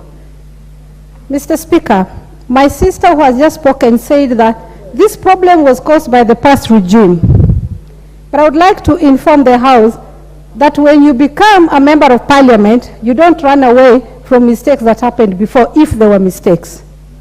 The current government should not look for handshake problems, claiming that these things happened during handshake. That is irresponsible statement. That is inconsiderate of those people who are suffering, who lost their money. I saw a mother with a one-day-old child crying and cursing the government. Which government does she know? The government that took oath today is the government that she knows. So we cannot run away from this. Instead of the government doing what they did, the majority who are there, who owned that land with those title deeds that they have today, did not know that that land was grabbed or not. And so as a government, we should have looked into how do we solve the problem. Because now the houses are down. These people are suffering. Then the person who claims to own the land comes and says that we want to sell the land to you and we are giving you the first priority. Mr. Speaker, that is mockery and ungodly. If such a scenario was supposed to be considered, then they should have done that before they demolished the houses. So what they are doing now is just adding insult to injury. And these kind of things are going to happen. Next day we'll hear of another house. Next year we'll hear of another home. We'll hear of another land that was grabbed or not grabbed. The bottom line is, as the government sits down and demolishes these houses, how about those other houses that are there and the title deeds are 3 or 4 out there? This reminds me of a school in Langata Primary. And I remember there's a hotel next to it. And I remember there was a story that that land did not belong to the owner. What happened to that situation? That hotel was not brought down. That school was not compensated when their children or the parents, when their children were tear gassed. They were not compensated. But the same people are sitting in the office. The trend here is, I was supposed to declare, I come from Nyatike sub-county, I own a clean land. I live in Lavington, I own a mortgaged house. So I have no interest in Mavoko. But I am saying, when it affects you, you defend. When it doesn't affect you, you throw emotion and tantrums and blame the previous government. Those who have spoken here spoke with emotions and threats and bad words and unsympathetic words because their houses were not brought down. But let us be of human, let us be of godly, and think of these people. We cannot say that they will not be compensated. We did not grab their land. No, as a government, we swore to protect the Kenyans. Those who had houses there are Kenyans. So is the person who claims to own the land today. So what should be done in case this government does not know that there is something called arbitration? We should bring the person claiming the land and the other person saying he has a right title deed and arbitrate and see the way forward so that majority of Kenyans do not suffer. And if I may use, there is a rule of the jungle that the majority win. I think the person who claims to own the land today is one. Majority were demolished. In such a scenario, we should listen to the majority. The economy is hurting already, and we cannot just give one person priority over poor, innocent Kenyans. Let us be sympathetic with the Mavoko people, and as a government, you inherit whatever you got from the previous regime because you did not come with any constitution. The same constitution you found is the same constitution that will guard wananchi. So I beg this government to consider the Mavoko people and compensate them. It was not their mistake. It was a mistake of the government. And the government is one. The government is not Uhuru, Kenyatta or RUTO. The government is not Moi or Kibaki. The government is the government of Kenya. So take responsibility and compensate these people. And again, guard future issues not to happen again. Thank you, Mr. Speaker.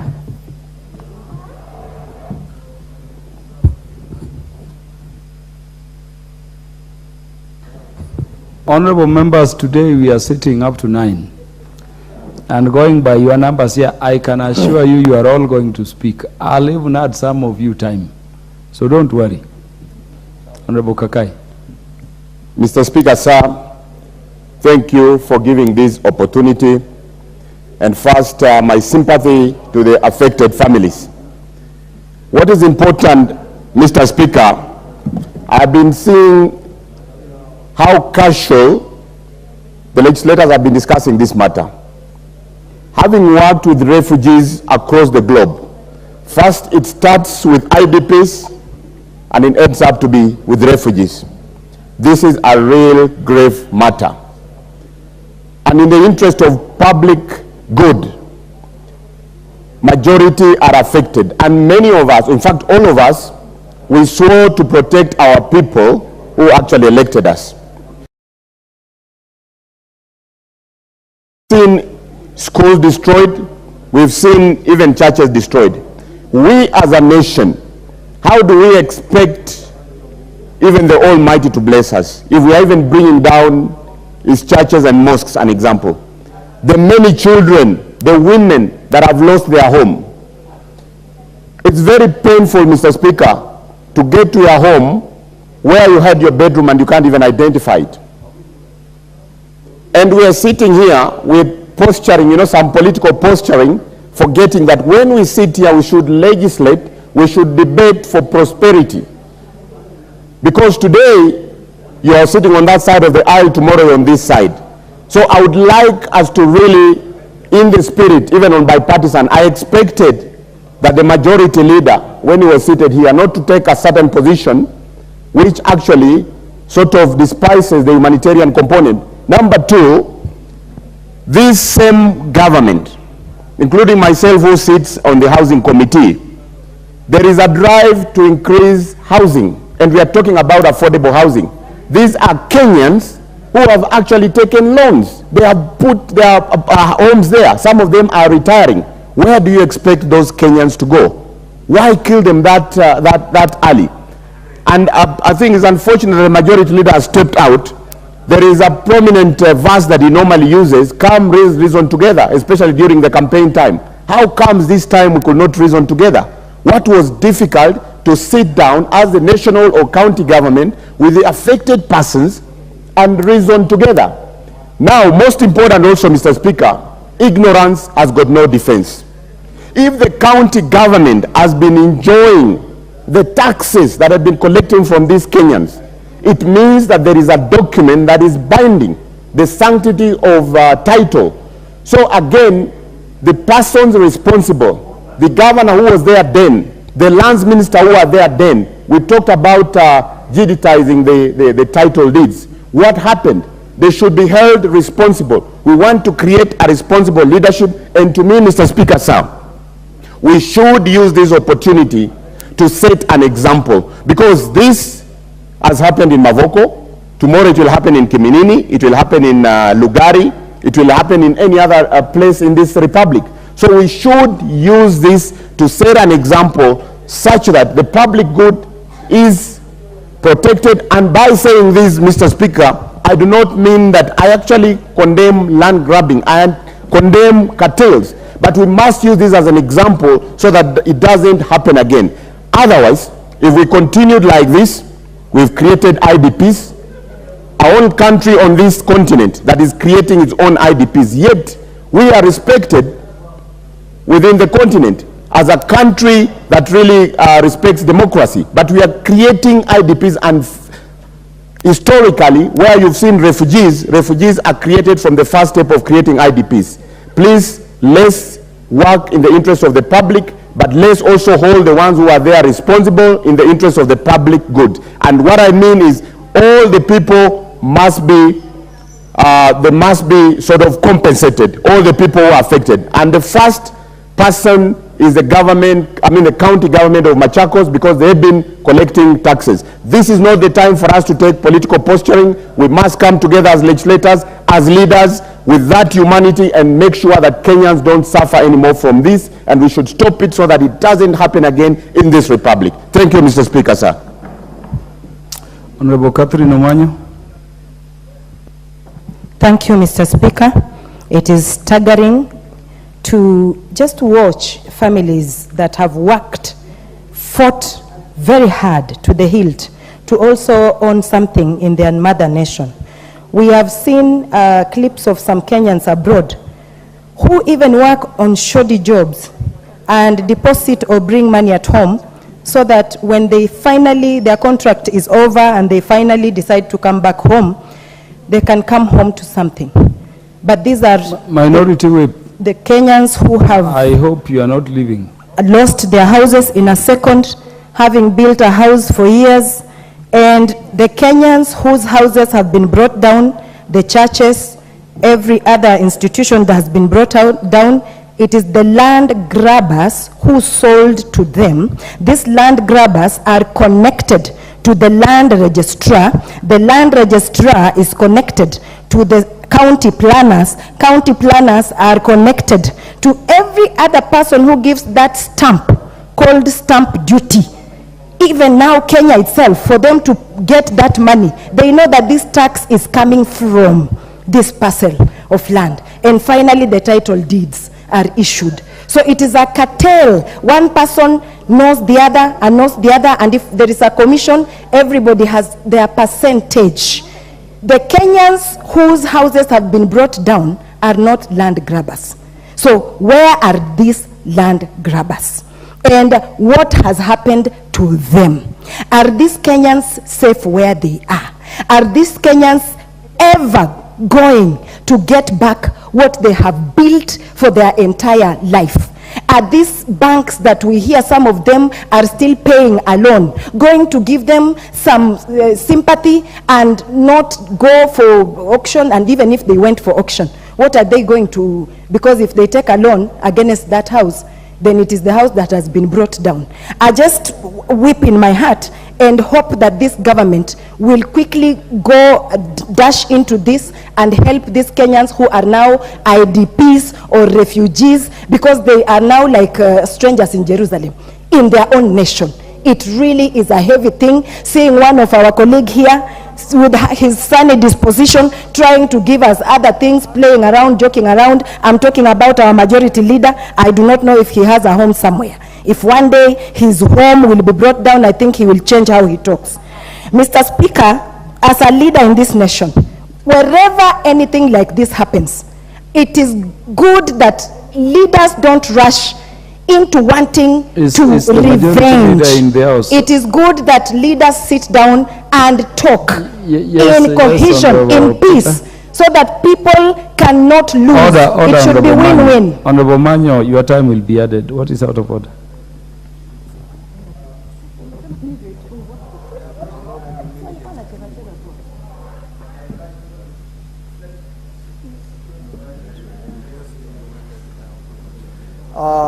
Thank you, Mr. Speaker. I stand to raise order 35, that there is no quorum in this honorable house. So we can't hear you. Just a minute, what is your name? Honorable George Sunkuya. Sunkuya, I cannot see you, so I cannot notice you are... Thank you, but I am... So I have not recognized you. Just sit down. Just sit down. Just sit down. Thank you, Mr. Speaker. I just said, as leaders, whenever we hear somebody has bought land, maybe it was illegally done or legally done, these people have settled with their families. A child who's going to do their exams in a few couple of days, knowing that I'll be going to nowhere, or in a small one room somewhere where she was used to her own bedroom maybe, or we are going now to stay with our aunt. The life is no longer the way it used to be. We are affecting our future leaders, our future generation, by our actions that come because of some revenge or something.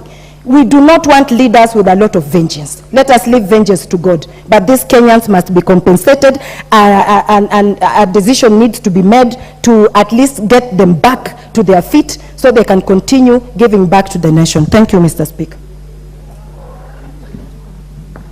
The Honorable Ms. Mavoko. You will Asante sana Mheshimiwa Spika. And let me just declare that I want to give members first priority because of those other obligations you need to go to. So male honorable members will need to bear with us for some time. Honorable Mavoko. Asante Mheshimiwa Spika. Mheshimiwa Spika, tunajua katika taifa letu tuna ile mambo tunaita dhulma za kihistoria za mashamba. Na mimi naamini kabla hiyo Portland kuwa na umiliki wa ardhi ile lazima ilikuwa ya wenyeji, na najua hata tukichakura tutajua ya kwamba hawakuipata katika hali ambayo inastahiki. Na mimi niseme Mheshimiwa Spika, serikali ya nyuma iliyokuwa ni serikali ya Mheshimiwa Uhuru Kenyatta, na pia rais alikuwa naibu wa rais, kulikuwa na kesi kama hiyo kule Likoni ya shamba la Waitiki, na kwa wakati huo viongozi waliwaita wakaazi ambao walikuwa wameingia katika shamba lile la Waitiki, na wakaweza kufanya mazungumzo na wakatoa fidia kadhaa, na serikali ikatoa fidia nyingine, na wananchi hawakuweza kufurushwa. Kwa nini Mavoko walifurushwa na kugandamizwa katika haki zao za kimsingi? Jambo la pili, juzi na jana Mheshimiwa naibu wa rais tuliona akitetea wakaazi wa Nyandarua ambao walikuwa wanataka kufurushwa na shirika la railway. Alisimama kidete na akasema hawatafurushwa na watazungumzia mazungumzo hayo. Kwa nini Mavoko waliweza kufurushwa katika hali ambayo si hali ya hadhi na sio hali ya utu? Nataka niseme serikali iko na haki ya kuwapatia Wakenya makazi, iko na haki ya kuwapatia Wakenya elimu. Vipi makazi yatabomolewa? Vipi shule zitavunjwa? Vipi makanisa pia yatavunjwa, na hali tuko na haki ya kuabudu katika katiba yetu ambayo tuko nayo sasa kama serikali? Kwa hakika nimemnukuu sana Mheshimiwa Rais wakati alipokuwa akifanya kampeni akisema ya kwamba serikali yake haitagandamiza Mkenya kwa njia ya kufurusha kiholela katika mashamba. Vipi sasa amepata kura, amekuwa baba wa taifa la Kenya, anagandamiza wa Kenya katika hali kama hii ambayo si ya kimsingi? Tumeona kina mama wanavyopata shida, tumeona watoto wanavyopata shida. Tunaambiwa hata kama ni kufurushwa, yani njia ambayo inatakana ifuatwe ni njia ambayo italinda hadhi ya Mkenya, italinda heshima ya Mkenya, italinda maisha ya Mkenya, italinda usalama wa Mkenya. Swali ni kwamba kulikuwa na usalama? Hakuna. Tear gas tuliona zikirushwa kila mahali. Je, kulikuwa na hadhi?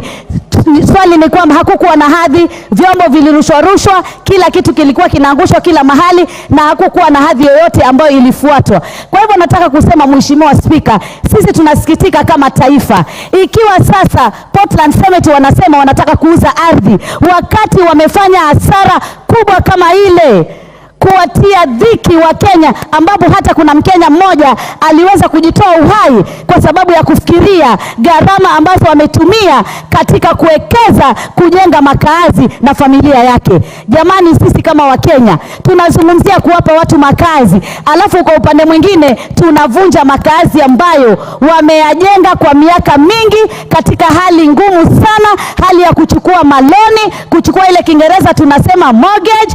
Kina mama wamecheza vyama, wamecheza katika vikundi vyao kupata pesa, alafu kwa siku moja tu wanakuja kufanyiwa dhulma kama hiyo. Sisi kama taifa la Kenya lazima tujue sheria ni msumeno, inakata mbele na nyuma. Haiwezi kuwa sheria tu itafanya wakati ni Mavoko, lakini kwa sehemu zingine sheria itakuwa inaangalia mkondo mwingine.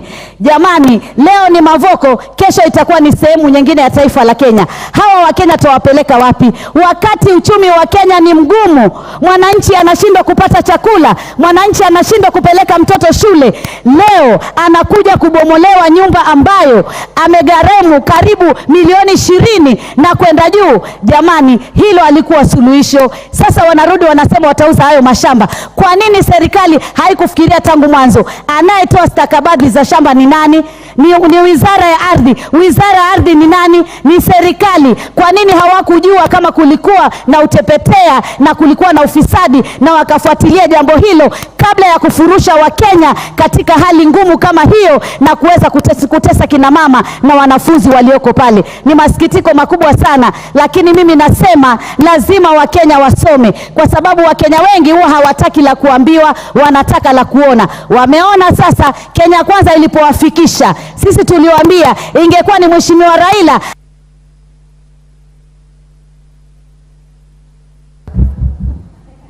Honorable Susan Kiamba, as Honorable Ann Murata prepares, and Honorable Esther Passaris. Thank you, Honorable Speaker, for giving me time to contribute to this very important motion. First and foremost, I would wish to empathize with the families in Mavoko for what has happened to them.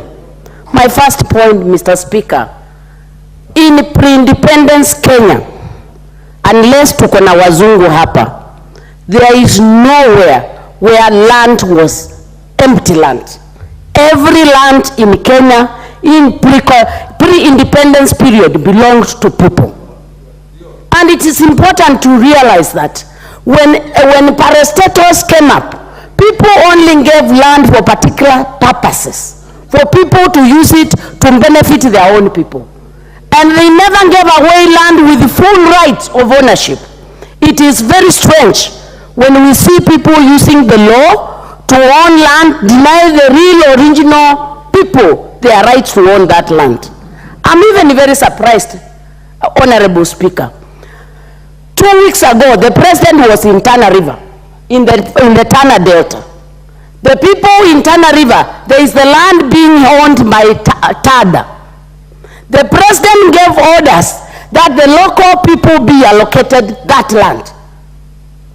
And then TADA can have the rest. Why couldn't that happen in Mavoko? Are people of Mavoko animals? Are we not Kenyans? Do we have sacred cows in this country? Because if in Tana River there is that particular order that the land belongs to Dada, and the president has given a degree that those people should be allocated land, I believe the same should have happened in Mavoko. Mr. Speaker,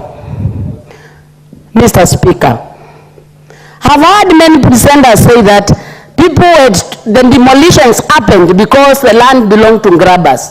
Were the houses also of grabbers? Did Kenyans have time, our legal authority, to establish who was the grabber and who was the individual landowner? Why was there all this impatient? Because when you stand up and say this land was from grabbers, I believe it is the role of the government to identify who are grabbers and who are genuine landowners, Kenyans who deserve to have this particular land. You know, one thing, Mr. Speaker, I find very wanting is a lot of lip service of solidarity of Kenyans. When we say we want unity, unity has to be demonstrated through what we do. Because I find it very difficult as a person coming from a community for anybody to tell me about unity when you are killing my people or killing Kenyans. And especially killing Kenyans with a bias. Because now we know for these people who were demolished, they had their houses demolished. Some of them are now suffering. We already have a man who committed suicide based on that. So, Mr. Speaker, I think it's in order. I think it's in order for the government of Kenya, whether national in collaboration with the county government, to compensate for the people of Mavoko.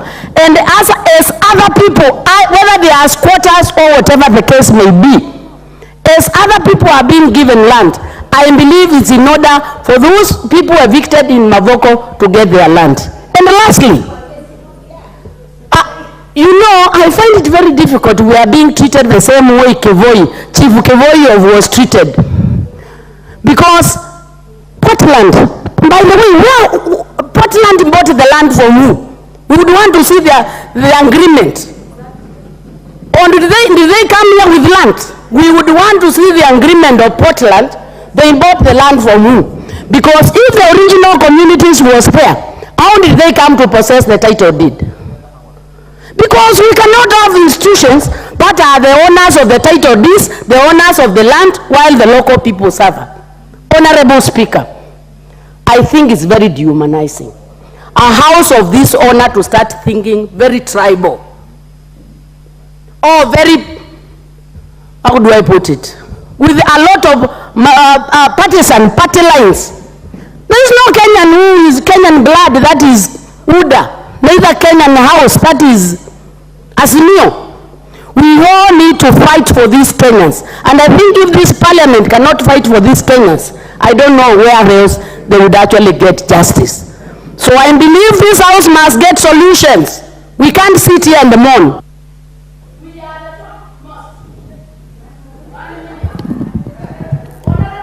I'll give you 1 minute exactly.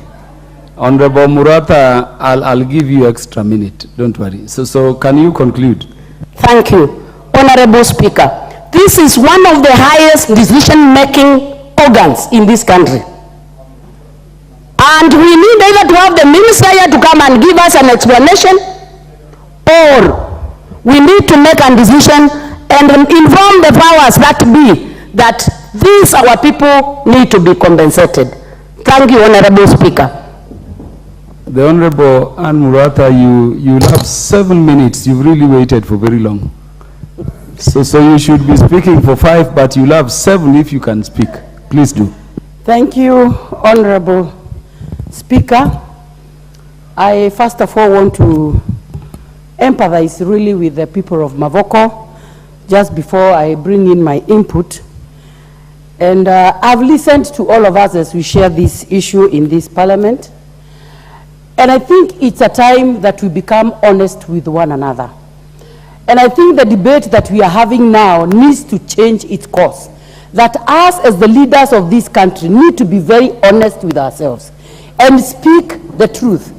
Because you see, when somebody comes here and tells us that the land in Ukambani belongs to the Kambas, I'm a neighbor of Kenyatta University and Jomo Kenyatta University. You cannot tell me to come here and say that that land belongs to the people of Kiambu. It does not.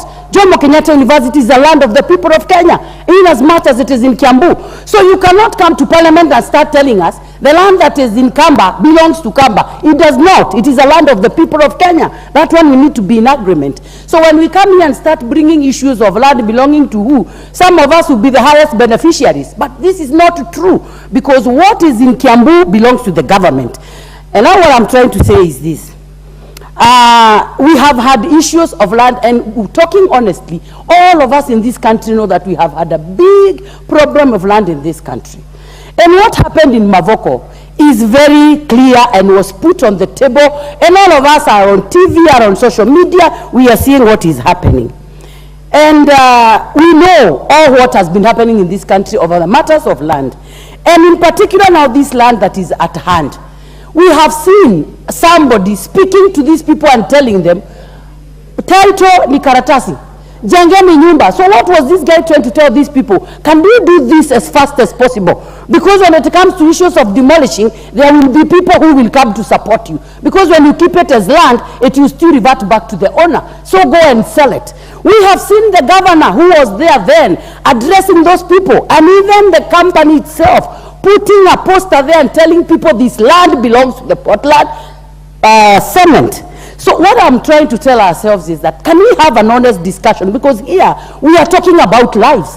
Like now we have students there who are supposed to do exams in the next few days. I am in the Committee of Education in this parliament. We need to be sitting and asking ourselves, these children need to sit for the exam. When and where and how? This is what we need to be discussing in this parliament.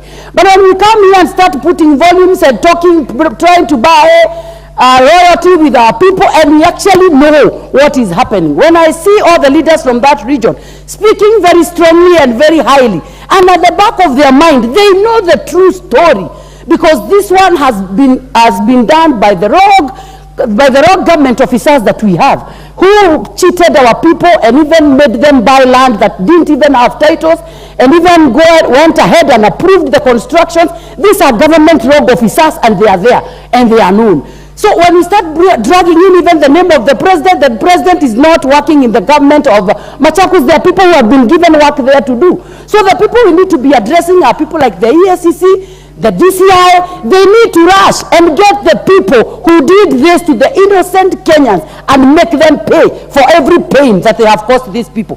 Because again, we cannot continue every year talking the same thing, doing the same things, the same way, and expect different results. So what we are saying is that the people who sold this land, who are making sure they govern this parliament properly so that this land now becomes a big issue, are the same people that need to tell us who sold this land to these people. Who is this that was approving the selling of this land? When we see all these people brought to the books, then it will go on record in this country that during the reign of Kenya Kwanza government, all these stories came. So can we have an honest discussion? Can our leaders from that region start speaking the truth, because they know the truth, and they know who sold the land, they know how it was sold. We are seeing them involving people and telling them, go build, because when you have put a construction, no one will come there. And finally, Mr. Speaker, I would also want to say the name of God is being invoked in all these things that the church has been constructed. I'm a Christian, and I believe that we speak of a God of order. Our God is a God of order. Even him, when he created the world, he put the boundaries for rivers, for oceans, and for lakes, because he knew there is a purpose for everything.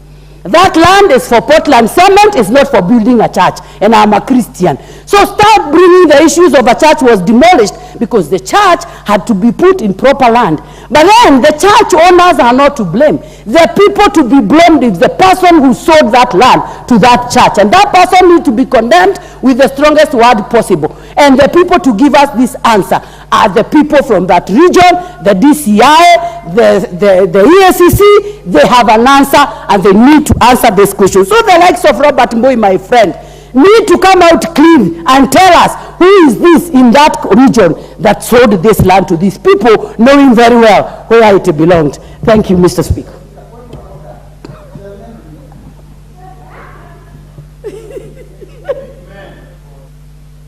Wilberforce Oundo.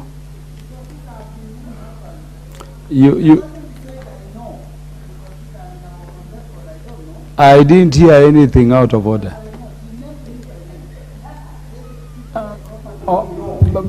Chair, thank you, Honorable Speaker. Honorable Robert Mbui, you are a leader in the House. Can you be dealing with that issue when the Speaker is done? I doubt so. Honorable Speaker, proceed. Thank you for this opportunity. Let me thank Honorable Mbui for bringing this matter for debate in the floor of the House, so that the people of Kenya can start getting to know a few issues here and there. And Honorable Speaker, let me also take the cue from the majority leader when he rose that members who are standing to speak must declare their interest in pursuance of Standing Order 90. Honorable Speaker, let me declare my interest that this is a sector, an area I've practiced and I've trained and practiced for over 40 years, so I know the genesis of the problem at hand here. Second, Honorable Speaker, let me also declare I and the previous Speaker, the Member of Parliament for Machakos County, sit in the Committee of Trade, Industry and Cooperative, and we have we are privy to some documentation that East African Portland Cement came and laid before us in the committee. So, Honorable Speaker, as I speak here, I want to avoid the politics, I want to avoid the specifics, and probably deal with the wider concept at hand here. And I must sincerely thank Honorable Mbui for bringing this matter to the fore, because it's not the first time, it's not the second time, and it's unlikely to be the last time. And this, Honorable Speaker, the genesis of this problem lies back into around 1990, 1991, and 1992, when there was the infamous reward for people under the days when we were transiting from one party state to multi-party state. And then by then, Kanu was threatened as a party on the strange hold on the leadership of this country. At that particular moment, Honorable Speaker, it was reward time. And I can tell you, Honorable Speaker, I want to give you a very honest example. What shocked me as a valuer, then National Bank was giving out loan free to Kano kingpins. And one of the land they gave a loan to was the roundabout of Jogoo Road and Outer Ring Road. So I just want to lay the genesis where the rain started beating us. They gave out, somebody processed a title, superimposed it on the roundabout of Jogoo Road and Outer Ring Road. The moment they got the money, they were given the loan, the company they used to get the loan, the records at the registry of companies were destroyed immediately. So 5 years down the line, when the loan was not being serviced, we were contracted to do evaluation for auction purposes. With the skills we learned at the university, we found ourselves at the roundabout of Jogorod. Man had been eaten and left. So everybody took cue. The KANU honchos, the KANU youth wingers took advantage. And therefore they went to any land that was perceived to be unoccupied, to be vacant, and in a way, what we were calling then, grabbed that land. That mirrors what has happened in respect of the land held that is subject matter here. When East African Portland Cement as a company acquired was given whichever way, through acquisition, through donation, through public guarantee, is now immaterial. They acquired a very chunk of land, and they were supposed to use that land for mining purposes, to mine raw material for cement making. And as my colleagues have indicated here, that in the understanding was they only supposed to mine, once they finish and they exhaust the mine, they were supposed to return the land to the rightful owners, who I do not know who are those rightful owners, yet this land had long been occupied by the settlers. How the settlers got the land is you and me and everybody knows. So obviously the settlers had land and they had title. And the title, Honorable Speaker, as you are aware, ownership of title is exclusive. You can, not two people can own title.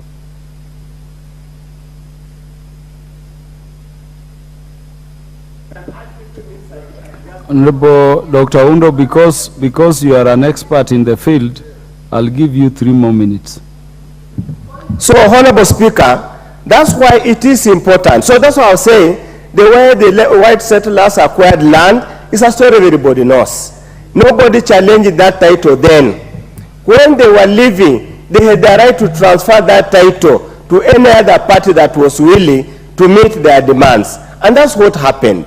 Honorable Speaker, after the 1992 case, I was saying, people emerged in this country, the so-called the land buying companies, cooperative societies. And that's why they would walk into any empty vast of land, entice gullible Kenyans who want somewhere to settle, issue them what they were calling share certificates. Many cases, the matter was regularized properly. In many cases, the matter was never regularized. The issue of the Eastern Portland Cement, the matter went all the way to the National Land Commission to determine the ownership. It went all the way, the courts determined. I can only sympathize with the buyers, innocent buyers for value. And this brings into question now, what do we do with racketeers? What do we do with profiteers?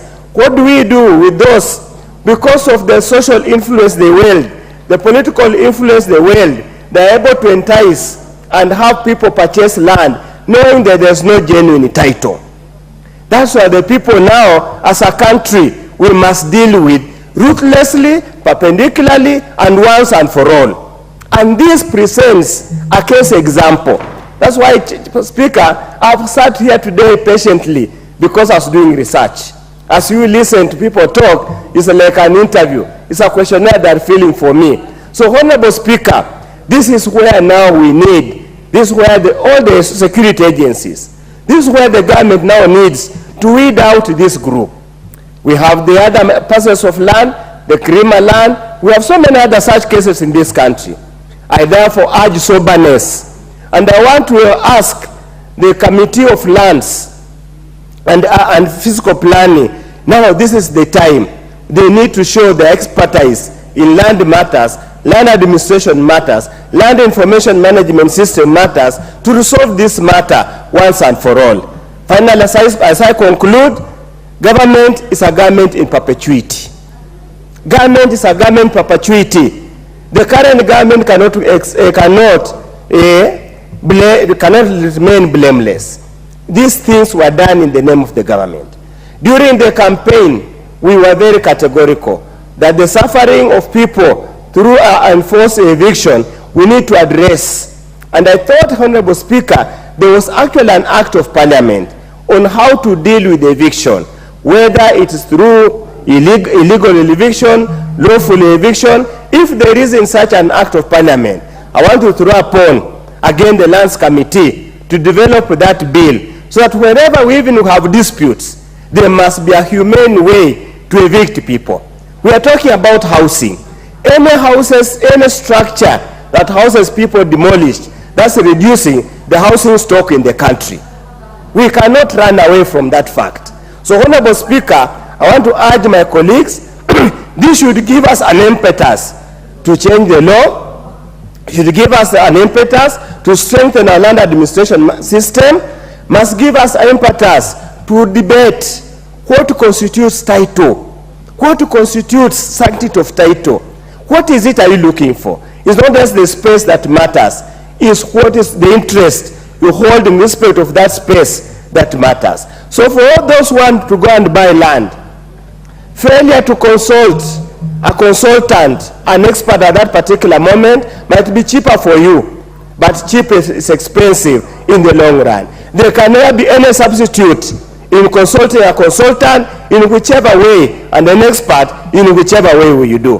Thank you, Honorable Mbui. We hope now whoever listens has listened, and as you said, even if they don't listen, we have talked to you. It's upon us to pick up from here and resolve these matters once and for all. Thank you, Honorable Speaker. The Honorable Dr. Ivo Bara.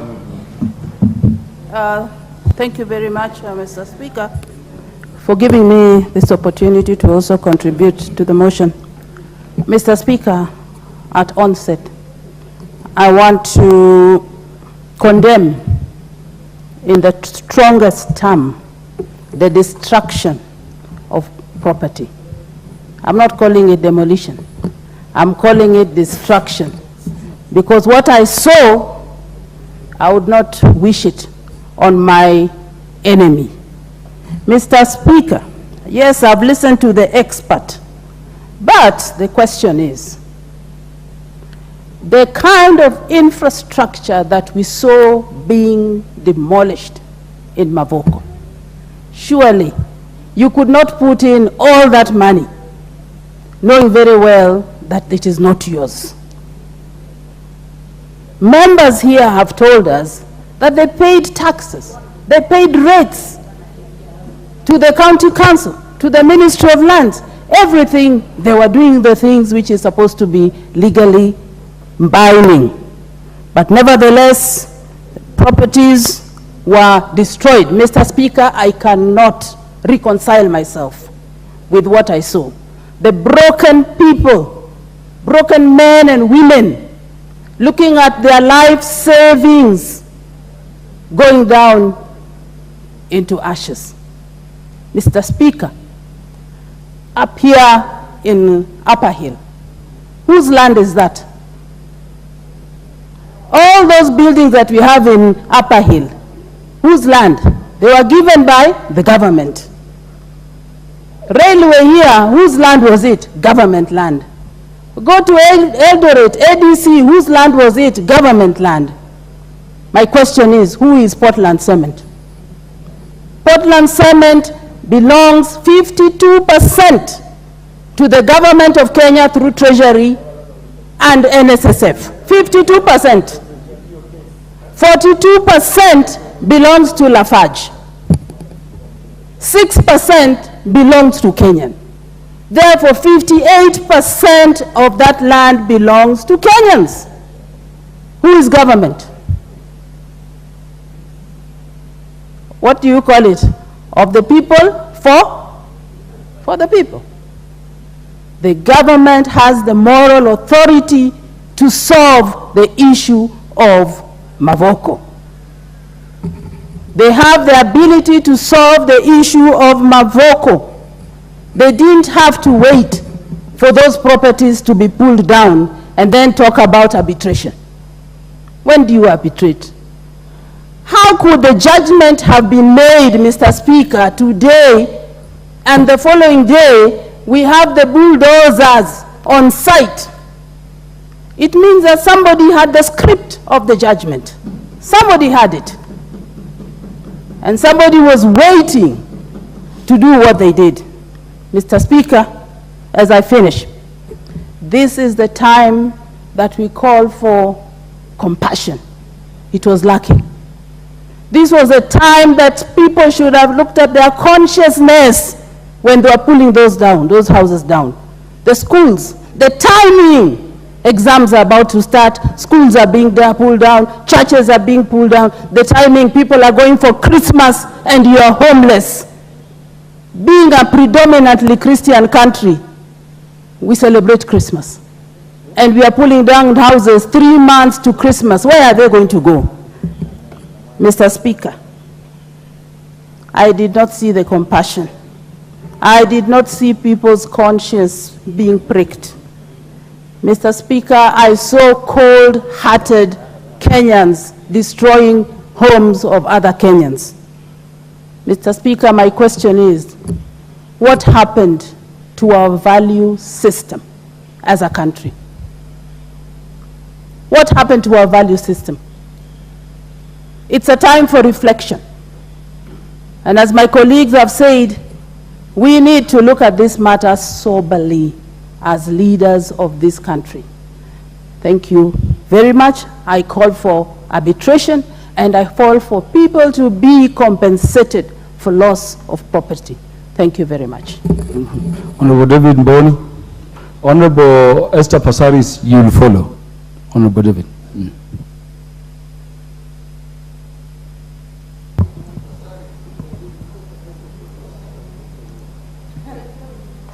He said Mboni, not Passaris.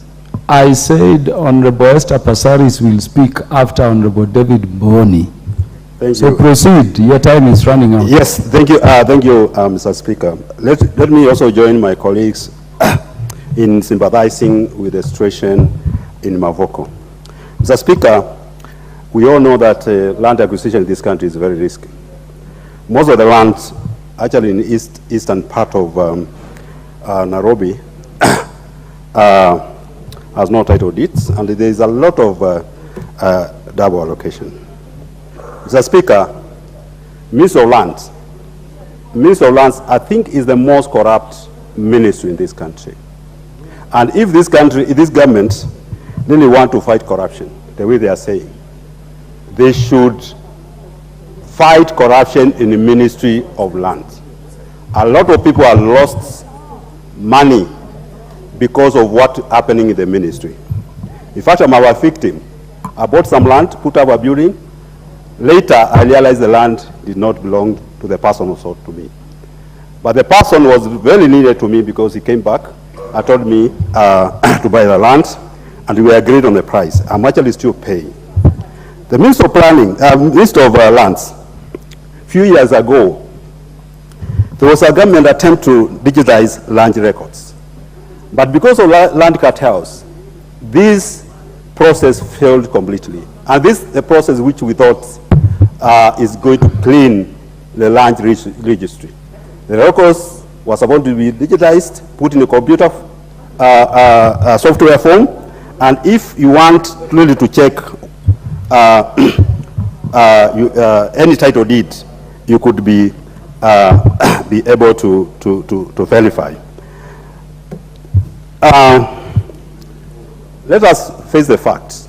The Mavoko land was donated to East African Portland by the Kamba community. The Portland did not buy the land. The land belonged to the community.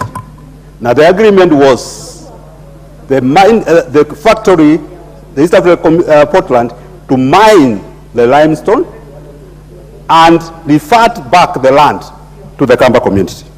So we still expect that land to go back to the community. We are aware that under the privatization program, East African Portland is one of the companies which this government is willing to sell. This company, the government is selling. And we are aware the factory, the machines are obsolete. So the target is the land, nothing else.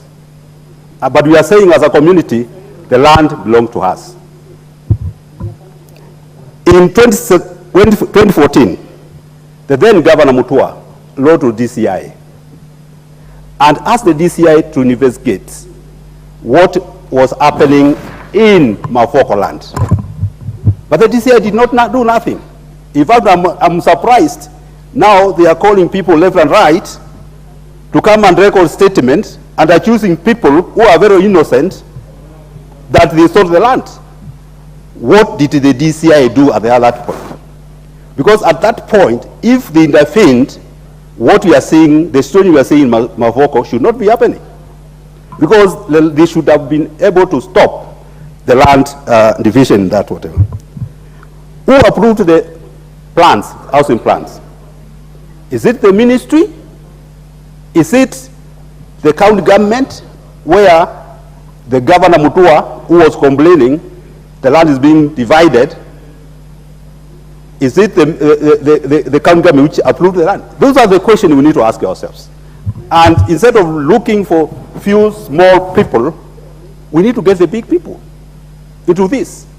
In fact, I'm sympathizing with my colleague Macau for being accused, honorable member. How does he sell land? So what is happening? What government? Actually, what even ask me more is, you pull down out people's houses. Then tomorrow you tell them, I'm selling the same land, and I'll consider you. I'll give you the first priority. Who does that seriously? Who does that? The government should not have negotiated with the people who have already put their houses there and sell them. I'll give you 1 minute. So the government should have actually negotiated with those people, sell the land to them, and leave their houses comfortable. Now people are helpless, homeless.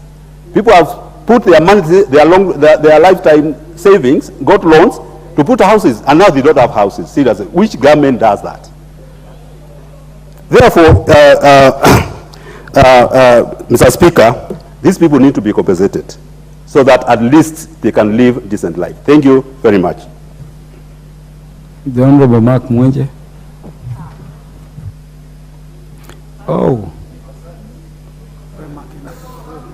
Sorry, Honorable Pasaris, would you indulge the Deputy Minority Leader, who was just confirmed today to speak before you? Thank you, Honorable Speaker, for the opportunity. Let me, first of all, Honorable Speaker, support Honorable Mbui and thank him for bringing this very important motion.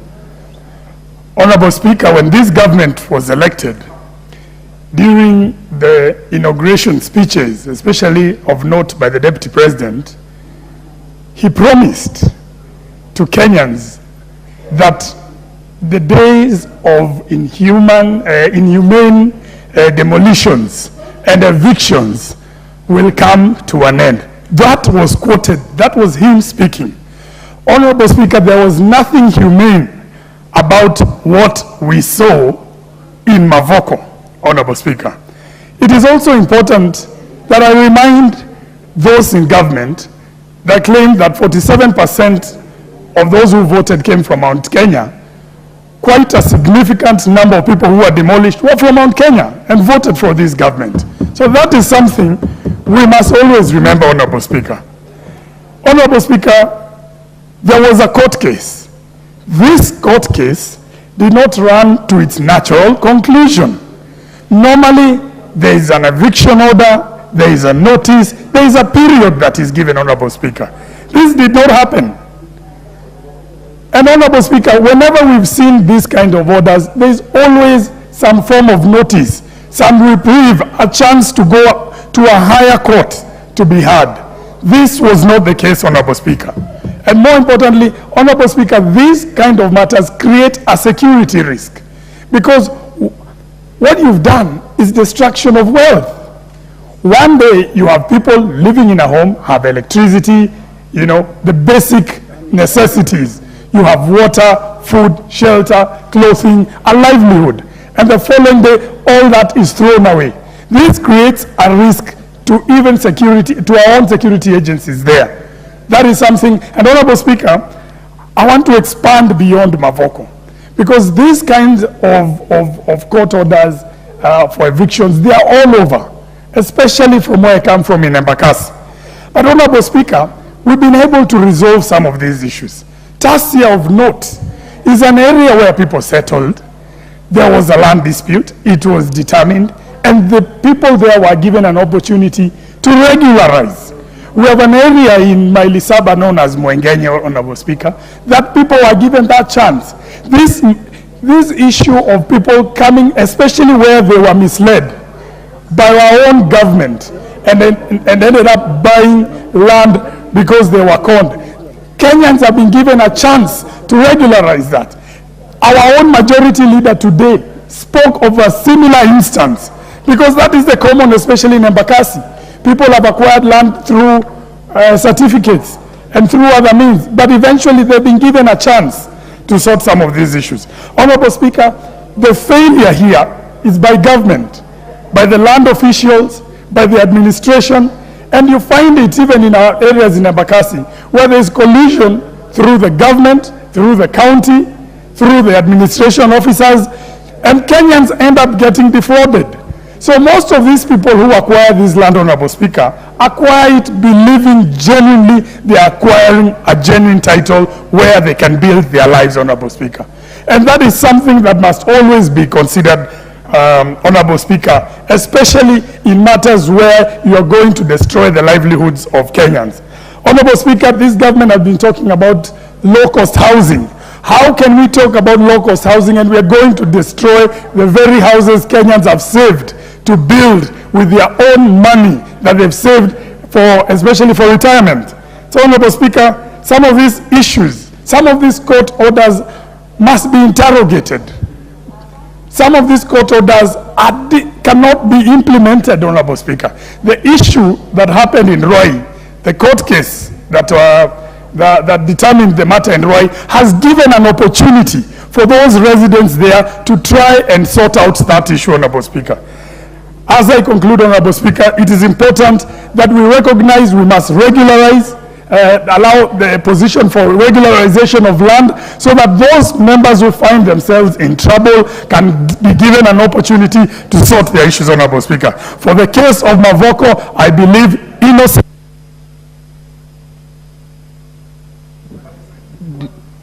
Did you say you want 1 minute or 2 minutes? You'll be given 1 minute. Thank you. Thank you, Honorable Speaker. For the issue of Mavoko, they are innocent Kenyans, bona fide buyers who genuinely believed they acquired good title for those parcels of land. And I believe, Honorable Speaker, in that case, it is the government, it is the land registry that was at fault, that guided those Kenyans, allowed them to build their lives there, and they must be compensated. This is not the time for politicking in this issue. And Honorable Speaker, I must state, we will not allow demolitions. Even in my constituency, Honorable Speaker, we have some similar orders, Honorable Speaker, and we must ensure that we are given a chance to regularize those parcels of land, because if we continue down this trend, Honorable Speaker, we are going to destroy the lives of Kenyans. We are going to lose a lot of wealth, Honorable Speaker, and this must come to an end. Let this government be held to account and keep its promise that these demolitions, which they said will end with the previous government, will be a thing of the past. Let them stick to that promise. Thank you, Honorable Speaker. Thank you very much. The Honorable Esther Passaris. Thank you, Mr. Speaker. The Honorable Member who keeps shouting point of order. You know the procedures of the House, how to seek intervention. It is not by shouting point of order. In fact, shouting point of order without seeking intervention, which must be recognized by the Speaker, is itself disorderly conduct and is punishable. Proceed, Honorable Passaris. Mr. Speaker, sir, for giving me this opportunity to contribute to this motion. First of all, I would really like to say that as a country, as a government, we failed not just the people of Mavoko, but there's so many historical injustices in this country where houses have been demolished, even here in Nairobi, and we've never been able to find a solution. People pick their pieces, some lose their lives, some get sick with cancer or mental health, because when something so emotive like having yourself dragged out of your house with bulldozers, having all your property destroyed, having your children look at their lives crumbling down right before your eyes and seeing their parents looking totally helpless, that shows that we have failed. We have failed, and we continue to fail. So what would be the solution? We can pray, we can give each other, we can blame each other, we can say it's this one or the other one, but at the end of the day, we are all Kenyans. We fought for independence. We got rid of the colonizers. We took possession of our land. We didn't take possession of our land for certain people. We didn't take possession of our land to frustrate people, to harm people, to injure people, to economically destroy people, and including financial institutions. In this country, if you want a loan for your business, you go with your title. Today, banks are not really able to lend you money on titles because they don't trust your title. Now, what happened in Mavoko, I think, was actually a miscarriage of justice. What should have happened, and I really want to appeal to the Chief Justice, who is a mother and a woman, I think we need to stop making decisions in the courtroom when it comes to emotive matters like land, which involves a huge community, and actually take the courts to the grassroots. Take the courts and have an open court. Nothing stops them to go into the grassroots and actually see what is happening. Because when they make these decisions in the courts, right, some of the decisions that they make in the courts, like now we have a decision which will affect and impact a number of households in Nairobi. And the residents of Nairobi and the Karima case have been given up to the 31st of December to move. What I want to ask is, why can't we have a multi-sectorial approach? So that when you have matters of land which involve community, we bring, because the judiciary keeps telling us, let's go for alternative dispute mechanism. The judiciary itself can initiate that dispute, the arbitration and the alternative dispute mechanism, and actually bring the Ministry of Lands, bring in the police, bring in the community, bring in the judiciary, and together we look at how we can safeguard the dignity of the people that we are supposed to represent. The people in Mavoko, I understand where they're coming from when they say this was our land. We gave you the land to do business because you will bring some economic gain for our people. This land was sold to innocent Kenyans. The county government gave approvals for construction of houses. The services were provided by Kenya Power, provided by the Ministry of Water, titles were provided by the Ministry of Lands, and then all of a sudden you wake up one morning and you say this land belongs to us.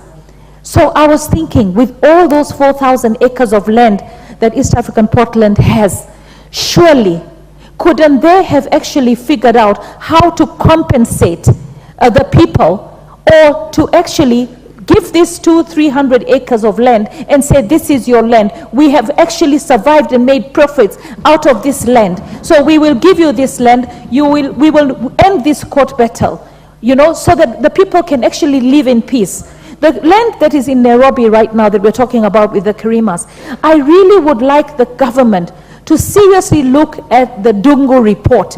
We came up with the task force. We came up with the Dungu report.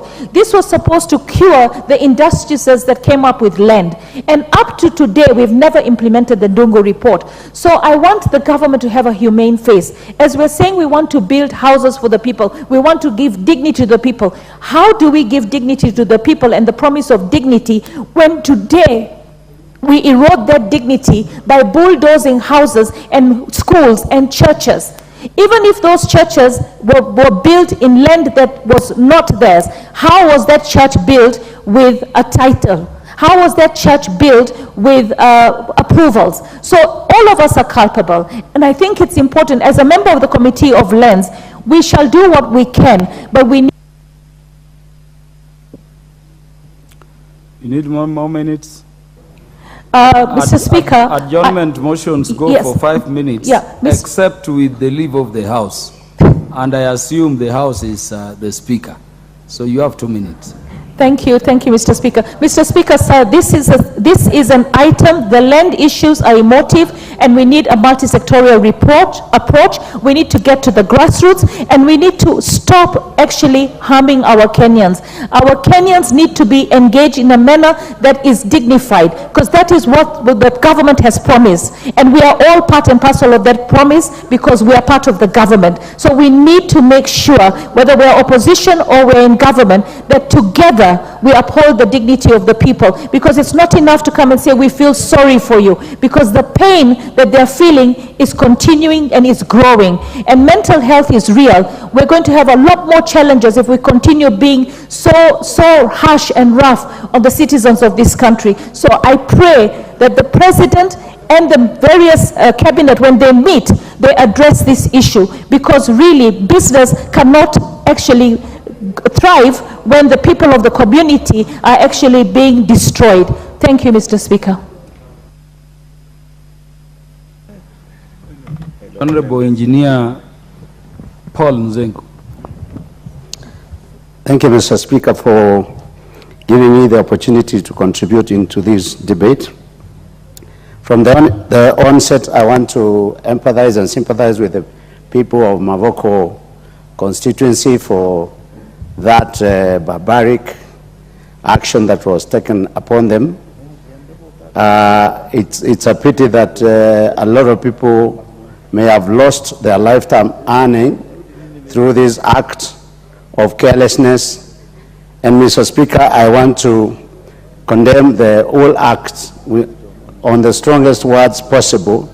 And I also want to condemn a section of members who took it, who tried to trivialize the whole thing by associating the grabbing of the land so reported to be having been occasioned or orchestrated by the Wiper Brigade, by claiming that the elections of 2022 were financed by the proceeds from the money that was purportedly obtained from this sale of land. I think this was a careless and a mockery. It was a careless statement and a mockery to the people that lost their monies, their earnings. Mr. Speaker, two wrongs don't make a right. And assuming that there was a problem in that area where the titles were mixed up, or some authorities somewhere made a mistake, does not qualify the people that are affected to have been hurt in the manner that it was done to them. Mr. Speaker, we have examples of land where inadvertently people were misled into buying a land that was not in the right title, but later people were able to sit down, negotiate, and a case in point is a land opposite Balore along Old Airport Road, where I know Kenyans were duped to buy land which had been apparently been issued by the government to the then SCANU sympathizers, and the owner then resurfaced later, and I'm private to the information that indeed the owner was an Indian owner, a private owner, agreed to negotiate with the new landowners, and they were able to agree on a middle path or a middle ground where they negotiated for the true market price at that particular time, and they were able to pay the owner, and the owner vacated possession of that land. So in this particular case, where the land purportedly belongs to the government, the alternative would have been to negotiate with the landowners and the developers and just agree on a market price, and then I'll ask them to be able to buy the said land.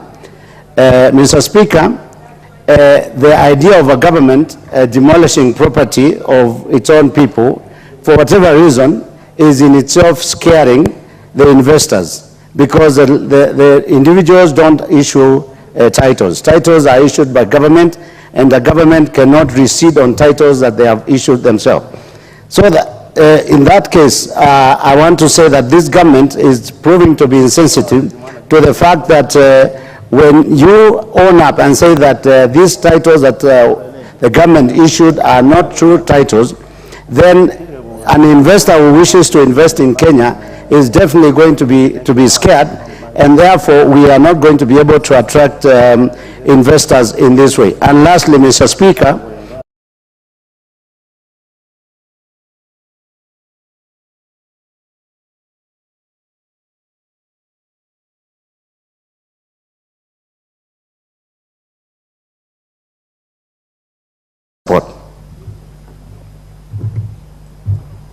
Honorable Joshua Mwalio. Thank you very much. Thank you very much, Mr. Speaker, for the opportunity. I want to say that I've been in this Committee of Trade where we have been dealing with this matter, and I don't want to go into the details because I know the details.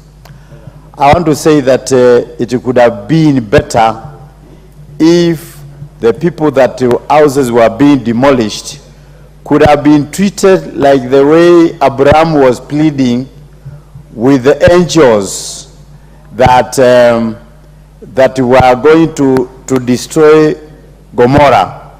And Abraham was saying, if you find 20 people, will you destroy Sodom? That is what could have been asked as a question. So that he kept on saying what that God was kept on saying that I will not destroy. That is the formula that should have been used there, because those are Kenyans who live there, and they should have been spared because they were cheated on that land. So the people that cheated them, I saw one saying that I saw one video which was saying that if we give you this piece of land, you must build something, even if it's a toilet, very fast, so that we have a case. So in other words, the people who were innocent, they didn't know, but they were cheated. So what could have been happening is that sympathizing with them because they have spent money, because they are Kenyans. In fact, the Kamba nation are only 5% who are built there. The rest are the Kenyans who are living there. So it is not a matter of being in Ukambani, but everybody who had money. Kenyans or other Kenyans? Other Kenyans. Okay. Other Kenyans. Okay? So it is not a matter of saying that because it is in Ukambani, it is the Kamba people who are built there. No, it is other Kenyans. All Kenyans were there because they were all cheated. They all bought the land. So the people that should have been punished is those guys who are in now, the one who are now in sales, who are going to court every now and then, because they're the one who made something like a society to be able to sell this land to people who didn't know whether they were being cheated or not, and their money was taken. So what I can say is that the compensation should be done, because there are so many parcels of land which have been left there, which were supposed to revert back to the government. Then the people that houses were destroyed should be given a piece of land so that they can be given free, even to build in one of the parcels of land, if only the parcels of land that was needed by the government is the one which has now being vacated by the demolition. Then the rest can be given to them so that people can just start their lives again, because these are Kenyans and they pray the God that we pray. And I'm sure something somewhere will happen. Even the leadership is a leadership that fears the Lord. They always pray every Sunday, and they will be touched and be able to compensate these Kenyans. So I rest my case. Honorable Mulungi.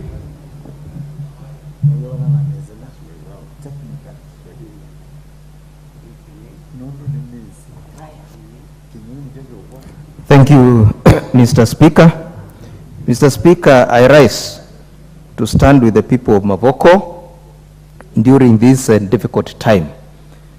I consider them as NDPs now, because they have nowhere to call home. Mr. Speaker, I also want to thank the Honorable Mbui for calling calling for the leave of this House to discuss this very critical matter.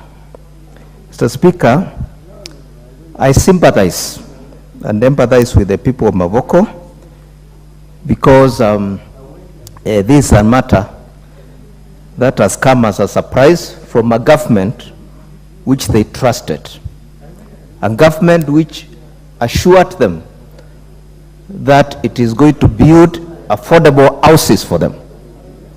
But instead of building affordable houses for them, they came to demolish their homes. It is the sixth wonder of the world, Mr. Speaker, for such kind of a government. And that's why this government is a cursed government, because they never say the truth. They spoke about lowering the cost of living. It is going up. They spoke about lowering fuel prices. They are going up. They spoke about lowering the cost of unga. It has been going up. That is why this government is cursed. And it will continue to be cursed if it continues doing this kind of heinous act. Those demolitions were worse than the massacre of Shakahola. Because how do you go and demolish a mosque?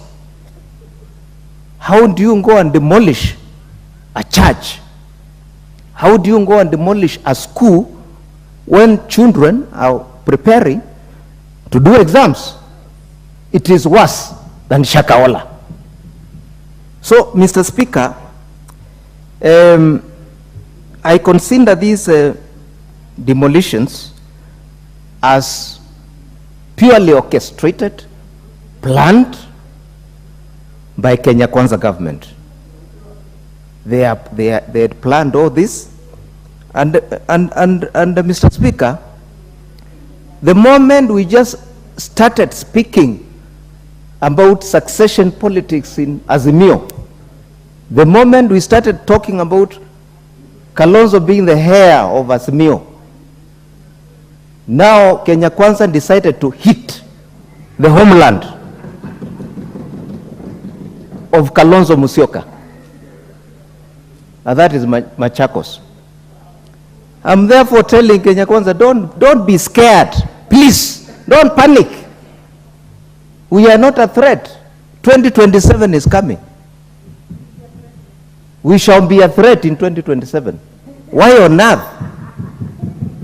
Why on earth do you go to Mavoko to demolish houses in Mavoko when at the same week the Deputy President of Kenya is protecting the people of Nyandarua who are living on Kenya Railways land? How on earth?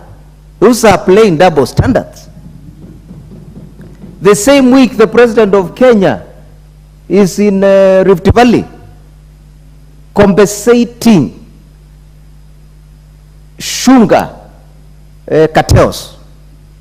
The same week the President is in Tana River. Mavoko people second class. So, Mr. Speaker, this act is making title deeds look like a piece of paper. And it is very scary. Even some of us who live in houses, we don't know when government will come and demolish them. Because a title deed is now nothing. When you go and do a search, it is nothing. When you go and obtain a title deed from the Ministry of Lands, it is nothing. When you take your title deed to obtain a loan from the bank to build, it is a piece of paper. So how are Kenyans supposed to know that the title deed they are given is genuine? Because if you are given an alert, you will not proceed. And therefore, Mr. Speaker, sir, I request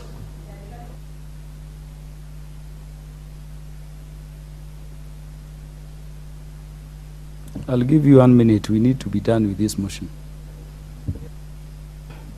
Mr. Speaker, I want to warn Kenya Kwanza members of parliament from Mukambani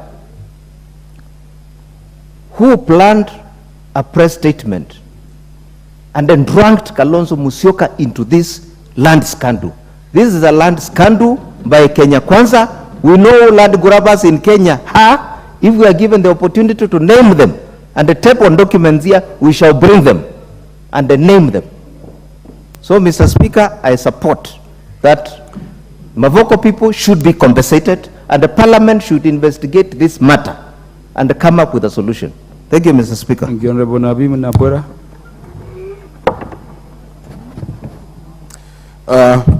Thank you, Mr. Speaker.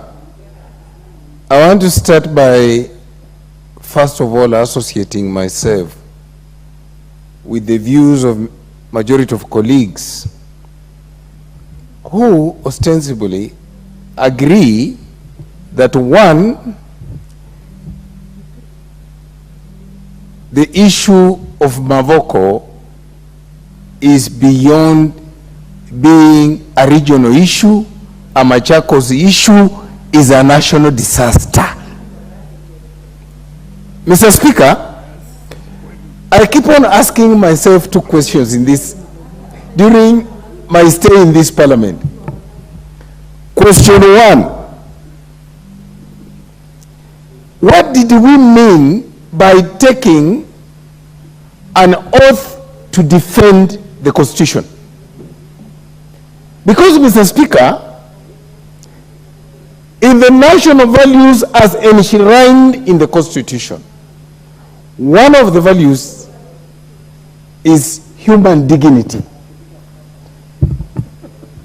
The question is, if you demolish a house, get people in the cold, including pregnant women and children, is that human dignity?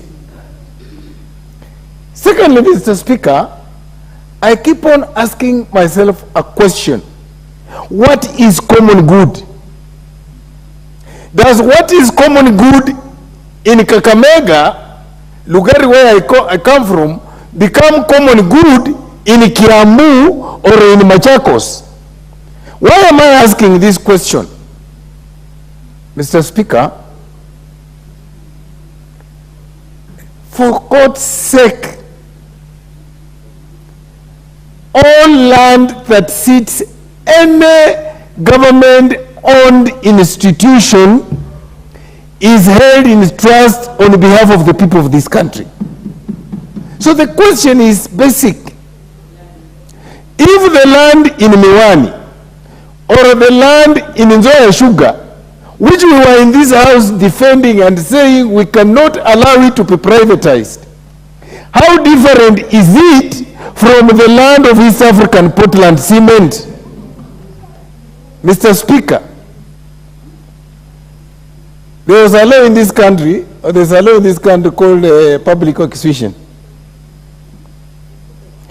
That law has been used to get people out of their land for purposes of a particular cause. Now, when you want to understand the problem of Mavoko, look at it this way, that we demolish the houses today, and tomorrow we have an advert that we are selling those houses, and the people being given first priority are the people who are living on those houses. What do you mean, Mr. Speaker?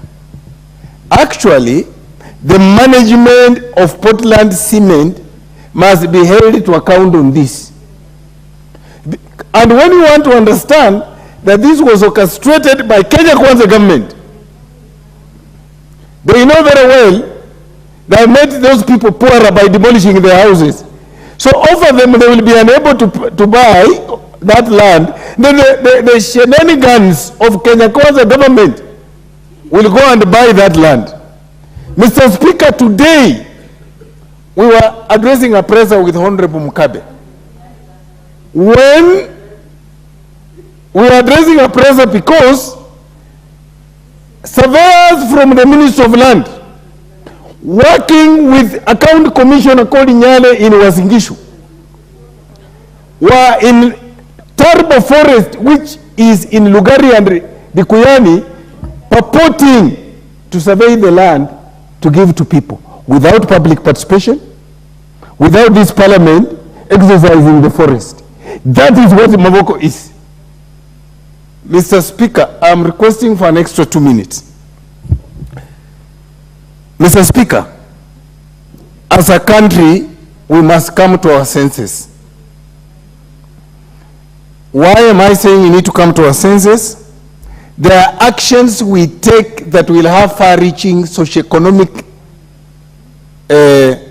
impact. An economy that is not performing, a country that cannot meet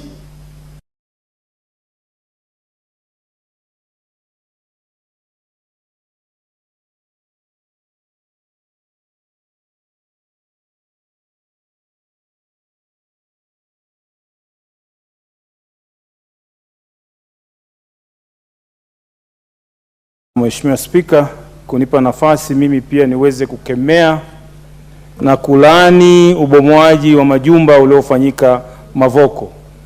Ni jambo la kusikitisha, jambo la kuhuzunisha na jambo la kushangaza. Na mimi nimeomba kuzungumza tangu saa 8:30. Tangu hii ikiwa inakuja nimeweka. Lakini nakushukuru kwa sasa kunipatia nafasi. Na ni kwa sababu tunataka kukemea hili jambo lisifanyike tena sehemu nyingine. Ndio sababu tunakata ukaweka saa 7 tutakaa, Mheshimiwa Spika. Hili ni jambo la kusikitisha. Watoto, akina mama, wazee wametoa machozi pale. Mtoto hajui amnyamazishe babake, baba hajui amnyamazishe mtoto, mama hajui afanye nini. Lakini nakuhakikishia Mheshimiwa Spika, wale wote waliohusika katika ubomoaji huo itawarudia. Iko siku na wao watalia kwa jambo hilo hilo.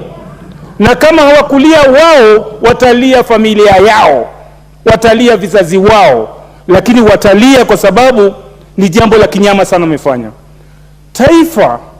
Taifa ni mahali ambako inalinda wananchi wake. Wanalinda wananchi wake. Mtu amekuja, amenunua ardhi, hakuna mtu amemuuliza. Amechimba msingi, hakuna mtu amemuuliza. Ameanza kuweka jiwe la kwanza, amekata vyumba, amemaliza paa, amevuta moto, amevuta maji. Hata wamezaana hapo hapo, wamekaa kwa miaka. Ndio mtu anakuja leo anasema hapa si kwako. Ni jambo la kusikitisha sana, kwa sababu wakati akichimba msingi ulikuwa wapi? Na wengi katika watu wale, Mheshimiwa Spika, ni mikopo wamechukua. Wengine wamelipwa pesa zao za uzeeni, wamelipwa, wamekwenda kujenga pale maisha yao. Unawamaliza hapo hapo, na hasa ukiangalia uchumi vile ulivyo mbaya. Wale watu, Mheshimiwa Spika, wamejenga pale, wamepewa stakabadhi na serikali za ugatuzi, county government ama municipal councils, wamepewa approval. Kuna halmashauri ya ujenzi NCA, National Construction Authority, wamewapa. Halmashauri ya mazingira NEMA, wamewapa approval. Sasa watu hapa hawajui stakabadhi gani katika taifa hili iko sawa. Mtu anakuwa na title, hata akikaa hana uhakika wa pale, atakuja kuambiwa hii ni feki. Atakaa halmashauri ile imempatia NEMA, wao wamehusika, wanakuja wanasema sisi hatujui, na waliwatembelea. Mheshimiwa Spika, hii ingekuwa funzo, kwa sababu serikali ilihusika. Wawekezaji, hakuna mtu atakuja kujenga hapa akijua halmashauri inakupa idhini na kesho inakugeukia. Haiwezekani. Sasa sheria iko wapi? Mimi nasema hawa watu walipwe. Na utakuta sisi kama serikali kuna kambi za wakimbizi. Tunaweka wakimbizi, tunaweka mahema, sisi tunawekea maji, tunawapelekea chakula, huku Wakenya mnawavunjia majumba na lala barabarani. Haiwezekani Mheshimiwa Spika. Hili ni jambo lazima likemewe, lisitokee sehemu nyingine. Na ningeomba wizara ya ardhi hapa iende itembelee hiyo, tuje tupitishe hapa, walipwe na serikali, kwa sababu serikali ndio inahusika katika uvunjaji huo na ukosefu wa mwelekeo kupeleka watu wake. Kwa haya mengi nasema asanteni. Asante Mheshimiwa Spika kunipa nafasi. Asante sana. Fatuma Masito.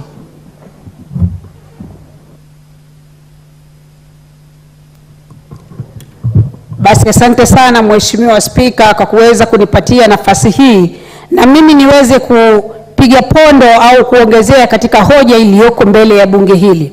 Kwa kweli Mheshimiwa Spika, mimi pia nataka kulia na watu wa Mavoko vile wanavyolia au vile walivyolia. Mheshimiwa Spika, watu wa Mavoko ni majirani zangu. Pale Kwale mimi nimepigiwa kura na jamii ya Wakamba wengi sana, ambao tangu juzi walikuwa wanaona wakisikitika, wakinipigia simu nikiwa nao kwenye mikutano, wanasema mheshimiwa, ni mambo gani kama viongozi mnaangalia watu wa Mavoko wanauawa wakiona? Hii ni kwa maana kuwa watu wa Mavoko wamepokonywa haki yao ya maisha. Nina hakika kuna watu sasa hivi wameshikwa na maradhi ya presha, wameshikwa na michipuko ya maradhi ambayo hawakuwa nayo kwa sababu ya tendo lile lililotokea. Wakina mama wenzangu wameteseka na watoto kwenye baridi tangu juzi, na serikali bado haijafungua mdomo, imenyamaza. Hii ni dhahiri shahiri serikali imeshindwa kufanya kazi yake. Mheshimiwa Spika, huwezi kumuua binadamu ukiangalia. Umemshikia kisu, unamwambia unakufa leo saa hii. Mtu wa Mavoko, Mheshimiwa Spika, unafikiria siku ile alisikiaje? Yeye anajua ako na hati miliki ndani ya nyumba yake, ana mkopo, amewekeza, anajua maisha yake yote yako pale.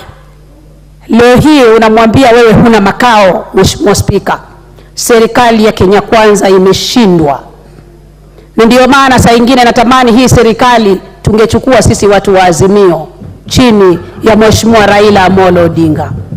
Mheshimiwa Raila Amolo Odinga ni mtu mzima, ni mtu mwenye busara, kwa sababu Mheshimiwa Spika, huwezi kumwangalia mwananchi wako ambaye alikupigia kura juzi na hata ambaye hakukupigia kura, unamwangalia anakufa ukimwangalia. Poleni watu wa Mavoko kwa kitendo hichi, lakini na sisi watu wa Kwale tutasimama na nyinyi. Tutatia ubadi, tutatia uvumba, na sisi tuombe, tuseme kama kweli ile ni haki ilimtendekea mtu wa Mavoko, Mwenyezi Mungu simama na mtu wa Mavoko. Na pia mimi naomba bunge hili tutengeneze tume maalum, Mheshimiwa Spika, ya kuweza kuangalia swala lile la Mavoko, na tuweze kupitisha watu wa Mavoko, Mheshimiwa Spika, walipwe, tena walipwe vizuri, waweze kuishi maisha mazuri. Na nataka kujenga matumaini kwa watu wa Mavoko, msivunjike moyo. Kuna kesho yenu inakuja hapa hapa duniani na sio kesho ya akhera, kama ndugu zangu Waislamu wanavyosema malipo ni kesho ya akhera. Tunataka malipo yawe hapa hapa duniani, kila mtu aone. Mheshimiwa Spika, asante sana, na nasema poleni sana ndugu zetu wa Mavoko, tunalia na nyinyi usiku na mchana. Asante. MP for Kibra.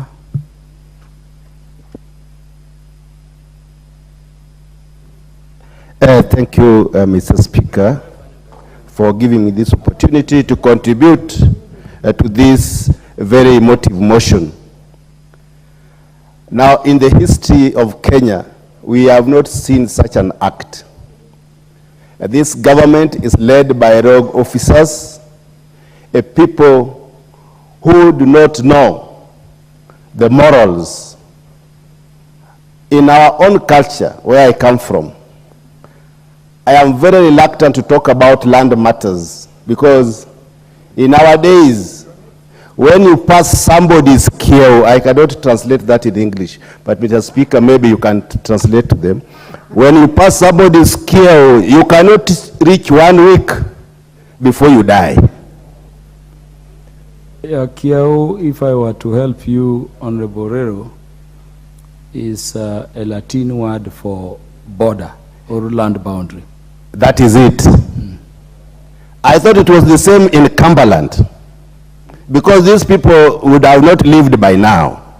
What they have done, the atrocities that they have inflicted, they do not deserve to exist. This government is supposed to lead people, but they are destroying the people they are leading. I am saying that we have in a government that does not care about the lives of the people. Mr. Speaker, please protect me. I am saying that this is a government. Last year, Honorable Rero would be heard in silence just the way the others were. The former Prime Minister of the United Kingdom, Mr. Boris, was taken to court because he celebrated during COVID-19. He was the prime minister. In this country, we are destroying people's homes.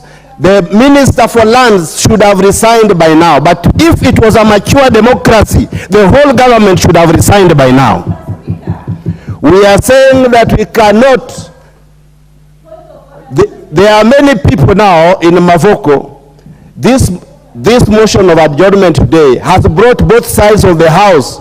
You could see even the Kenya Kwanza were actively participating, knowing that this is a serious matter, that this country, we must sort out this once and for all. The matters of land in this country, we have something called adverse possession. There are people who have lived there for more than 12 years. These court cases, like now again we have this Embakasi Ranch, they also want to remove Kirima cases, they want to remove people from their land, and we are setting bad examples with the Mavoko. What are we going to do with the people who have used their whole earnings in this country? They have taken loans from the banks. I am asking that we form a parliamentary commission to inquire about the Mavoko land and other lands in this country. If we go on like this, Mr. Speaker, sir, we will not have people living on this land, and the land grabbers in this government will continue grabbing land by simply destroying other people's property. I want to say, Mr. Speaker, that if we do not stop these rogue people in the government, we will not have a country the next 1 year. I want to sympathize with my brothers from Mavoko. The only problem is that in Mavoko, it is a cosmopolitan. It is where different tribes are living. Even from my village, we have people who are living there. Even from East Western, we have people living there. So this is a national issue. It is not really a Mavoko or an Eastern or Kamba issue. We must come together as Kenyans. We must agree that this kind of man-eat society kind of government, we must say that it must stop. We have people who believe that this country can only go on with them at the helm. We must say that this act that we have seen in Mavoko must never occur anywhere in this part of the country. We are ready to stay here even up to midnight to try and look at why this happens in this region. Thank you, Mr. Speaker, for giving me this chance. I stand by saying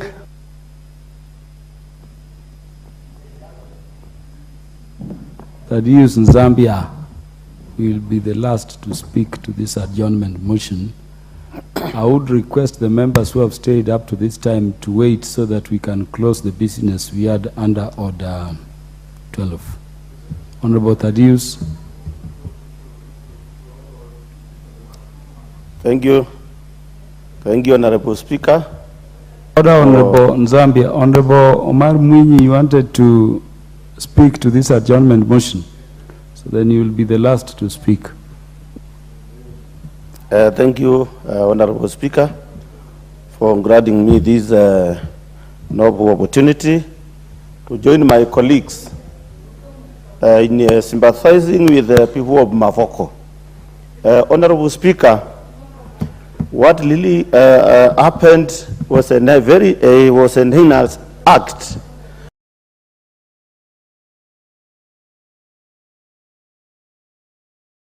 Complete silence the way we've been doing. And let me congratulate the House. For the first time we put politics aside. In as much as we have a bit of banter, we are proffering solutions to a matter of national importance. So proceed, Honorable Zambia. Yeah, thank and you. By the more you consult loudly, the more his time gets extended. Okay. Thank you, Honorable Speaker, and you protect me so that my time is not eaten up by those members who are just moving up and down and making some noise. Thank you, Honorable Speaker. What I want to say is that these are very sensitive and emotive matter, and as members of this House, the next course of action or whatever we should be asking for now is how safe are our children and those schools which are demolished, what is the situation, because we understand in the next few days, our students, our candidates are starting their exams. As the government, I think they should take this opportunity to make sure they know and get into the welfare of our students and the candidates who are affected. Honorable Speaker, I think it has taken long. And this House, the 12th Parliament, there was a task force which was tasked into coming up with a report regarding the Portland and in Mavoko area. Honorable Speaker, I don't know how long it will take for these reports, which we have been spending taxpayers' money coming up with these serious reports, but when it comes to implementation, nothing is happening. Honorable Speaker, the land which has been affected, that land belongs to the Kamba community. Honorable Speaker, when mining is done in an area, the law is very clear that after the extraction or after the mining, the land should be taken back to the owners. Honorable Speaker, I take this serious time to condemn this government, because we are talking about affordable housing. Honorable Speaker, it is very clear that those houses which were demolished, they are of high value. Honorable Speaker, we should be very sensitive to our people, because now, how can you talk of affordable housing and you continue demolishing very valuable houses for the Kenyans? We must be very sensitive to our people. Honorable Speaker, I am in the Lands Committee, and Honorable Speaker, I put with strong words possible that this government should compensate 100% to those who have been affected. Honorable Speaker, I want the member who is just crying over there to listen to this sensitive matter. Those people who have been denied, those members, those people who have been affected, they are crying. We must stand with our people. The government should be ready to compensate our people. Honorable Zambia, because you've been interrupted, the Speaker, on his own discretion, under Standing Order number 1 and the Standing Order on House Adjournment, will give you 3 minutes. Thank you, Honorable Speaker, for seeing this sensitive issue before this House. Maybe I let the members know that the government includes you on both sides. You are in the first arm of government. Honorable Fatuma, there is nothing called opposition under our current constitutional arrangement. You are a member of parliament in the first arm of government. So you are in government. So nobody should feel so irritated when we say government has done this. It may be an agency, or it may be those of you who are speaking within the House here. Unless we are specific to an individual in government, there is no reason to worry. Continue, Honorable Zambia. Thank you, Honorable Speaker, for being considerate. Honorable Speaker, what these people are not understanding, some honorable members think that this is not a Kamba affair. Those who have been affected are people across the country. It doesn't matter who was affected, comes from which region. The point here is, those people need to be compensated. Honorable Speaker, in our current budget, we have a lot of money for compensation of squatters. I'm in the Lands Committee, and we have put a lot of money for the compensation of land squatters. What I'm trying to say is that the government should have first consulted. They could have given time and negotiate with these people. These are Kenyans. These are not foreigners. Even if they are foreigners, they need to be given time and to be heard. Honorable Speaker, it is the last time this House we stand with our people, with our Kenyan people. Actually, Honorable Speaker, the cost of living is very high. The cost of living is unbearable. And you tell me, you at this time of economic times, you can move and demolish houses for Kenyans. Let us be sensitive as a government. This is a matter which needs a lot of urgency. And as this house, we need to stand with our people. And lastly, Honorable Speaker, the issue of land is a bit sensitive. And I wonder, what is the cost of producing title deeds? Why don't people of Kenyans own title deeds of the land they occupy? Honorable Speaker, we've allocated enough money for digitalization of title deeds. And Honorable Speaker, I can report with a lot of honesty and sincerity that a lot has not been done. A lot of money has been put there, and nothing is coming out. Right now, Honorable Speaker, if you can get to know the billions of money which has been spent in this digitalization thing, I think it is the time as the members of this house, we have to do an investigation to know where this taxpayers' money is going. Honorable Speaker, and this is very sensitive, Honorable Speaker, Kenya Railways bought land from Portland. Where on earth can a government sell a land to a government institution? And as you are aware, probably most of you are not aware, this demolition was done to pave way for the Kenya Railways to pay the balance of about 500 million. And this being very sensitive, Honorable Speaker, there are people behind the push for the Kenya Railways to compensate or to pay the balance, that is to the Portland. And the Honorable Speaker, as you know, the word corruption is not being mentioned in this government. Honorable Speaker, we need to have a task force, and they should be led by the Lands Committee. I think it is the highest time the Lands Committee, headed by the chair, to get into the ground and get us the real report, get a real report which can be discussed in this House, Honorable Speaker. Honorable Speaker, I really thank you for adding me some few minutes so that we can deliberate on this sensitive.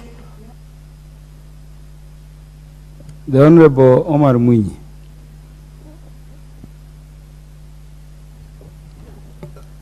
Thank you, Mr. Chairman, for giving me time to weigh in on this sensitive matter. Mr. Speaker, I want to support this motion, first of all, by showing my solidarity with the people of Mavoko.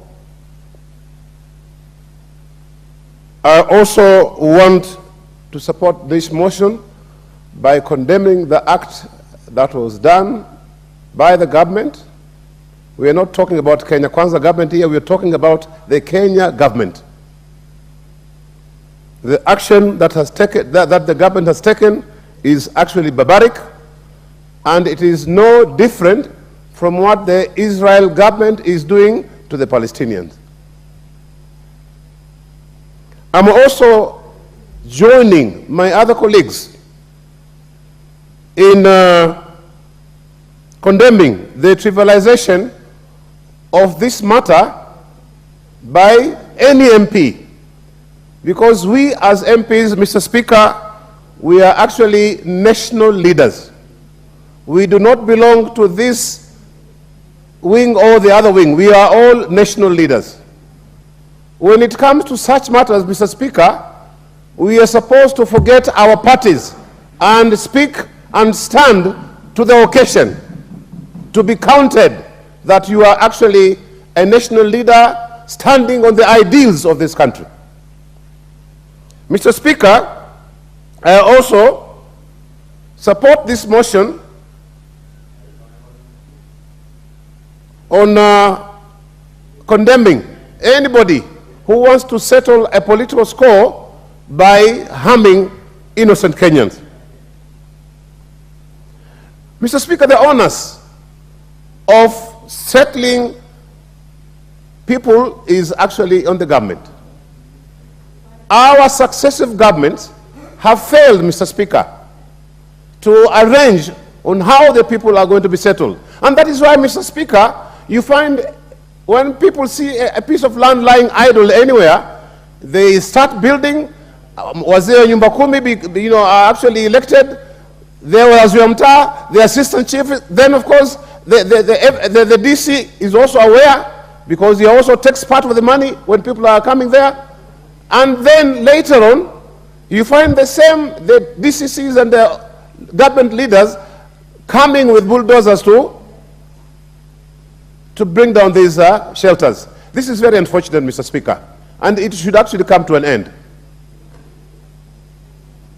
Mr. Speaker, we have seen successive governments ignoring reports that are actually given about land grabbing, about malpractices, and nothing has actually been done about it, Mr. Speaker. There is no action. There is nobody who has been taken to court, nobody who has been jailed, Mr. Speaker. So it means all our governments have been supporting these malpractices. Mr. Speaker, we've been hearing about digitization of the land registry since 1980s. To date, Mr. Speaker, we still want to collect cash money because we want to steal the money. We are not interested in digitizing because we still want to do malpractice in land matters, Mr. Speaker. So if the government is the culprit, how then do you go and demolish people's homes? I call them homes, I don't call them houses, Mr. Speaker. Then you only do it after declaring it in a public rally that they are going to be demolished tomorrow, and then it happens. This is very unfortunate. Such things need a discussion, Mr. Speaker. A discussion where we ask ourselves, in this situation, what is the best way? And I believe, Mr. Speaker, the government has funds to compensate the owner. They would have done that to make sure at least these people's homes are saved. Mr. Speaker, we shall ask one question. Was the action taken by the government the best action at the time?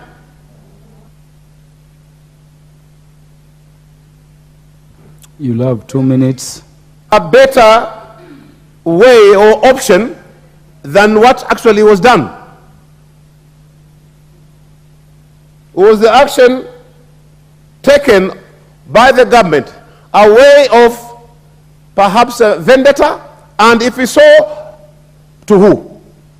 Who was that vendetta directed to? And as it has been alluded here, Mr. Speaker, the people who are living there are Kenyans. Kenyans of all shades. So if it was vendetta, then vendetta against Kenyans? That is very unfortunate, Mr. Speaker. Mr. Speaker, I want to propose that we do not have just the land committee, but we have a select committee to look into this matter. Mr. Speaker, remember there is somebody called Baraza, a notorious auctioneer who goes and takes, contraband and I would say, illegal court orders to demolish people's homes, like the ones which happened in Westlands. He also did the same in Changamwe, in Dungaunuse. And he is just left to go scot-free, Mr. Speaker. If such things can happen, and we just look at it as if nothing has happened, Mr. Speaker, then we are not a republic, we are a banana republic. And I would actually urge this House, Mr. Speaker, whenever we have such matters, let us forget our political divide. Let us be all Kenyans. Let us debate as Kenyans with this nation at heart. Because if the people of Mavoko are actually hurt, we should also feel that pain. We actually feel the pain of the people of Gaza, the way they have actually been affected. How about these people here of Mavoko? Supposing there are people coming from your area, would you feel actually happy? And I'm giving an example, Mr. Speaker. There is an MP in Samburu who was blaming the government. And he belongs to this government because his people have been affected security-wise. So this is actually what we should all be feeling, Mr. Speaker. For that matter, the compensation matter should actually be a point that select committee should be recommending. And without much ado, Mr. Speaker, I support the motion that was brought about by Honorable Mbui, and he did not do so because he is somebody coming from that area, but he is a human being with a heart. And any human being with a heart has a feeling, and this feeling will be expressed in the manner that Mr. Mbui, Honorable Mbui, and others did. With those many remarks, Mr. Speaker, thank you for giving me this opportunity, and I beg to support this motion. Thank you very much. Honorable Irene Mayaka. Thank you, Honorable Speaker, for giving me this opportunity to also support this motion. And Honorable Speaker, I just want to thank our very able Deputy Minority Leader for bringing this motion, because this has been an issue that has been very sensitive, very emotive to a lot of people. And Honorable Speaker, I just want to say from the onset, we live in very interesting times in this country. We have a government that even promises El Nino and doesn't deliver. We have a government that is not thinking about its people. Honorable Irene Mayaka, when did any government start delivering rains? Honorable Speaker, the government gave us a lot of preparedness. They promised boats in Nairobi and everywhere else saying El Nino is coming.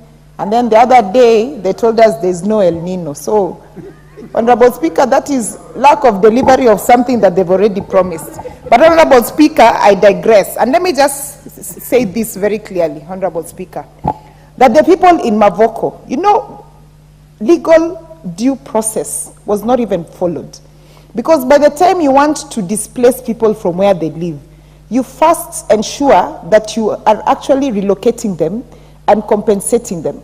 Because now we have a humanitarian crisis with us.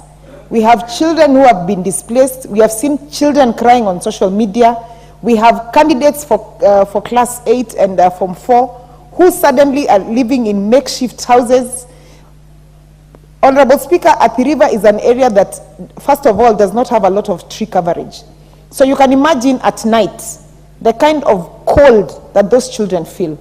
And Honorable Speaker, I just want us to look into our conscience as leaders.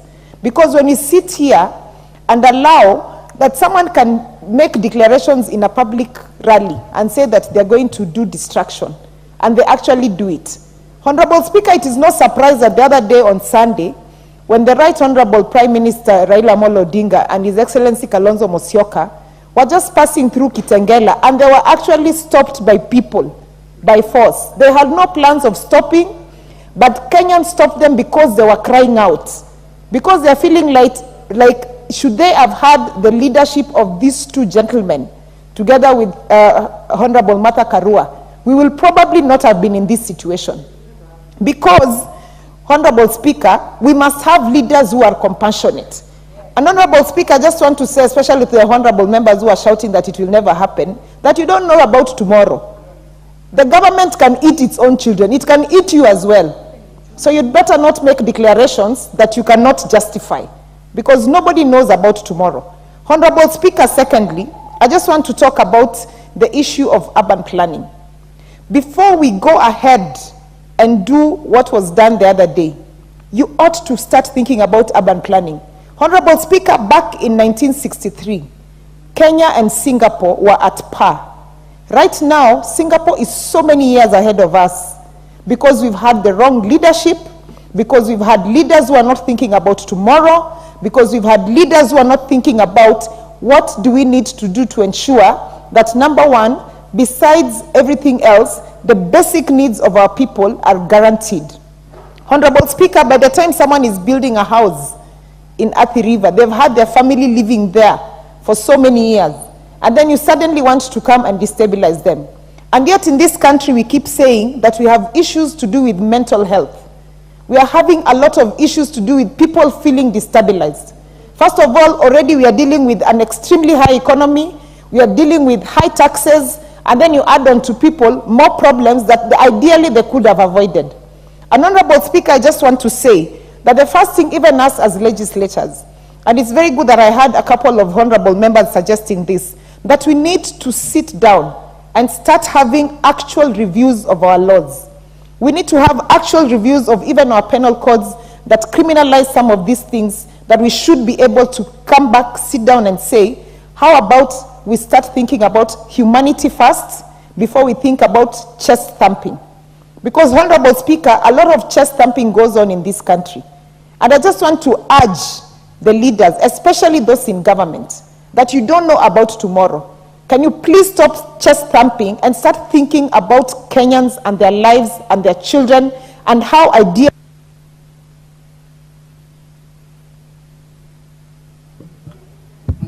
You'll have 1 minute only. Thank you, Honorable Speaker. As I was saying, Honorable Speaker, I want people to start looking back into their conscience, for the government to look back into its conscience, because 5 years from now, Kenyans are going to ask you questions. When I had a home, you came and destroyed it. Why would you want me to give you your vote again?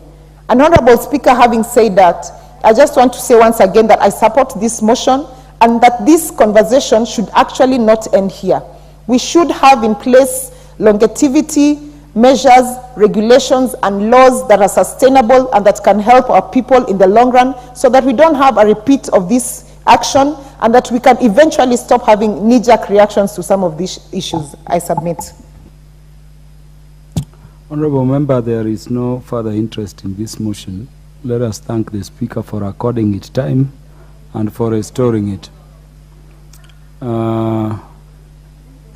Let me thank each of you who have stayed up to this late. I know your other obligations at home, particularly those in leadership, the Honorable Dr. Naomi Wako, Canon, the Honorable Robert Mbui, the Honorable Mark Mwenje, and of course, each of you have stayed this late.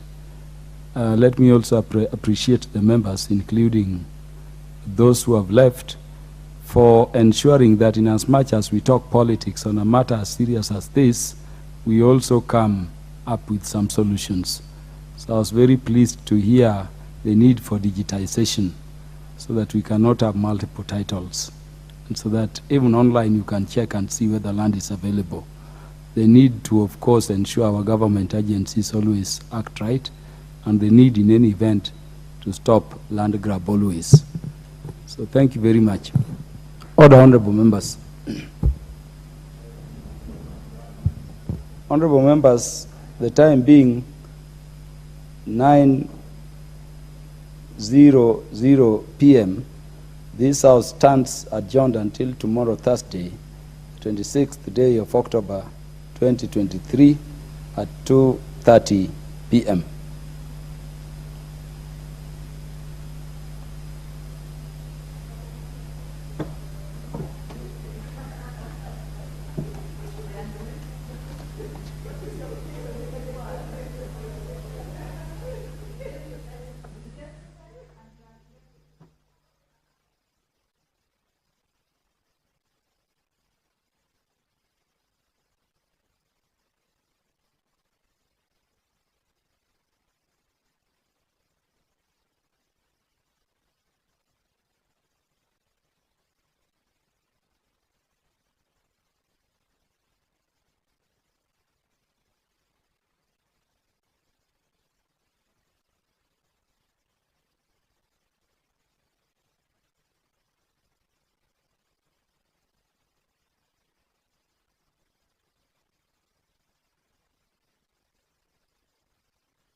Assembly proceedings, afternoon sitting on this 24th day of October, the year 2023. This is a live broadcast that is brought to you by the Parliamentary Broadcasting Unit in partnership with the Kenya Broadcasting Corporation. Members of the National Assembly will this afternoon consider the Kenya Drugs Authority Bill originating from the National Assembly, Bill number 54 of 2022 by the Honorable Member for Endebess, Honorable Robert Pukose. This bill will be considered at the Committee of the Whole House stage. And there are amendments that have been moved by various leaders in this particular bill for the consideration of the bill at the Committee of the Whole House stage. The chairperson of the Departmental Committee on Health intends to move a number of amendments on this particular bill. There are various amendments that have been proposed to be moved on this bill, and that will be considered at the Committee of the Whole House stage. But a look at what this particular bill entails is that this bill is established,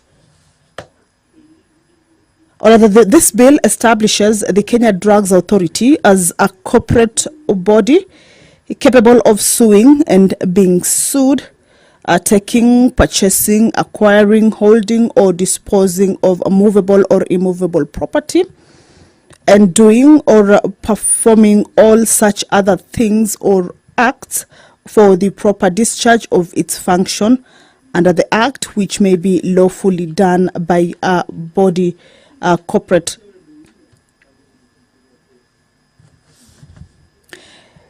The mover of this bill indicates that in keeping with the international best practices and guidance from the World Health Organization, the aim of the proposed national health products regulatory system is to safeguard the health of the public by ensuring the quality, safety, and efficacy or effectiveness of medicines and related health products based on principles of sound science, evidence, and transparency. This requires an institutional framework with a clear legal mandate and the requisite expertise and independence in decision making. It is for this reason that the Kenya Drugs Authority Bill is proposed. But as you can see, the Speaker of the National Assembly, Honorable Dr. Moses Wetangula, is in the chambers. Allow me to hand you over to this live broadcast brought to you by PBU in partnership with KBC. Good afternoon. Waheshimiwa, tuombe. Ewe Mwenyezi Mungu ambaye kwa hekima na wema wako umetoa nyadhifa za viongozi na mabunge kwa ustawi wa jamii na utawala wa haki wa wanadamu. Tukusihi utazame kwa neema nyingi sisi watumishi wako ambao umeridhika kutuita ili tutekeleze shughuli muhimu za jamhuri yetu. Tunakuomba uteremshie baraka zako sisi tuliokutanika hapa na utujalie tuyatende na kufikiria mambo yote yatakayofikisha mbele yetu kwa njia ya haki na uaminifu, ili utukufu na sifa zako ziendelezwe na ili kustawisha amani, ufanisi na heri ya nchi yetu na wale ambao haja zao umezikabidhi mikononi mwetu. Amen.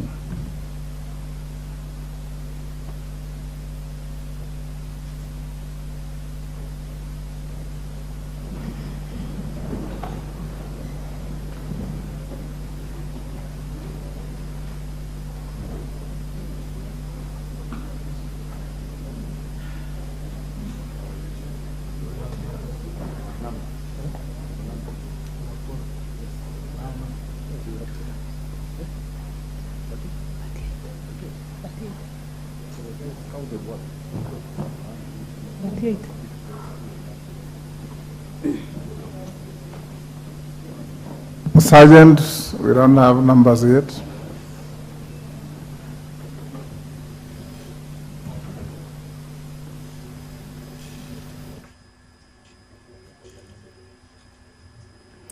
Well, the Speaker of the National Assembly, Honorable Dr. Moses Wetangula, has directed that a quorum bell be rung for 10 minutes. At the commencement of the House business, pursuant to Standing Order number 34, the House needs to have a quorum over 50 members. But if the House does not have that requisite number, then the Chair or the Speaker may order that the quorum bell be rung, of course, to enable the members to be able to get into the chambers and allow the House achieve the required number pursuant to the House Standing Order. We've just seen the Sergeant at Arms indicating that 3 members, once they walk in, will be able to enable the House reach that particular number. But of course, we know members will be getting into the chambers to follow on this afternoon sitting proceeding. And in a few minutes, of course, we will see the Sergeant at Arms indicate that the House has achieved the quorum, and the Speaker will call the House to order, and the business of the House shall begin immediately. Well, that is the Sergeant at Arms indicating to the Speaker that the quorum has been achieved. Allow me to hand you over to this live broadcast that is brought to you. Order number by 1, KBC administration of oath. Good afternoon.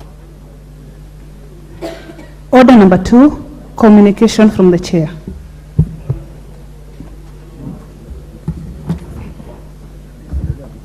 Honorable members, allow me to recognize a delegation from the Parliament of Uganda. I wish to introduce to you a delegation of staff from the Parliament of Uganda. The delegation comprises of the following: Ms. Geria Beatrice, Senior Principal Administrative Assistant; Mr. Mugisha David, Principal Economist; Mr. Chaligonza Moses, Principal Policy Analyst; Ms.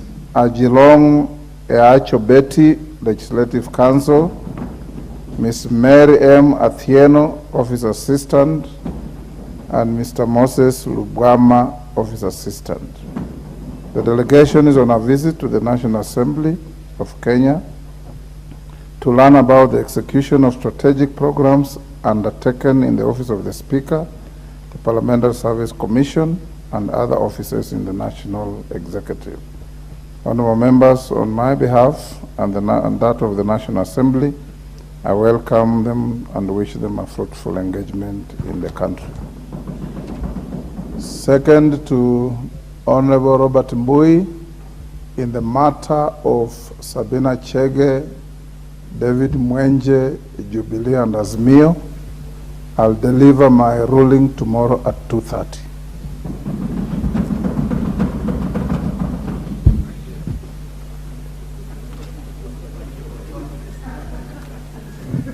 Next order. Order number 3, messages. What is it, Mwenje? Is it Mark Mwenje? Oh, I'm so sorry. I was in the 7th Parliament, 9th Parliament with your father. So I was, but the apple never fell far from the tree. Proceed. Next order. Have you called? Order number 3, messages. Order, honorable members. Honorable Eula, take the nearest seat.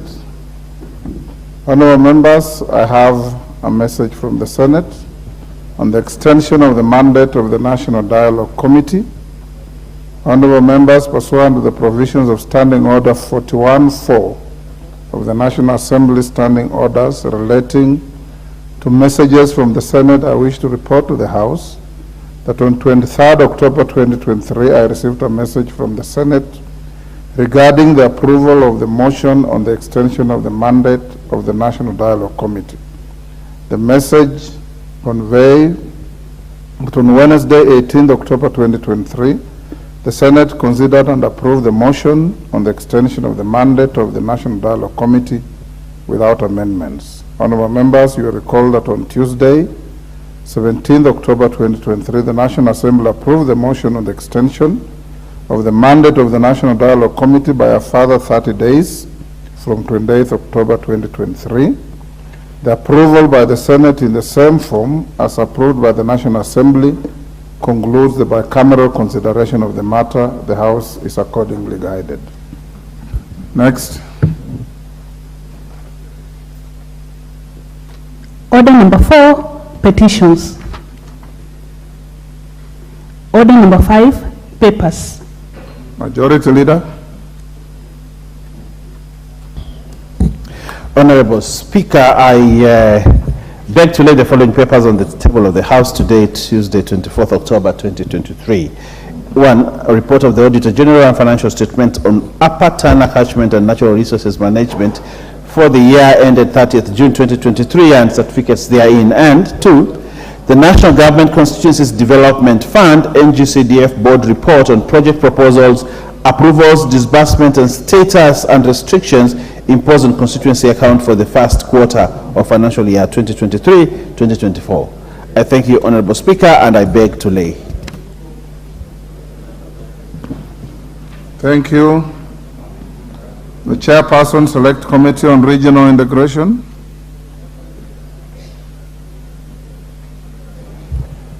Honorable Speaker, I beg to lay the following paper on the table of the House today, Tuesday, 24th October 2023. This is the report of the Committee on Regional Integration and study visit to the Common Market for Eastern and Southern Africa, COMESA, headquarters in Lusaka, Zambia, from 24th to 31st May 2023. Thank you. Next.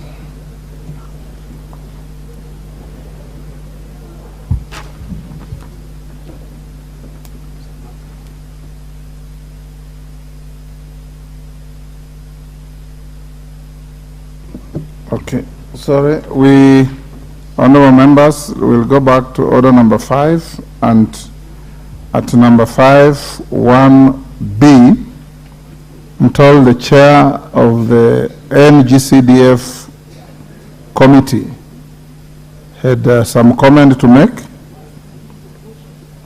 Do you?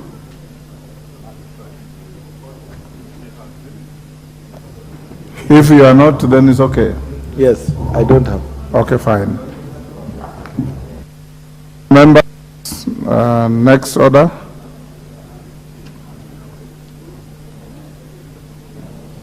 Order number 6, notices of motion.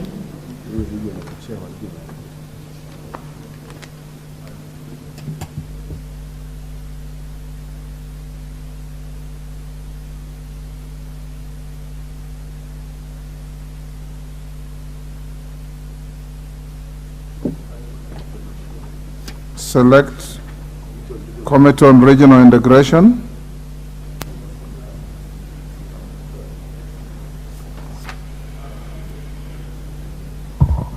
Honorable Speaker, I beg to give the notice of the following motion that this House adopt the report of the Select Committee on Regional Integration on the study visit for the Common Market for Eastern and Southern Africa, COMESA, headquarters in Lusaka, Zambia, laid on the table of the House on Tuesday, 24th October 2023. Thank you.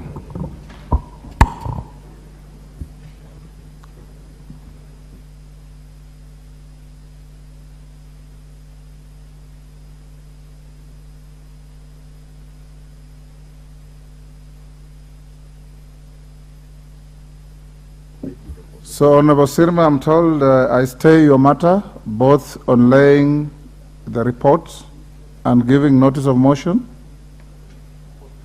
So ordered. Member for Westlands, Tim Wanyonyi.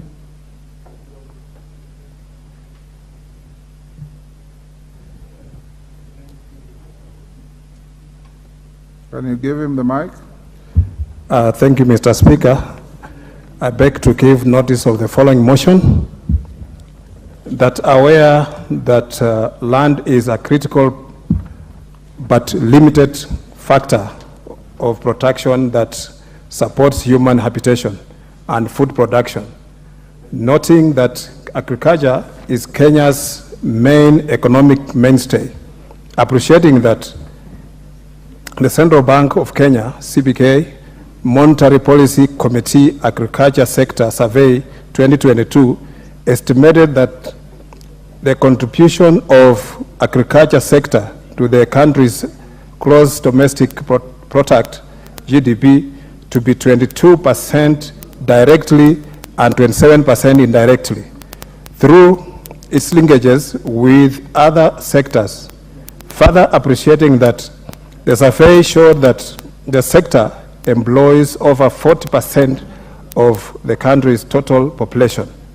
Concerned that in the Land Reforms Volume 3 publication, the Kenya Land Alliance land estimated that only 17% of the country's land mass is classified as suitable for rain-fed agriculture land, while the remainder is either semi-arid or arid. Further concerned that the country's agriculture productivity has been decreasing over the years, cognizant of the fact that the decline in agriculture productivity is partly attributable to the shrinking agricultural land due to unplanned settlements that encroach on agricultural lands. Further concerned that agricultural lands